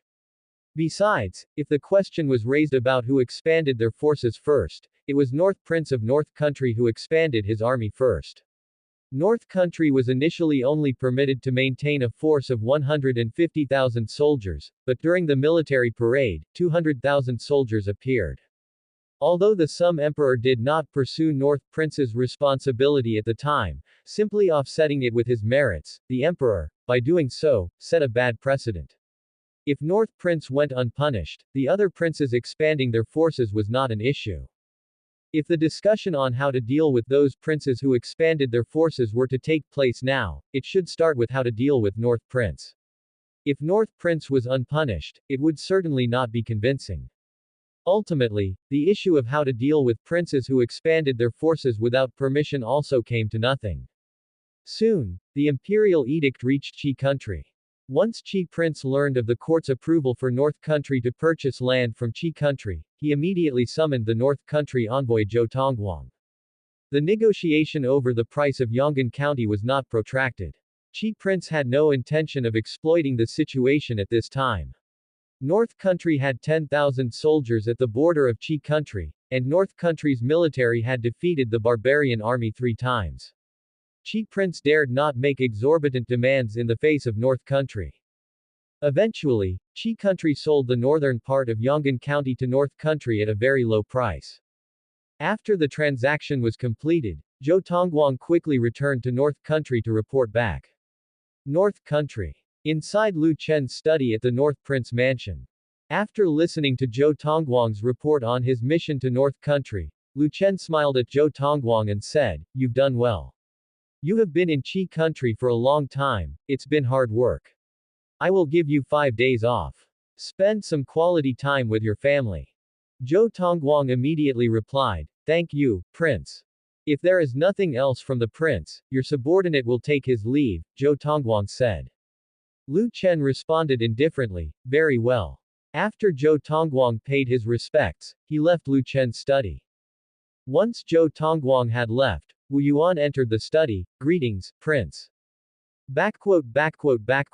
Lu Chen directly asked, "Have the slaves from the barbarian tribe already been allocated to Lord Xuanyuan?" Wu Yuan answered, "They have already been allocated to Lord Xuanyuan." Lu Chen did not continue this topic and said to the maid at the door, "Xiao Huan, have someone call for General Wenren." "Yes, Prince." After saying this, Lu Chen's gaze fell upon Wu Yuan as he continued, "Commander Wu, I intend to give you a task." Wu Yuan immediately said, "Please tell me, Prince. Your subordinate would die 1,000 times before failing to complete the prince's task." Lu Chen said, "Starting today, you'll be working with Lord Xuanyuan on the railway construction. If Lord Xuanyuan needs anything, you must inform me at once." Hearing this, Wu Yuan was startled. He had not expected Lu Chen to assign him this task.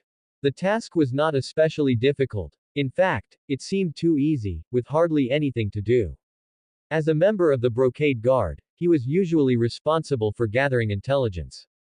Now he was being asked to work on infrastructure, and Wu Yuan couldn't help feeling he might have done something to displease the North Prince. Lu Chen seemed to see what Wu Yuan was thinking and continued, "The railway is extremely important to the North Country, and I am concerned that some ill-intentioned individuals may sabotage its construction.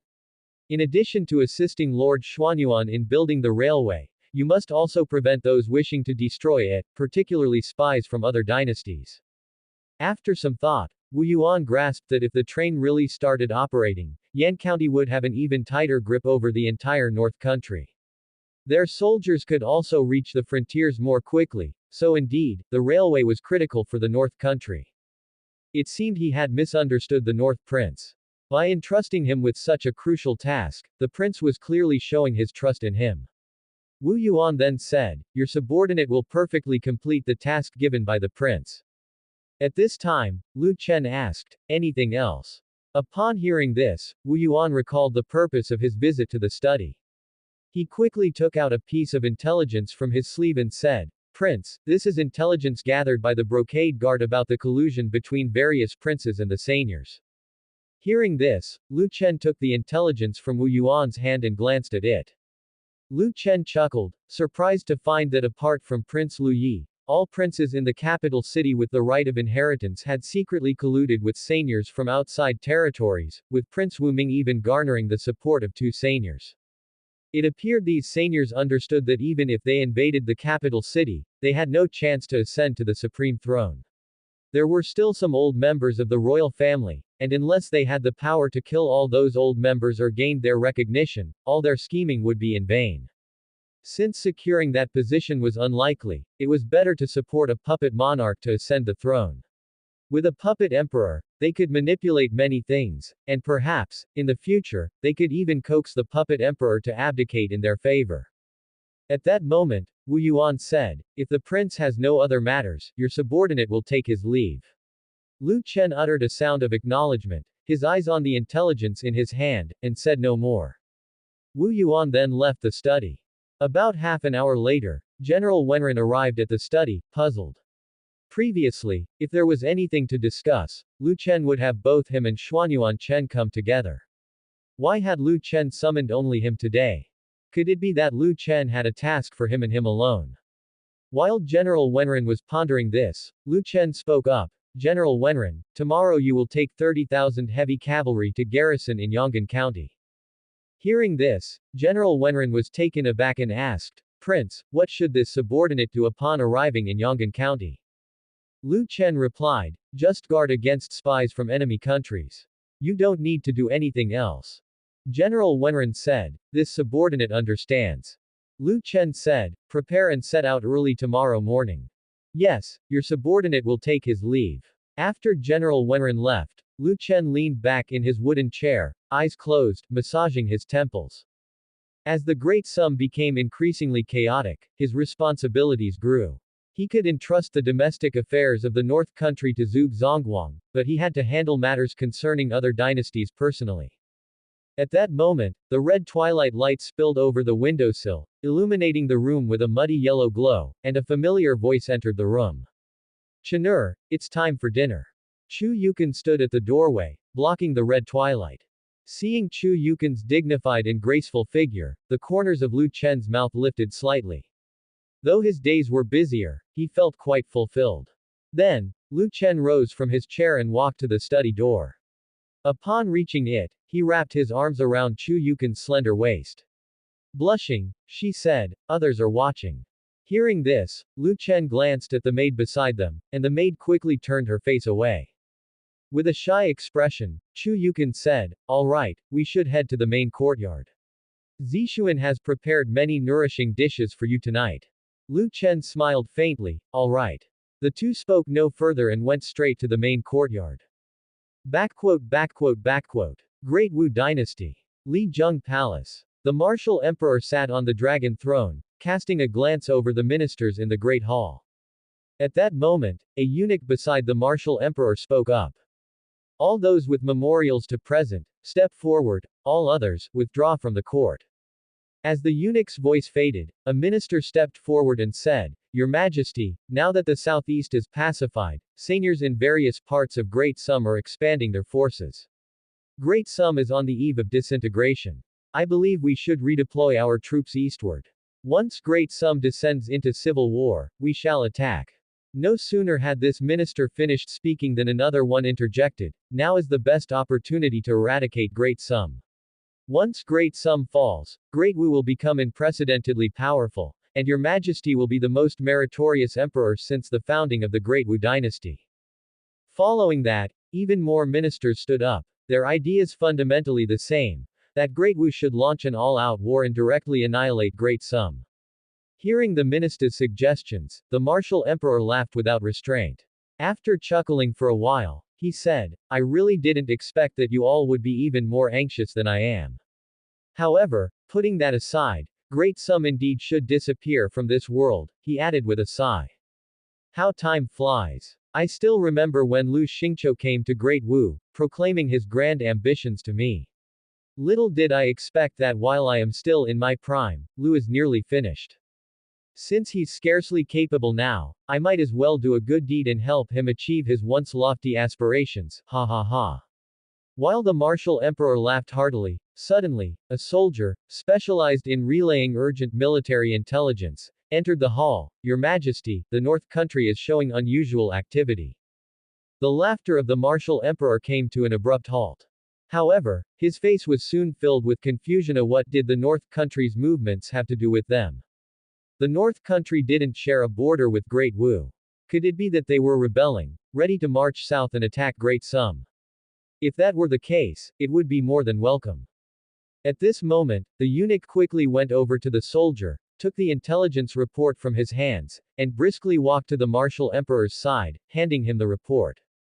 The martial emperor's expression darkened the instant he read the intelligence. Originally, he assumed the North Country had already marched south to attack the Great Sum court. To his surprise, the North Country had actually purchased Yonggan County from Qi Country, which meant its territory now bordered directly with the Great Wu dynasty.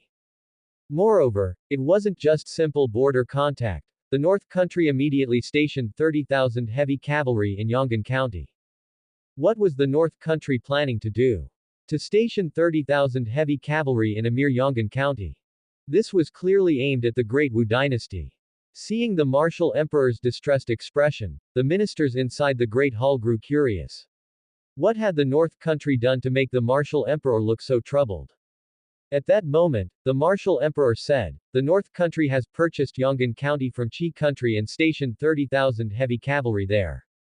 Upon hearing this, the hall erupted with discussion. What? The North Country actually bought Yonggan County from Qi Country so they now border Great Wu. What are their intentions? The moment they acquired Yonggan County, they immediately stationed 30,000 heavy cavalry there. They must be targeting Great Wu. Did not Princess Junwan just sign a trade cooperation agreement with the North Country? Why would they do something like this? Listening to the officials' discussions in the hall, the martial emperor said, what do you all believe is the intention behind the North Prince's actions? Hearing this, a minister stood out and said, Your Majesty, it is very possible that the North Prince wishes to purchase Yonggan County and then march south directly from there, bypassing Qi Country to attack the Great Sum court. Following the minister's speculation, the martial emperor continued, I didn't explain fully just now. Although the North Country purchased Yonggan County, they only bought half of it, and the half they bought does not border the regions controlled by the Great Sum court. Hearing the martial emperor's words, the ministers were momentarily stunned. Most had assumed that with the North Country buying Yonggan County, they planned to target the cities controlled by the Great Sum court. Now, learning that the North Country only bought half of it and only bordered Great Wu, the implication was clear that they were truly targeting Great Wu. That was 30,000 heavy cavalry, and these were the North Country's heavy cavalry. Although they had not witnessed the might of the North Country's army firsthand, ever since the North Prince went to the North Country, the barbarian tribes had not fared well against the North Country's forces. If the North Country's 30,000 heavy cavalry entered the Great Wu dynasty, Great Wu would need to deploy at least 100,000 soldiers just to cope. At this moment, the martial emperor's gaze fell upon Cai Jiliang. Chai, what is your view on this matter? Cai Jiliang pondered for a moment before responding, Your Majesty, I believe that the North Country's purchase of Yonggan County and the stationing of troops there is mainly to deter Great Wu and prevent us from attacking Great Sum amid its internal chaos. The martial emperor said, the Sum emperor is already on his last legs, and the North Prince isn't thinking of seizing the throne. Why would he guard against Great Wu instead? Cai Jiliang replied, perhaps the North Prince does not plan to immediately vie for that position. Although the North Country has strong military capabilities, it isn't wealthy. When the North Prince arrived there, the North Country had nothing, not even the basics. That the North Country has come this far is largely because the North Prince values commerce, using trade to alleviate the country's shortage of food and clothing. The North Country is still quite fragile at the moment, and if a large-scale war were to break out, with the North Country's material reserves, it would be very difficult to support the Northern Army in conquering the entire Great Shah. So, for the North Prince, the best move is to wait and stabilize the development of the North Country, waiting until the various seigneurs within Great Shah have fought amongst themselves and weakened each other, then the North Country can reap the benefits. Hearing Chai Jiliang's words, the martial emperor spoke, so you're saying that the North Prince's thoughts are actually the same as mine. Chai Jiliang replied, your servant believes so. The martial emperor snorted coldly and said, no wonder the North Prince had just acquired Yonggan County and immediately dispatched 30,000 heavy cavalry there. In this way, if we want to send troops to Great Shah, we have to get past the North Country first. At this point, the martial emperor fell into deep thought, and the ministers who had just been advocating for sending troops to Great Shah also lapsed into contemplation. Under the current circumstances, if Great Wu sends troops to Great Shah, the North Country will surely send troops to attack Great Wu. The military strength of the North Country is not weak, and fighting on two fronts would be highly disadvantageous for Great Wu. We must think of a solution, preferably one that could win over the Dayu dynasty. After a long while, the martial emperor turned to a eunuch beside him and commanded, go inform Princess Junwan that after the court session, she is to come to the imperial study room. I have matters to discuss with her. Yes, Your Majesty. Once the eunuch departed, the martial emperor spoke again. To extinguish Great Shah, relying solely on Great Wu is somewhat difficult. I plan to align with Dayu and form an alliance to jointly attack the Great Shah dynasty. Upon hearing the martial emperor's words, the Minister of Rights stood up and said, Your Majesty, your plan is truly excellent. By having Dayu hold back the North Country, then our Great Wu can attack Great Shah with ease. Since Dayu has been able to withstand the southward advance of the barbarian tribe coalition, they surely can handle a small North Country without any problem. After hearing this, the martial emperor said indifferently, it's just uncertain whether Princess Junwan will be able to persuade Dayu. At this remark, the martial emperor glanced across the room at the officials present. Do my esteemed subjects have any other matters to address? If there are none, then this morning's court session is concluded.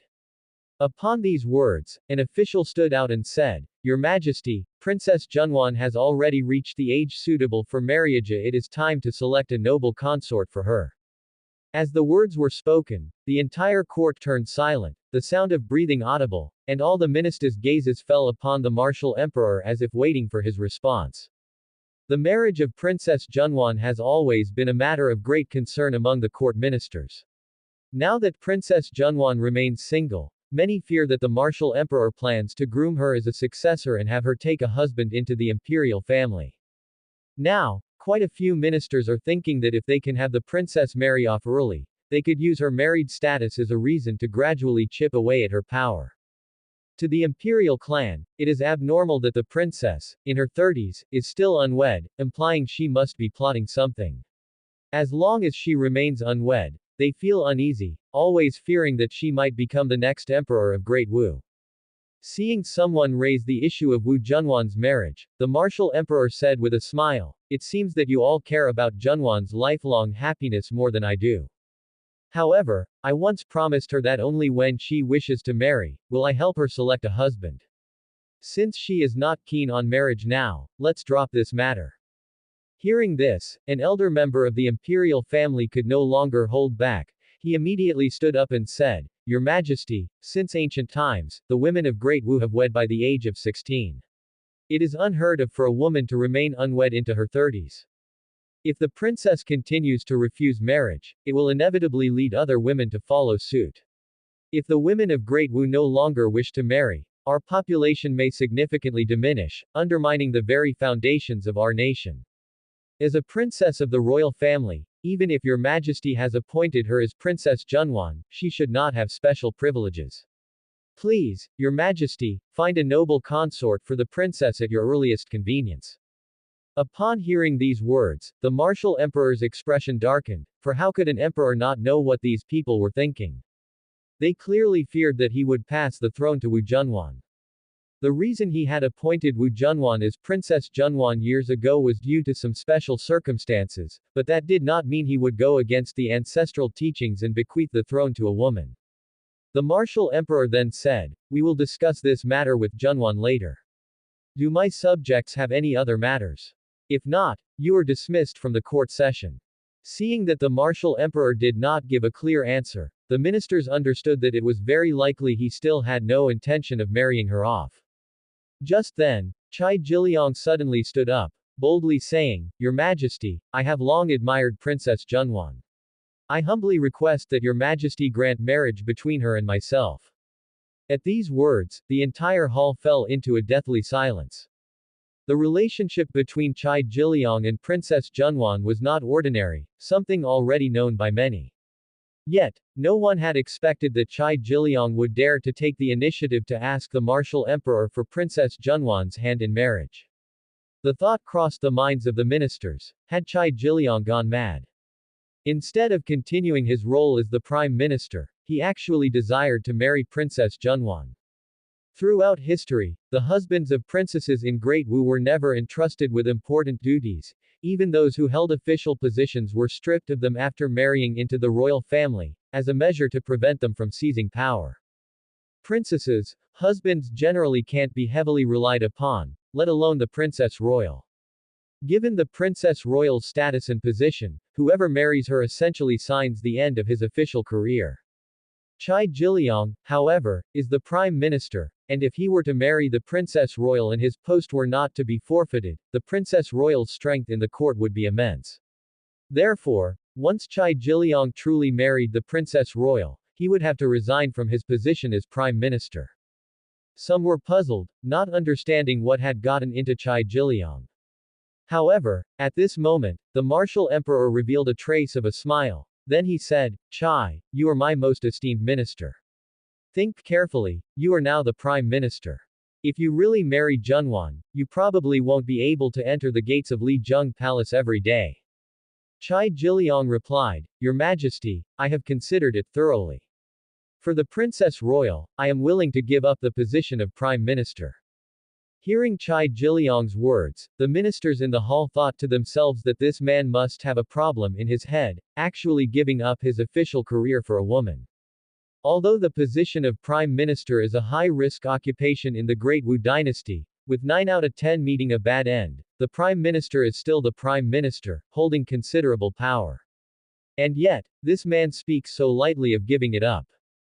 Just then, a noble minister stepped forward and said, "Your Majesty, Mr. Chai is exceptionally talented and has dedicated himself to the service of Great Wu.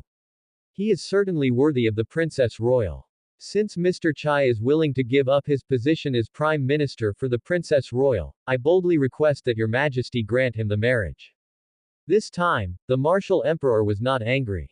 He then said, "Chai, I am aware of your intentions, but I have also said that Junwan's marriage is for her to decide. Let's do this, I will find an opportunity to ask her what she thinks. Alright, let's leave this matter here. My ministers, is there anything else?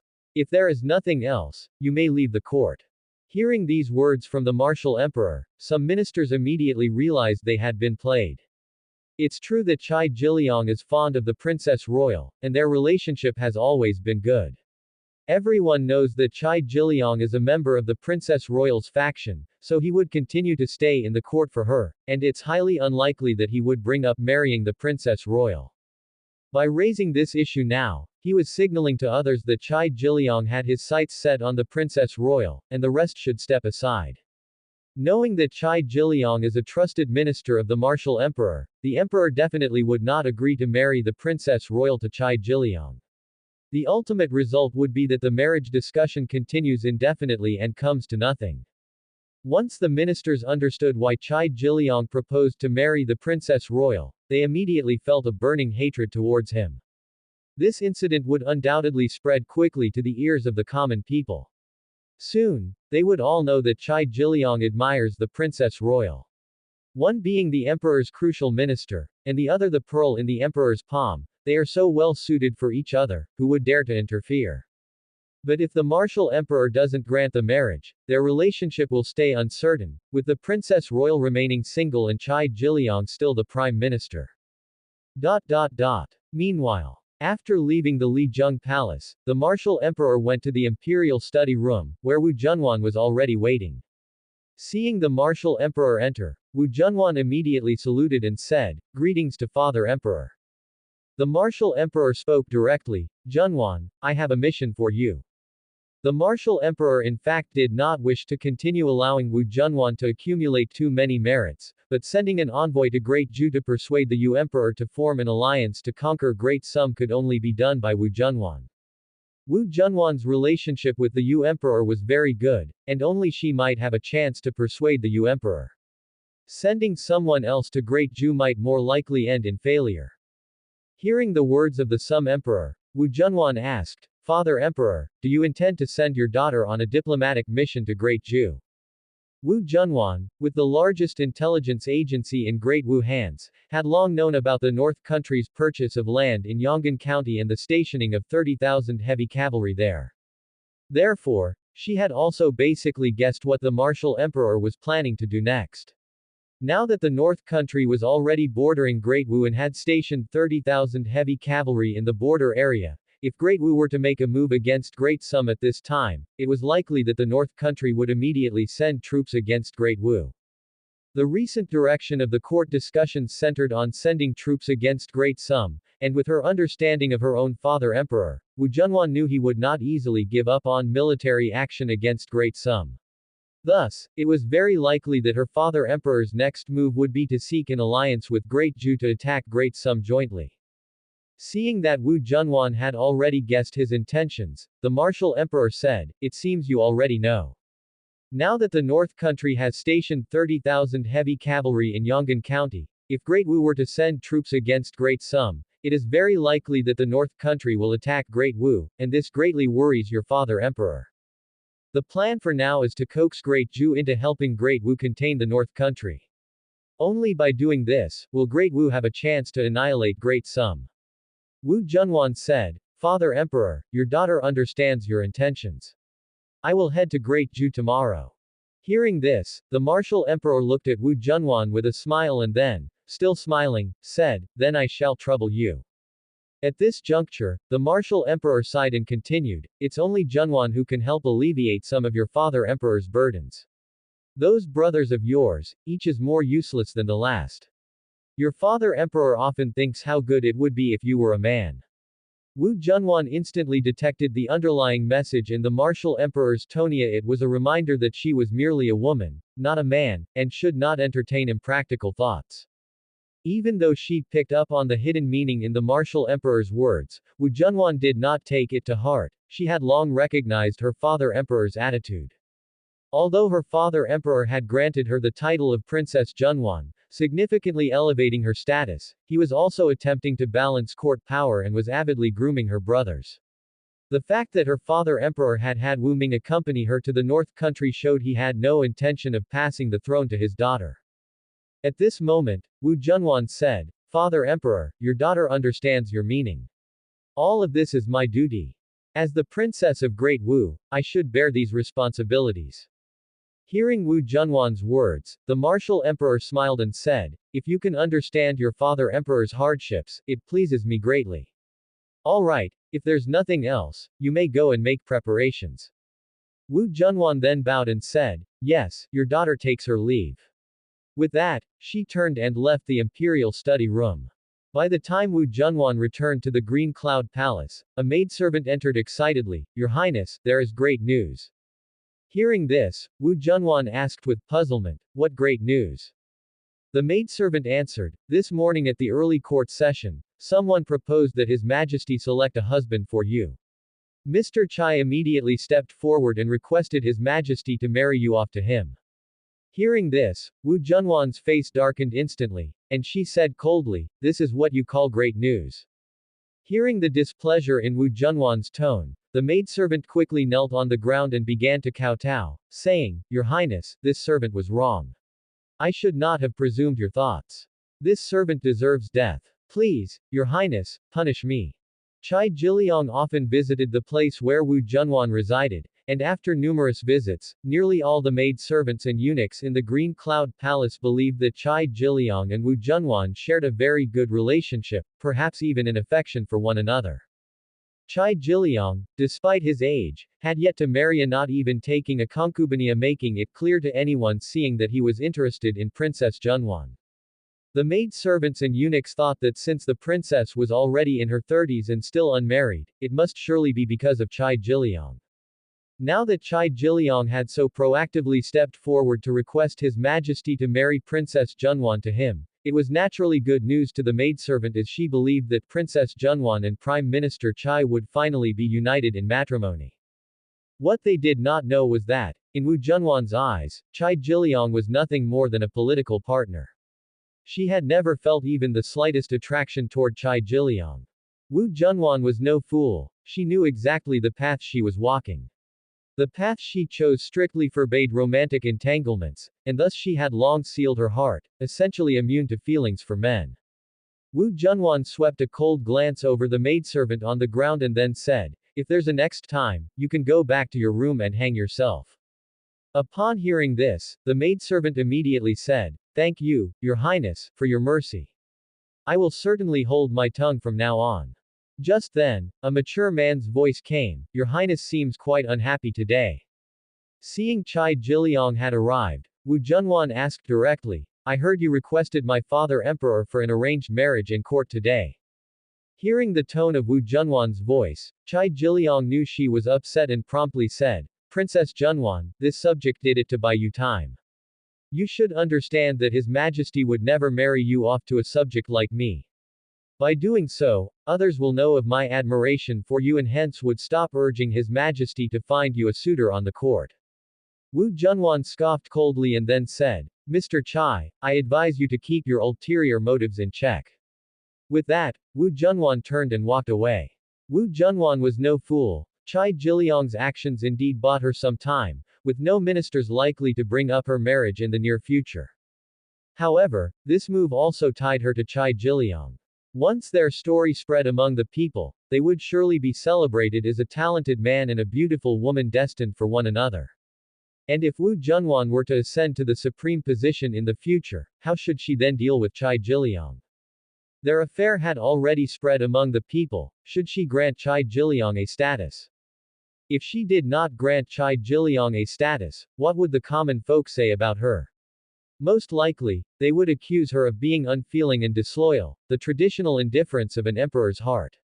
Having dealt with Chai Jiliang for so many years, Wu Junwan knew all too well what kind of person he was. He always had a long-term vision and was not someone to focus solely on the immediate gains and losses. At this moment, Wu Junwan was indeed very angry. Chai Jiliang even schemed against her.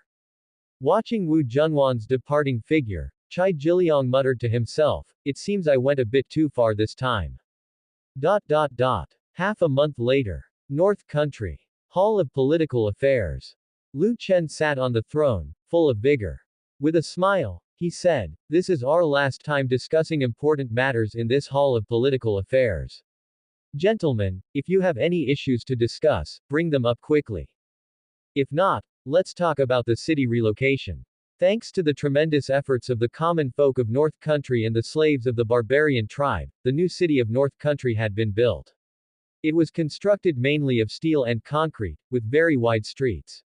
There was also a prince's mansion in the new city, with a very large area. Lu Chen was already eager to move there. The current prince's mansion was somewhat too cramped for him, he felt constricted. Once he moved to the new city, he and his wives and concubines could live as they pleased. After hearing Lu Chen's words, Li Rui took the initiative to stand and say, "Prince, although the new city has been constructed, the houses there are expensive, and the general populace can hardly afford them. It is feared that few people from Yan County will move to the new city to live." The new city was already built, but it was constructed using steel, concrete, and red bricks, all of which were almost exclusively produced by the North Prince Mansion and were considered new and costly materials. As one could imagine, the prices of the homes built with these were quite high. Despite the growing prosperity of commerce in Yan County since Lu Chen's arrival in North Country, enabling the locals to make some money through trade, the particularly wealthy among them made up probably less than 1% of Yan County's populace. If only the North Prince Mansion moved to the new city, and the civilians of the old city remained, what use would the new city serve? Lu Chen said with a smile, "I anticipated this issue early on, which is why I had the Jinyue Guard register the population of Yan County. Currently, there are a total of 100,000 original inhabitants. Each household only needs to pay 500 yuan to own a house in the new city. Those who truly can't afford it can owe the amount temporarily, as long as it's repaid within 10 years. Hearing this, the officials in the Great Hall thought it over, and if it was just 500 wen, most of Yan County's locals should be able to afford it. The key was that the North Prince offered a 10-year repayment period. Although the people of North Country were previously quite poor, since the North Prince arrived, the North Prince mansion had created quite a few industries. These industries required a large labor force, and although the core industries all involved signing lifetime contracts, the North Prince Mansion employed a hiring system for certain simple handicrafts, meaning the people of Yan County could earn 500 wen by working for the North Prince Mansion's industries. Even if they did not work in industries established by the North Prince Mansion, with the flourishing trade in Yan County today, it wouldn't be a problem for the locals to find some work to make money. And even stepping back 10,000 steps, if the Yan County locals didn't work for anyone else, but merely leased some land to farm, paying off 500 wen within 10 years wouldn't be an issue at all. Therefore, the price set by Lu Chen was fairly reasonable. Lu Chen then said, "Of course, this price is only for the locals of Yan County. If outsiders wish to buy houses in Yan County, that would be a different price."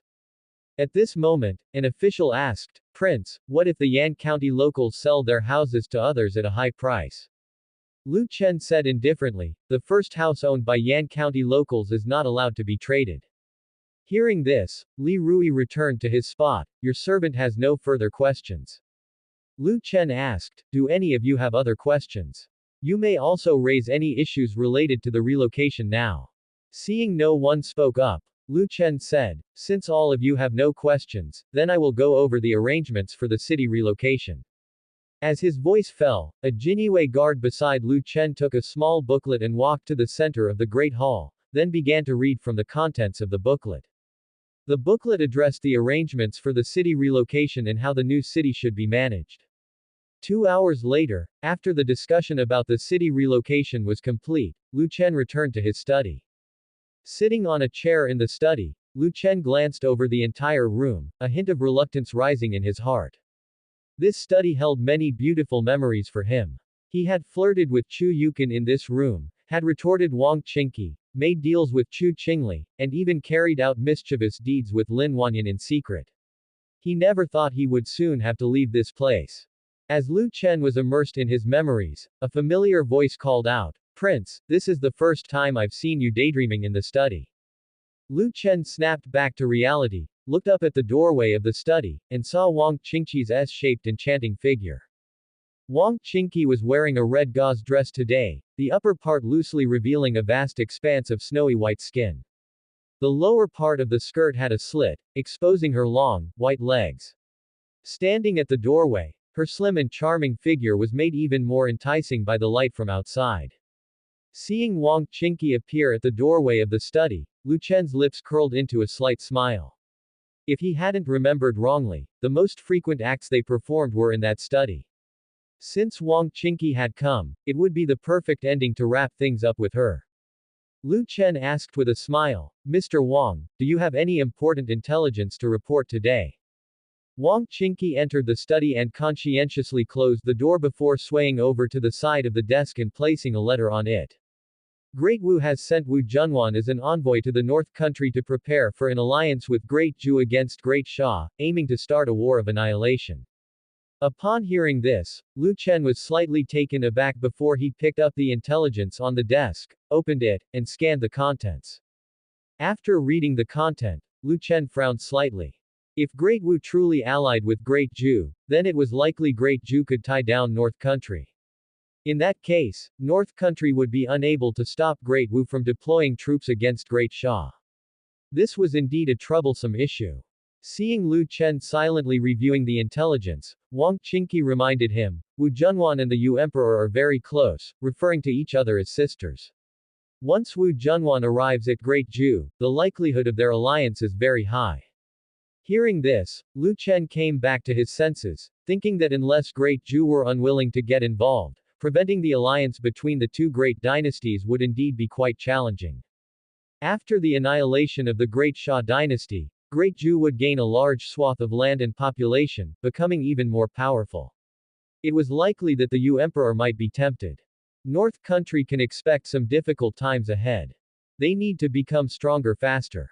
With this in mind, Lu Chen glanced at Wang Qingqi beside him and said with a smile, Mr. Wang, now that the various dynasties are aware of your identity and the relationship between Rain Listening Pavilion and the North Prince Mansion, there's no need for Rain Listening Pavilion to keep hiding its affiliation. Wang Qingqi paused upon hearing this. Ever since Wu Junwan returned from her mission to North Country, news that Rain Listening Pavilion belonged to the North Prince Mansion had spread throughout the various dynasties, and now almost all of them were aware of the association between Rain Listening Pavilion and the North Prince Mansion. Rain Listening Pavilion's ability to gather intelligence was no longer as easy as before. Clearly, the leak of the relationship between Rain Listening Pavilion and the North Prince Mansion was done intentionally by that woman, Wu Junwan. She did not want North Country to develop smoothly, hindering their ability to gather intelligence from other dynasties. After hearing Lu Chen's words, Wang Qingqi thought he was planning to disband Rain Listening Pavilion and felt somewhat disappointed internally. Rain Listening Pavilion was established from the ground up by Wang Qingqi herself, and she had used it to collect a considerable amount of intelligence from the various dynasties. It was through the Rain Listening Pavilion that she had been able to realize her value by Lu Chen's side. If Rain Listening Pavilion ceased to exist, what else could she do in the future? Deep down, Wang Qingqi was concerned and afraid that Lu Chen would ask her to return to the prince's mansion to attend to him. Attending to Lu Chen wasn't really an issue for her, she enjoyed their time together, but she had her own stubborn streak. She didn't want Lu Chen to see her only as someone to fulfill certain desires. At this moment, Wang Qingqi asked, does the prince intend to disband Rain Listening Pavilion? Lu Chen said, why would you think that? What reason would I have to disband Rain Listening Pavilion without just cause? This. Wang Qingqi paused, then asked, didn't the prince say that Rain Listening Pavilion has been exposed? Wang Qingqi hesitated, not continuing further. Rain Listening Pavilion, as an intelligence organization, is generally abandoned once exposed. Since its affiliation has been revealed, it will surely be closely watched, making it much harder to collect intelligence undercover from that point on. Lu Chen said with a smile, although Rain Listening Pavilion's relationship with the North Prince Mansion has been exposed, it can still continue to serve its purpose. Now with Rain Listening Pavilion's business reaching all the great dynasties, the commercial scale of the North Prince Mansion would not be what it is today without Rain Listening Pavilion's assistance. Wang Qingqi instantly understood Lu Chen's intention. He wanted Rain Listening Pavilion to continue playing its commercial role, aiding the North Prince Mansion in selling various goods. Wang Qingqi felt somewhat excited internally. Although Rain Listening Pavilion could no longer collect intelligence as it did in the past, as long as Rain Listening Pavilion still existed, she could continue to demonstrate her value. Then, Lu Chen continued, even if Rain Listening Pavilion is exposed, it can still collect intelligence overtly. Now that the various dynasties are aware that Rain Listening Pavilion belongs to the North Prince Mansion, they will not directly move against Rain Listening Pavilion before they fall out with the North Prince Mansion. Moreover, we have already signed trade agreements with both Great Ju and Great Wu. Even when Rain Listening Pavilion conducts business in Great Ju and Great Wu, they are following the trade agreements, so neither can raise any objections. Lu Chen's idea was straightforward. Now that Rain Listening Pavilion's backing power had been exposed, it should openly become another commercial group of the North Prince Mansion. In the past, Rain Listening Pavilion collected intelligence secretly. Once it turned official, it would gather intelligence openly. With the North Prince Mansion's backing, Rain Listening Pavilion would not likely be targeted publicly in non-war times, but rather face minor underhanded tactics. No matter the tricks the great dynasties use, it's fine as long as Rain Listening Pavilion can still do business with each of them. At this moment, Wang Qingqi revealed a seductive smile. Hearing Prince speak like this slave can rest easy. I was afraid I might lose my job. Lu Chen reached out, pulled Wang Qingqi next to the desk into his arms, then hugged her slender waist tightly, and whispered in her ear, my capable female slave, everyone else could lose their job, but it's impossible to let you become unemployed. Hearing this, Wang Qingqi's voice turned coquettishly soft, Prince is so good to this slave. Lu Chen chuckled, this bitch. By the way, I have something to tell you. Wang Qingqi asked, please speak, prince. Lu Chen's hand caressed her jade legs through the red gossamer skirt as he said, soon we will be relocating to the new city. The construction is complete, and from now on, we'll be moving there. Caught off guard by his words, Wang Qingqi was stunned for a moment. She had also heard that the new city was nearing completion, but she hadn't taken it to heart. Now that Lu Chen suddenly mentioned moving, she felt a sudden sense of loss, and unwillingness to leave. The old city held too many of her memories, memories of the first time she saw Lu Chen, of being conquered by him, and of the absurd things they did together in the study. She hadn't expected to leave this place so soon. At that moment, Wang Qingqi's gaze involuntarily swept over the whole study, and the events that had taken place there flashed before her, replaying over and over in her mind. Gradually, Wang Qingqi's face flushed more and more, and it was then that Lu Chen, smiling, asked, are you also reluctant to leave the current North Prince mansion? Wang Qingqi replied, this slave is Prince's female slave, wherever Prince goes, this slave will follow. Wherever Prince is, that is this slave's home, there's nothing to be reluctant about. Lu Chen said, oh. Is that so? I thought you had some affection for the current North Prince mansion, but it seems I thought too much. With a sigh, Lu Chen continued, I, for one, am quite reluctant to leave the current North Prince mansion. Hearing this, Wang Qingqi responded with a teasing smile, I didn't expect Prince to be a nostalgic person. Lu Chen's hand slapped on Wang Qingqi's Daria diaresis re with a smack as he said, what, did you think I was someone who grew tired of the old and loved only the new? Wang Qingqi let out a mmn, and shivered slightly. This slave never said that. Lu Chen then said with a laugh, since we're leaving here, let's create even more beautiful memories before we depart. As he spoke, Lu Chen's hand slid beneath Wang Qingqi's robe, caressing her soft and delicate skin.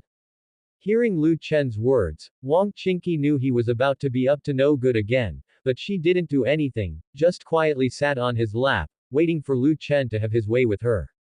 At that moment, Lu Chen said, once we move to the new city, I will give you a proper status, especially now that Rain Listening Pavilion is known to be part of the North Prince Mansion. Upon hearing this, Wang Qingqi's mind went blank, and then she said, this slave is but Prince's female slave, how dare I hope for a status? Lu Chen said with a smile, you're afraid I'll keep you in the North Prince Mansion, making you serve me every day, and not allow you to go out, aren't you? Wang Qingqi replied, serving Prince is this slave's duty, I dare not harbor such thoughts. Lu Chen squeezed her with his strong hand, and Wang Qingqi let out another, mmn. Rest assured, even if I give you a status, Rain Listening Pavilion will still be yours to manage, and you will still be able to leave the North Prince Mansion.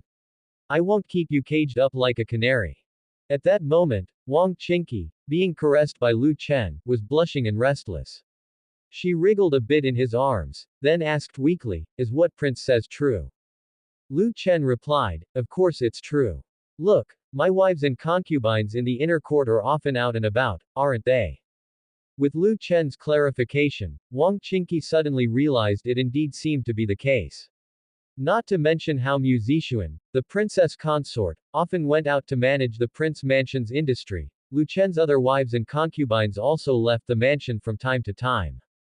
In the whole North Prince mansion, it seemed only Xiao Wenyao remained in the inner court all the time. Even Xiaozhou and Dazhou, who usually had little to do, frequently left the mansion. It was clear that Lu Chen didn't impose many restrictions on his women, unlike typical aristocratic families or other princes who strictly forbade their wives and concubines from making public appearances. At this point, Wang Qingqi asked, Prince is so confident in his women, aren't you afraid they'll go looking for other men? Upon hearing this question, Lu Chen chuckled and then said, what? Are you doubting my charm? Then came the sound of tearing in the study.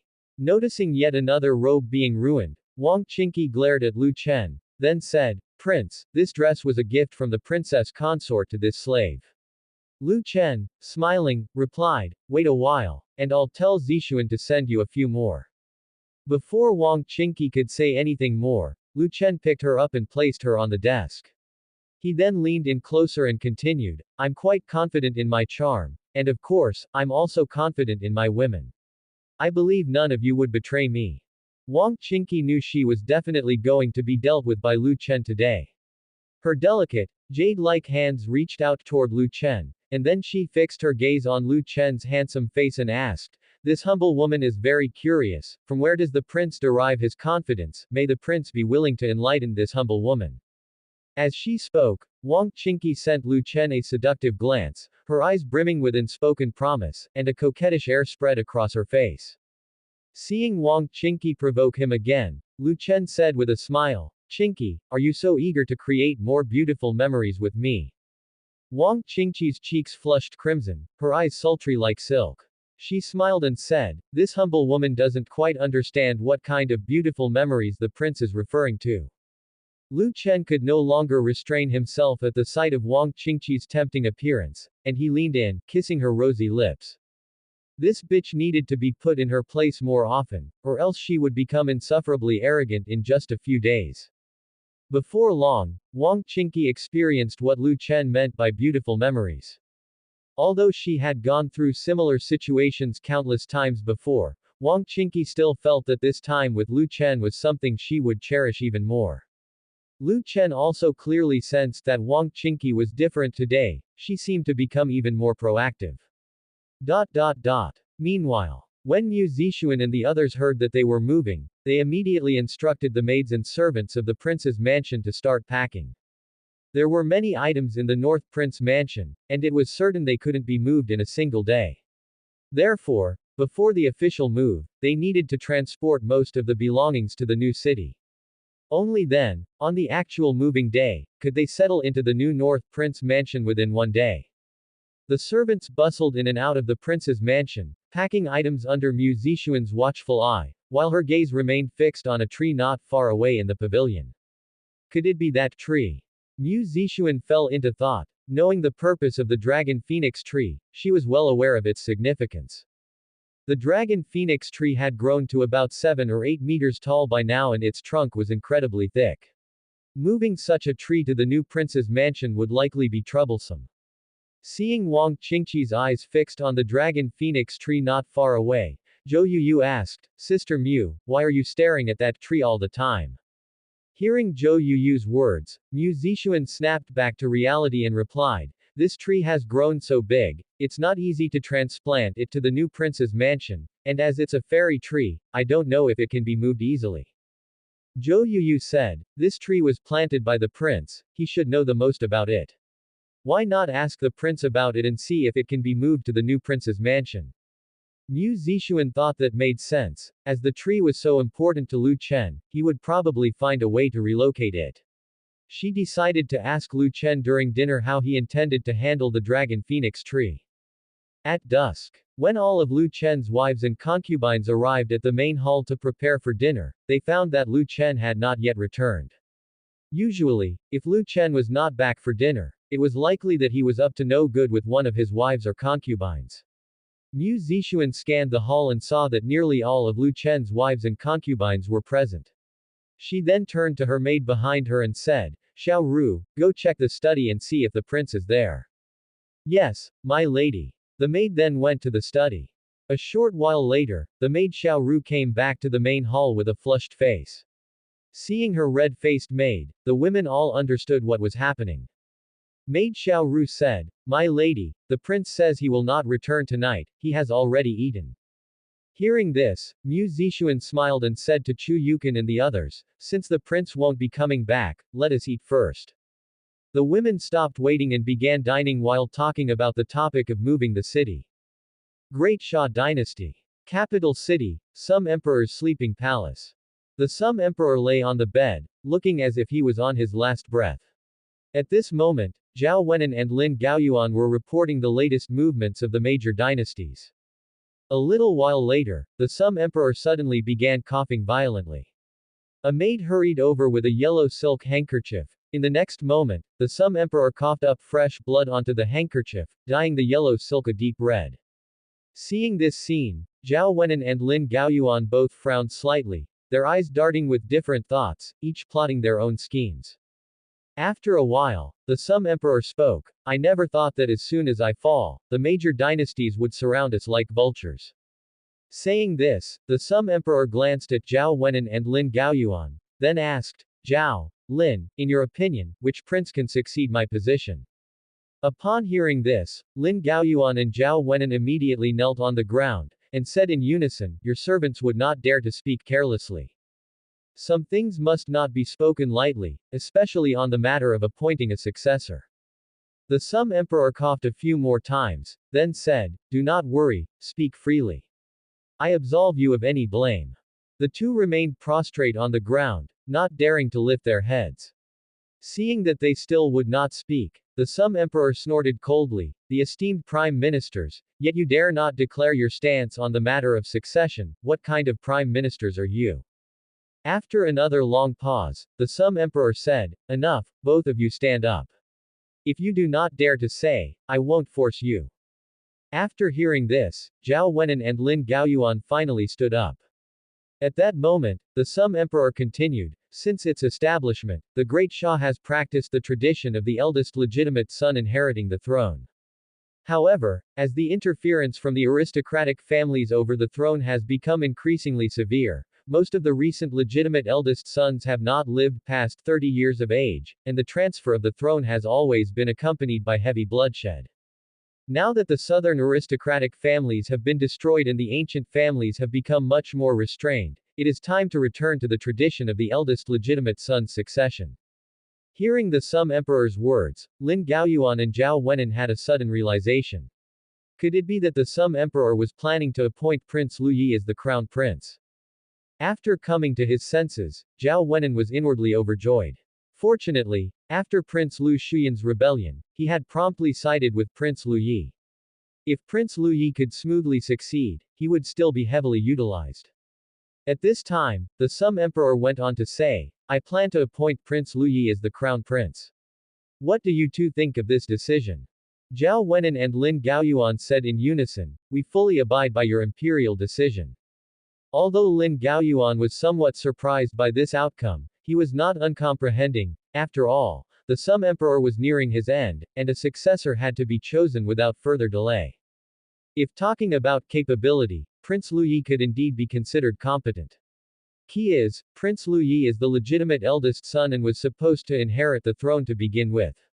It's just that for the past few generations, the excessive interference of the aristocratic families had made the legitimate eldest son's right to the throne in name only.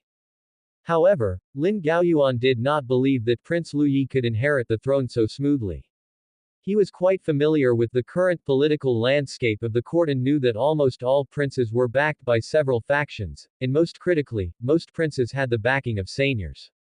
Once the Sum Emperor appointed Prince Lu Yi as the crown prince and passed the throne to him, it was very likely that Prince Lu Yi would not be able to suppress the other princes, let alone the seigneurs of Great Shah. At that point, Prince Lu Yi could very possibly be pulled down from the throne. Lin Gaoyuan did not have much faith in Prince Lu Yi. In his view, the North Prince remained the most suitable candidate for the throne. He was well aware of the North country's development, which was progressing very rapidly, and the northern military strength had also become increasingly powerful. At present, no feudal state in Great Shah had a military might as formidable as the North country. Should the seigneurs across the land rise in rebellion, it would inevitably lead to a fight to the death.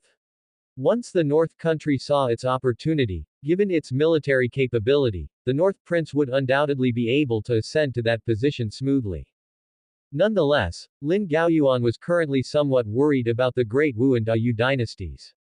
If Great Shah truly fell into internal strife, these two great dynasties would not just sit by idly. But now was not the time to think about these matters, there was no solution to be found at the moment, and he could only wait and see how events unfolded. At this time, the Sum Emperor, looking wan and sapped, said, Zhao, Lin, you may leave. The words I have spoken to you today must not be spread carelessly. The two responded in unison once more, we understand. We shall take our leave. Afterward, they both turned and left the Sum Emperor's sleeping palace. After they had gone, a shadow emerged from behind a pillar in the room. At that moment, the Sum Emperor stood up from the bed, hands clasped behind his back, looking out the window.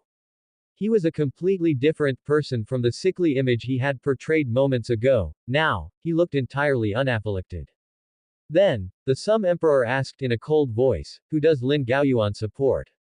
Hearing the question, the shadow behind the pillar answered, "There is no evidence yet, he maintains a distance from every prince and appears to wish to remain neutral."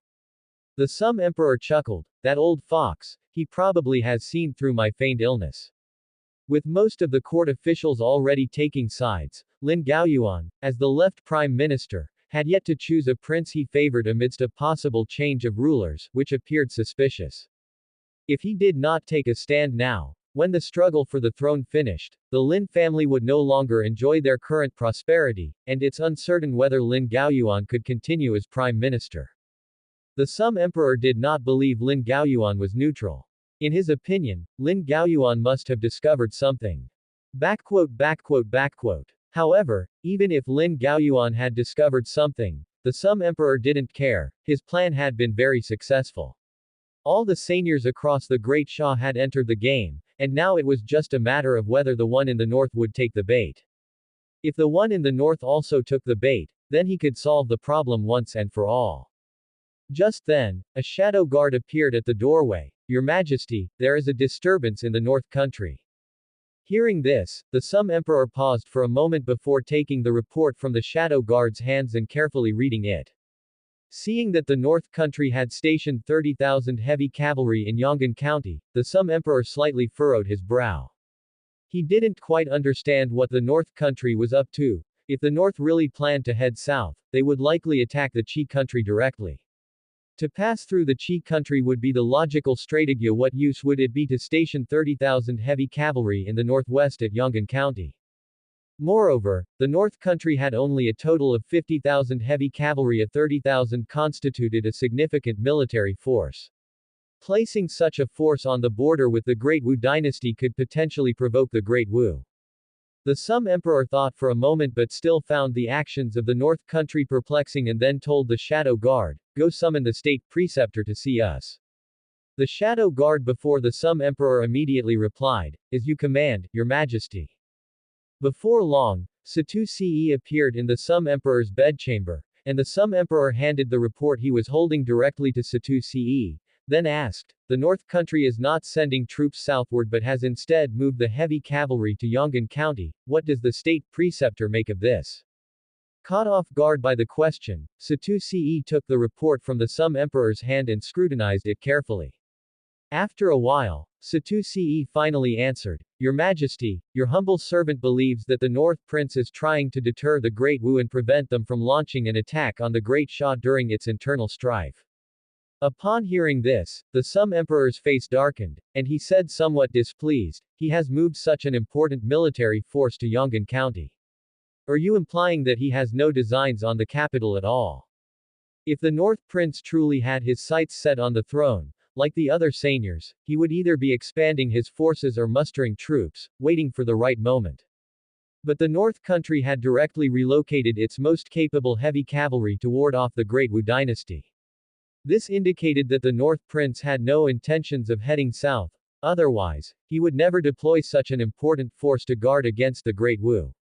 At that point, Satu-Ce said, "Your Majesty, the North Prince is absolutely loyal to the court. In your humble servant's opinion, the North Prince will not revolt unless there comes a day when the capital cannot hold and your Majesty orders the North Prince to move south. That might be when the North Prince would lead his troops southward." The Sum Emperor snorted coldly upon hearing Satu-Ce's words, then retorted, "Since when has the state preceptor also started taking Chen's side?" Satu-Ce replied, "Neither humbly nor arrogantly, your servant merely speaks the truth." The Sum Emperor spoke lightly, "We do not believe that the North Country will stay out of the game. All of his scheming was for the North Country. If the North Country didn't fall for it, wouldn't all his efforts be in vain? He had to compel the North Country to advance southward." At that moment, the Sum Emperor said to Satu-Ce, "We are tired, state preceptor. You may attend to your own affairs." Knowing the Sum Emperor had wholly disregarded his counsel, Satu-Ce realized the Sum Emperor was determined to persist in his course, insistent on removing the North Country. Satu-Ce did not say anything further, he simply bowed and said, "Your servant will take his leave." Satu-Ce believed that with Zhuge Zongguang in the north, the Sum Emperor's schemes would come to naught. Even if the North Prince did not understand politics or cunning strategies and could not see through the Sum Emperor's scheming, as long as the North Prince was adept at heeding Zhuge Zongguang's advice, the Sum Emperor's schemes would ultimately fail. In the North Country. In the North Prince Mansion, the study. Today, Lu Chen and Wang Qingqi created even more wonderful memories together. Wang Qingqi was so utterly spent by these delightful moments that she had gone limp. If Lu Chen hadn't been hugging her, she would have probably fallen to the ground unable to get up. Lu Chen then picked Wang Qingqi up and proceeded towards the secret chamber of the study. Seeing that Lu Chen was actually carrying her into the secret chamber, Wang Qingqi suddenly remembered all the things Lu Chen had done to her in their last time. She quickly mustered her remaining strength to plead, "Prince, please have mercy on your servant." Lu Chen smiled and then said, "We shall spend the night here."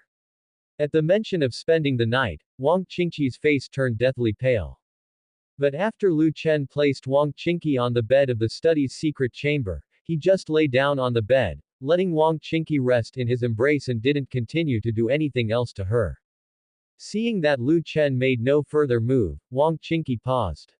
She had thought Lu Chen would continue to torture her, but it turned out he just wanted to sleep. Thank goodness, thank goodness. Just as Wang Qingqi breathed a sigh of relief, Lu Chen's lips slightly curved in a barely perceptible smirk. At this moment, Lu Chen looked up at the system interface, feeling incredibly contented. Congratulations, host, for making Wang Qingqi pregnant. You have received the reward of the steamship blueprints.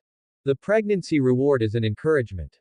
Please ensure the child is born safely, and upon the child's safe birth, you will receive a richer reward. Early morning. After Lu Chen woke up, he continued to create some beautiful memories with Wang Qingqi, so much so that Wang Qingqi felt she couldn't hold any more memories inside her. However, Lu Chen seemed much gentler today and did not tidy up Wang Qingqi as he had before. This made Wang Qingqi somewhat unaccustomed, but she didn't pay much mind to it. At this moment, Wang Qingqi was completely unaware that she had fallen for his trap.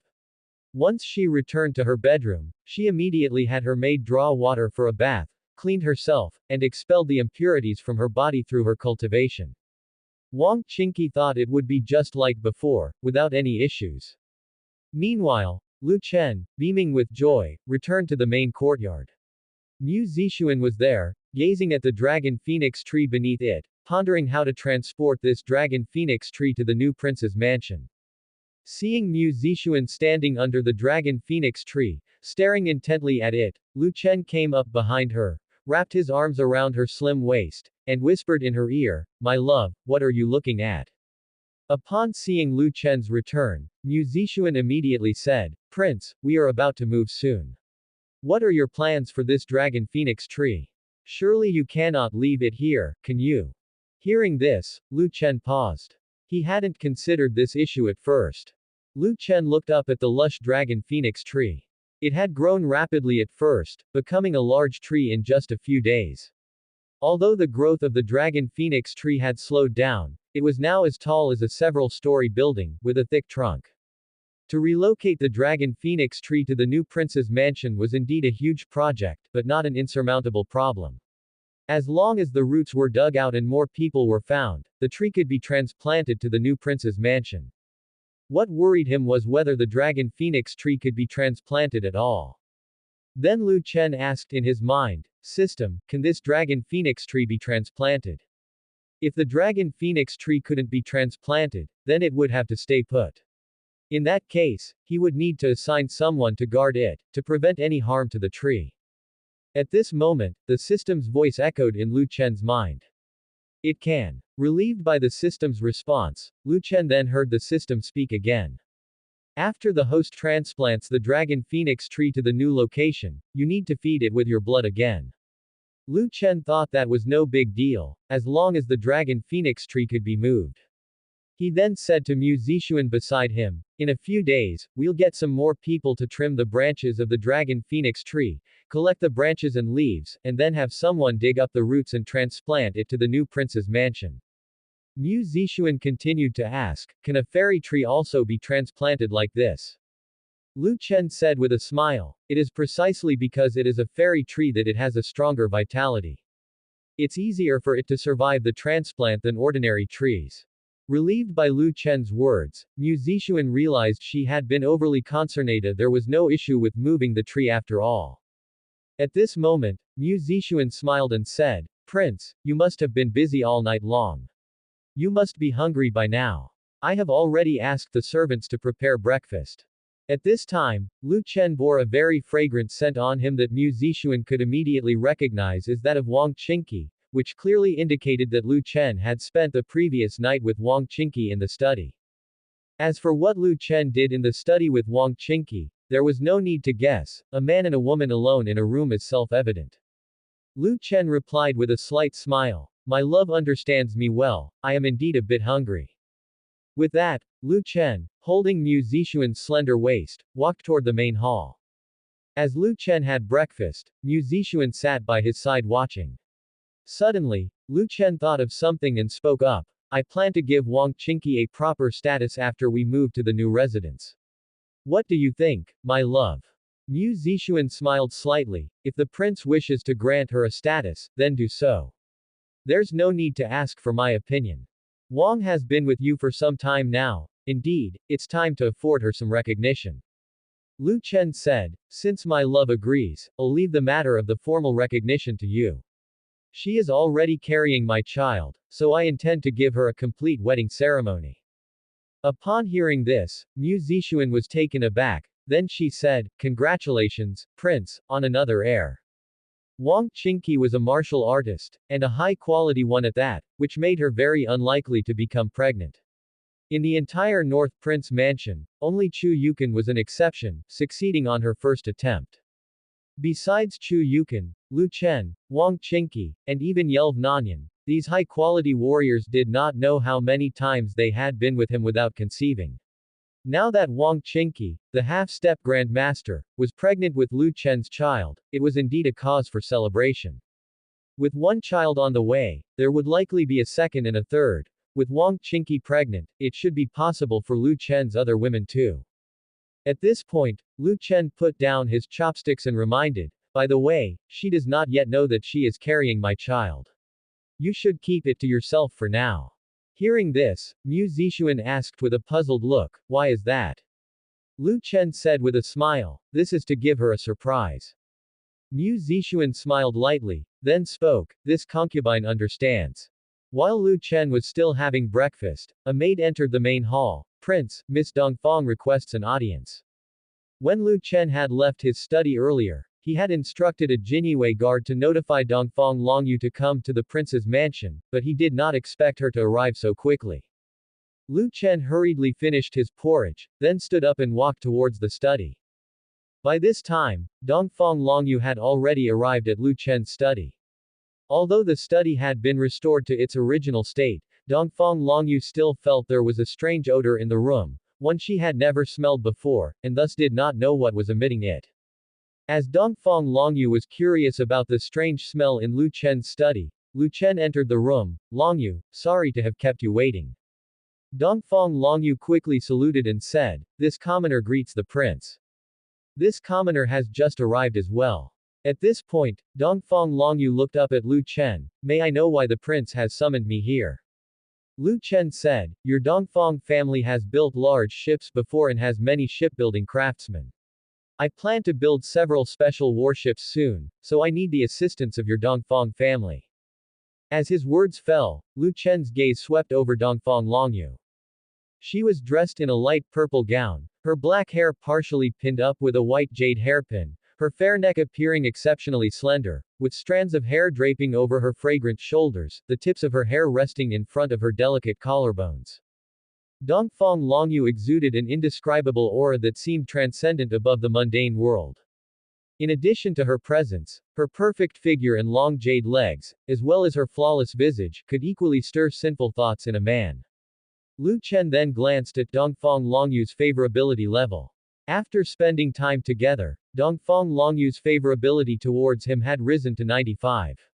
As for Dongfang Longyu, a character arranged by the system, Lu Chen had never given her dragon and phoenix tea, hence her favorability was purely genuine. Feeling Lu Chen's stare, Dongfang Longyu's gaze subconsciously shifted aside. She then said, if the prince has a need, the Dongfang family will naturally cooperate fully with the prince in building warships. With a heated look in his eyes, Lu Chen made Dongfang Longyu unable to meet his gaze. She was no fool, she well knew what kind of man Lu Chen was with so many women in his harem. However, she did not dislike Lu Chen for this. In her view, Lu Chen was the son of destiny, and reproducing heirs was his duty, so having a few more women was of no consequence. After spending time together, Dongfang Longyu had realized that Lu Chen was interested in her. Whenever Lu Chen was alone with her, he would unintentionally touch her body. Especially during the opening period of the Eastern Newspaper Agency, she often came to Lu Chen for advice on how to write articles, and through these interactions, she and Lu Chen became very familiar with each other. At this moment, Lu Chen approached the desk, took out a blueprint of a steamship, and laid it on the desk. Longyu, take a look at this blueprint of the ship first. Upon hearing this, Dongfang Longyu also approached the desk, her body leaning slightly forward, her black hair sliding in front of her shoulders, her purple skirt parting to reveal her snow-white long legs. Lu Chen naturally leaned closer, then pressed against her side and pointed at the map on the desk. This kind of steamship doesn't need manpower, nor does it rely on wind, to move forward. Feeling Lu Chen's arm against hers, Dongfang Longyu's delicate body trembled slightly. She did not immediately move away but continued to seriously examine the steamship blueprint on the desk for a moment before asking, Prince, I'm afraid the Dongfang family might not be able to build such a warship, as we have never built anything of this kind before. Initially, when Dongfang Longyu heard that Lu Chen wanted the Dongfang family to assist with shipbuilding, she thought that Lu Chen simply wanted to construct the large merchant ships of the Dongfang family, but she soon realized that the warships Lu Chen mentioned were not at all the same as their large merchant ships. Particularly the steam turbine depicted on the steamship blueprint, she had never even heard of it, let alone manufacturing it. Lu Chen then said, the Dongfang family would only assist in the construction, the core components of the steamship will be manufactured by craftsmen from Great Yu City. Upon hearing this, Dongfang Longyu realized her misunderstanding, having initially thought that Lu Chen would delegate the entire construction of the warship to the Dongfang family. If it was just assistance in construction without making the core components, then there would be no problem at all, as the Dongfang family already had experience in building large ships. Continuing, Lu Chen said, when you go back, let your father know about the shipbuilding plans. As soon as the city's relocation is completed, we will begin on the steamship. Dongfang Longyu replied, yes, this commoner understands. With that said, Dongfang Longyu turned to look into Lu Chen's eyes, then asked, Prince, do you have any other matter? If there is nothing else, I shall take my leave. At this moment, Dongfang Longyu and Lu Chen were very close, their shoulders touching, and her complexion became slightly hot, revealing a faint blush. The son of destiny was good in all aspects, skilled in everything. Not only was he handsome, but he was also exceptionally excellent. He was good to the commoners as well, but he was a bit too lustful. Dongfang Longyu wasn't foolish either, how could she not see through Lu Chen's ulterior motives? Lu Chen was deliberately touching her body to test her reaction. At that moment, Lu Chen caught a whiff of a faint fragrance drifting from Dongfang Longyu's body, and he couldn't help feeling somewhat restless inside. Dongfang Longyu, as a woman of unparalleled beauty, was naturally someone Lu Chen wanted to possess. However, Lu Chen didn't plan to be too direct. He said with a smile at this time, well then, go about your business. As soon as Lu Chen finished speaking, Dongfang Longyu immediately said, this humble girl shall take her leave. Having said that, Dongfang Longyu turned and left the study, heading straight back to the Dongfang family. At this time, Dongfang Yi was in the pavilion calculating the silver and gold they had lost in great sum. When they initially left Sufeng City, they hadn't been able to take many things with them, and they didn't have time to move some of their shops in Great Sum to the North Country. After they arrived in the North Country, those shops were quickly sealed by the Great Sum court, leading to significant financial losses for the Dongfang family. Fortunately, the North Prince Mansion had handed over some of their properties to the Dongfang family, who would soon be able to earn back the money they had initially lost. Just then, the voice of a maid sounded in Dongfang Yi's ears. "Master, the young miss has returned." Dongfang Yi looked up, about to say something, when he saw Dongfang Longyu appear before him. Dongfang Yi asked with a smile, "Longyu, ever since you opened the Eastern Newspaper Agency, you don't come home often." On hearing this, Dongfang Longyu replied, "The Eastern Newspaper Agency has a lot of business, and we're also planning to open branches, so I've been a bit busy." Continuing, Dongfang Longyu added, "Father, the prince came looking for your daughter just now. He wants the Dongfang family to assist in building warships with the craftsmen of Great Yu City." Dongfang Yi was taken aback for a moment, then said, "Build warships." Seeing her father's expression turn somewhat strange, Dongfang Longyu thought he might be worried they couldn't complete the warship construction task, so she continued, "The prince has the blueprints for the warships ready, the core components will be made by the craftsmen of Great Yu City. The Dongfang family will be just assisting.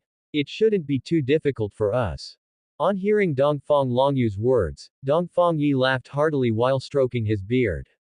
Dongfang Longyu asked with a puzzled look, "Father, what are you laughing at?" Dongfang Yi said indifferently, "Building a warship is something the prince should discuss directly with me. Now that you are managing the Eastern Newspaper Agency, building a warship is not really your concern.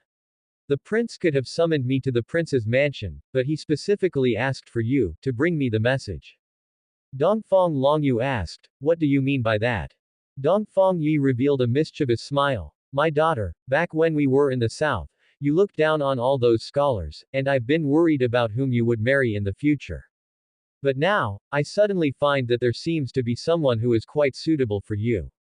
Your personality is rather dominant, but you become incredibly submissive in front of the prince. Moreover, I've noticed that the prince clearly has an interest in you. Why don't I speak with the prince next time I see him and suggest marrying you off to him? What do you think?" Dongfang Longyu's mind blanked for a moment, her cheeks tinted with a blush, then she said, "What are you babbling about? The prince is the son of destiny, whom he wants for a woman is his business, not yours to meddle in." Dongfang Yi said, "Longyu, do you take your father for a fool? Your father has heard from the employees of the Eastern Newspaper Agency that you often visit the prince's mansion and discuss the agency's affairs with the prince, alone in a study. Besides, shipbuilding has nothing to do with you, the prince could have directly summoned me. Clearly, by asking you to come to the prince's mansion, he wants to have more contact with you. Your father is also a man, how could I not understand the prince's intentions?" On hearing Dongfang Yi's words, Dongfang Longyu spoke with a cold face, "If you continue, your daughter will get angry."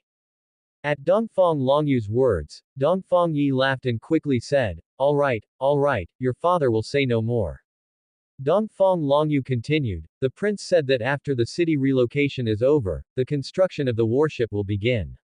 You should visit the prince's mansion in the next few days and inquire about the warship." Dongfang Yi said, okay. Dongfang Longyu then turned around, "If there's nothing else, I'll be leaving first." As soon as Dongfang Longyu's words fell, she left the yard directly. Watching Dongfang Longyu's departing figure, Dongfang Yi sighed and said to himself, "She's grown up, it's time to get married. It seems I have to mention this to the prince." Afternoon. Dongfang Yi went to the prince's mansion. Although Lu Chen had said to wait until after the city relocation to build the warship, building a warship was still a big deal. Dongfang Yi wanted to understand what features Lu Chen's warship needed so that the craftsmen of the Dongfang family could coordinate with those of Great Yu City. When Dongfang Yi saw the warship blueprints that Lu Chen had brought out, he was deeply shocked by the blueprints of the steamship. Dongfang Yi then asked, "Prince, can a warship made entirely of metal float on the water?"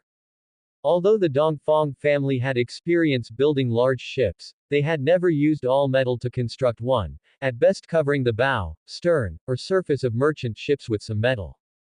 Putting aside whether Lu Chen's steam engine could power the warship, the first consideration for building a metal warship was whether it could float. If the warship couldn't float, no matter how powerful the steam engine, it would be pointless. Lu Chen said with a smile, "You can rest assured that it can definitely float.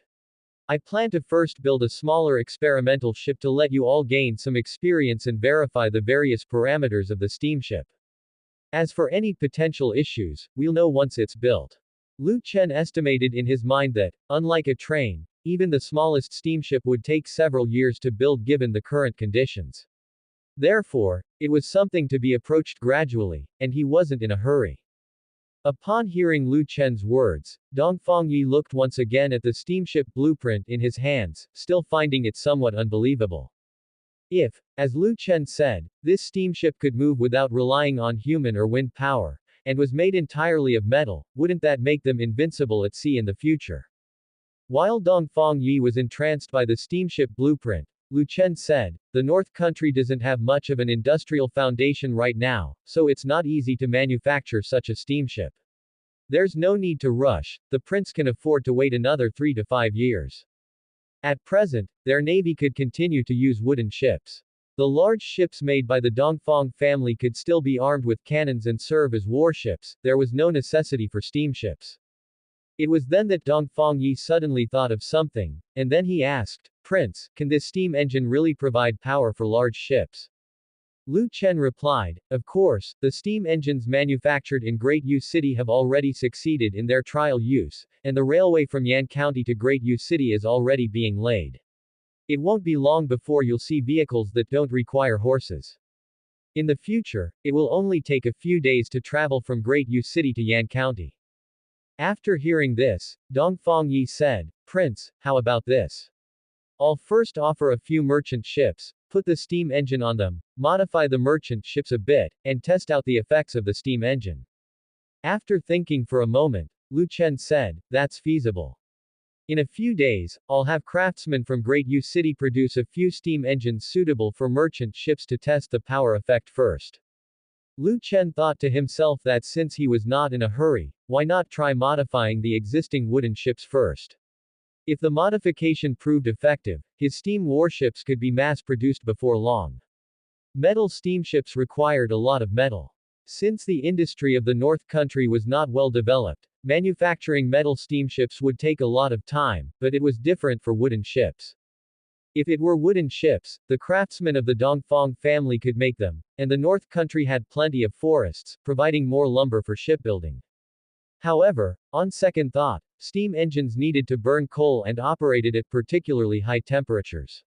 He wondered if it was even possible to place steam engines on wooden ships. What followed would depend on the modification experiments by Great Yu City and the Dongfang family. He hoped they would be successful. At this moment, Lu Chen said, "Dongfang family master, if there's nothing else, you may return first. The city is going to be relocated in a few days, your family should prepare as well." Hearing this, Dong Fangyi was about to take his leave with a retiring, but then he suddenly thought of something and continued, "Prince, I've just remembered something, may I speak?" Lu Chen curiously asked, "What is it?" "Speak." Dong Fangyi inquired, "What do you think of my daughter?" Upon hearing the question, Lu Chen was stunned for a moment, as he had not expected Dong Fangyi to ask him this. Why would Dong Fangyi ask this question? Surely this fellow wasn't planning to sell off his daughter. With that thought, Lu Chen said, "Longyu is diligent, intelligent, and capable, an excellent woman." At this point, Dong Fangyi said, "When I was in the south, I had always been looking for a suitable husband for my daughter, but she never took a liking to those poets and scholars. Not until she met the prince did I notice that she often drew pictures in her room, and the portraits were of the prince. To paint these pictures, she would often lose interest in food and drink, which clearly shows her deep admiration for the prince. I wonder if the prince can give my daughter a chance. Allow her to attend to the prince at his side." Hearing this, Lu Chen smiled. It was as he had thought. Dong Fangyi intended to marry Dongfang Longyu to him. However, this was not surprising. Dong Fangyi was not the only one trying to push his daughter into the prince's mansion. Lu Chen was well aware of their intentions, they were trying to bind their families more firmly to the prince's mansion. At this moment, Lu Chen said, the prince does not have a habit of forcing others. It will depend on Longyu's wishes. If she agrees, she can marry into the North Prince mansion at any time. If she doesn't agree, don't force her. Hearing this, Dong Fangyi hastened to say, not forcing, not forcing. I have always respected my daughter's choices. I believe she will be delighted to hear this news. Lu Chen said with a smile, she might not necessarily be happy. She is a woman who prefers independence. Currently, she manages the Eastern Newspaper Agency, which is nominally owned by the Dongfang family. If she were to marry into the prince's mansion, it would mean that she would have to give up the Eastern Newspaper Agency and let others from the Dongfang family manage it. Do you think she would want to give it up? Hearing this, Dongfang Yi was taken aback, having almost forgotten about this matter. The main reason Lu Chen had the Dongfang family establish the newspaper agency was to create a platform for public opinion in the name of the people. If Dongfang Longyu married the North Prince, she would become part of the North Prince mansion. At that point, it would be inappropriate for Dongfang Longyu to continue serving as the chief editor of the Eastern Newspaper Agency. She would have to step down and let other members of the Dongfang family take over.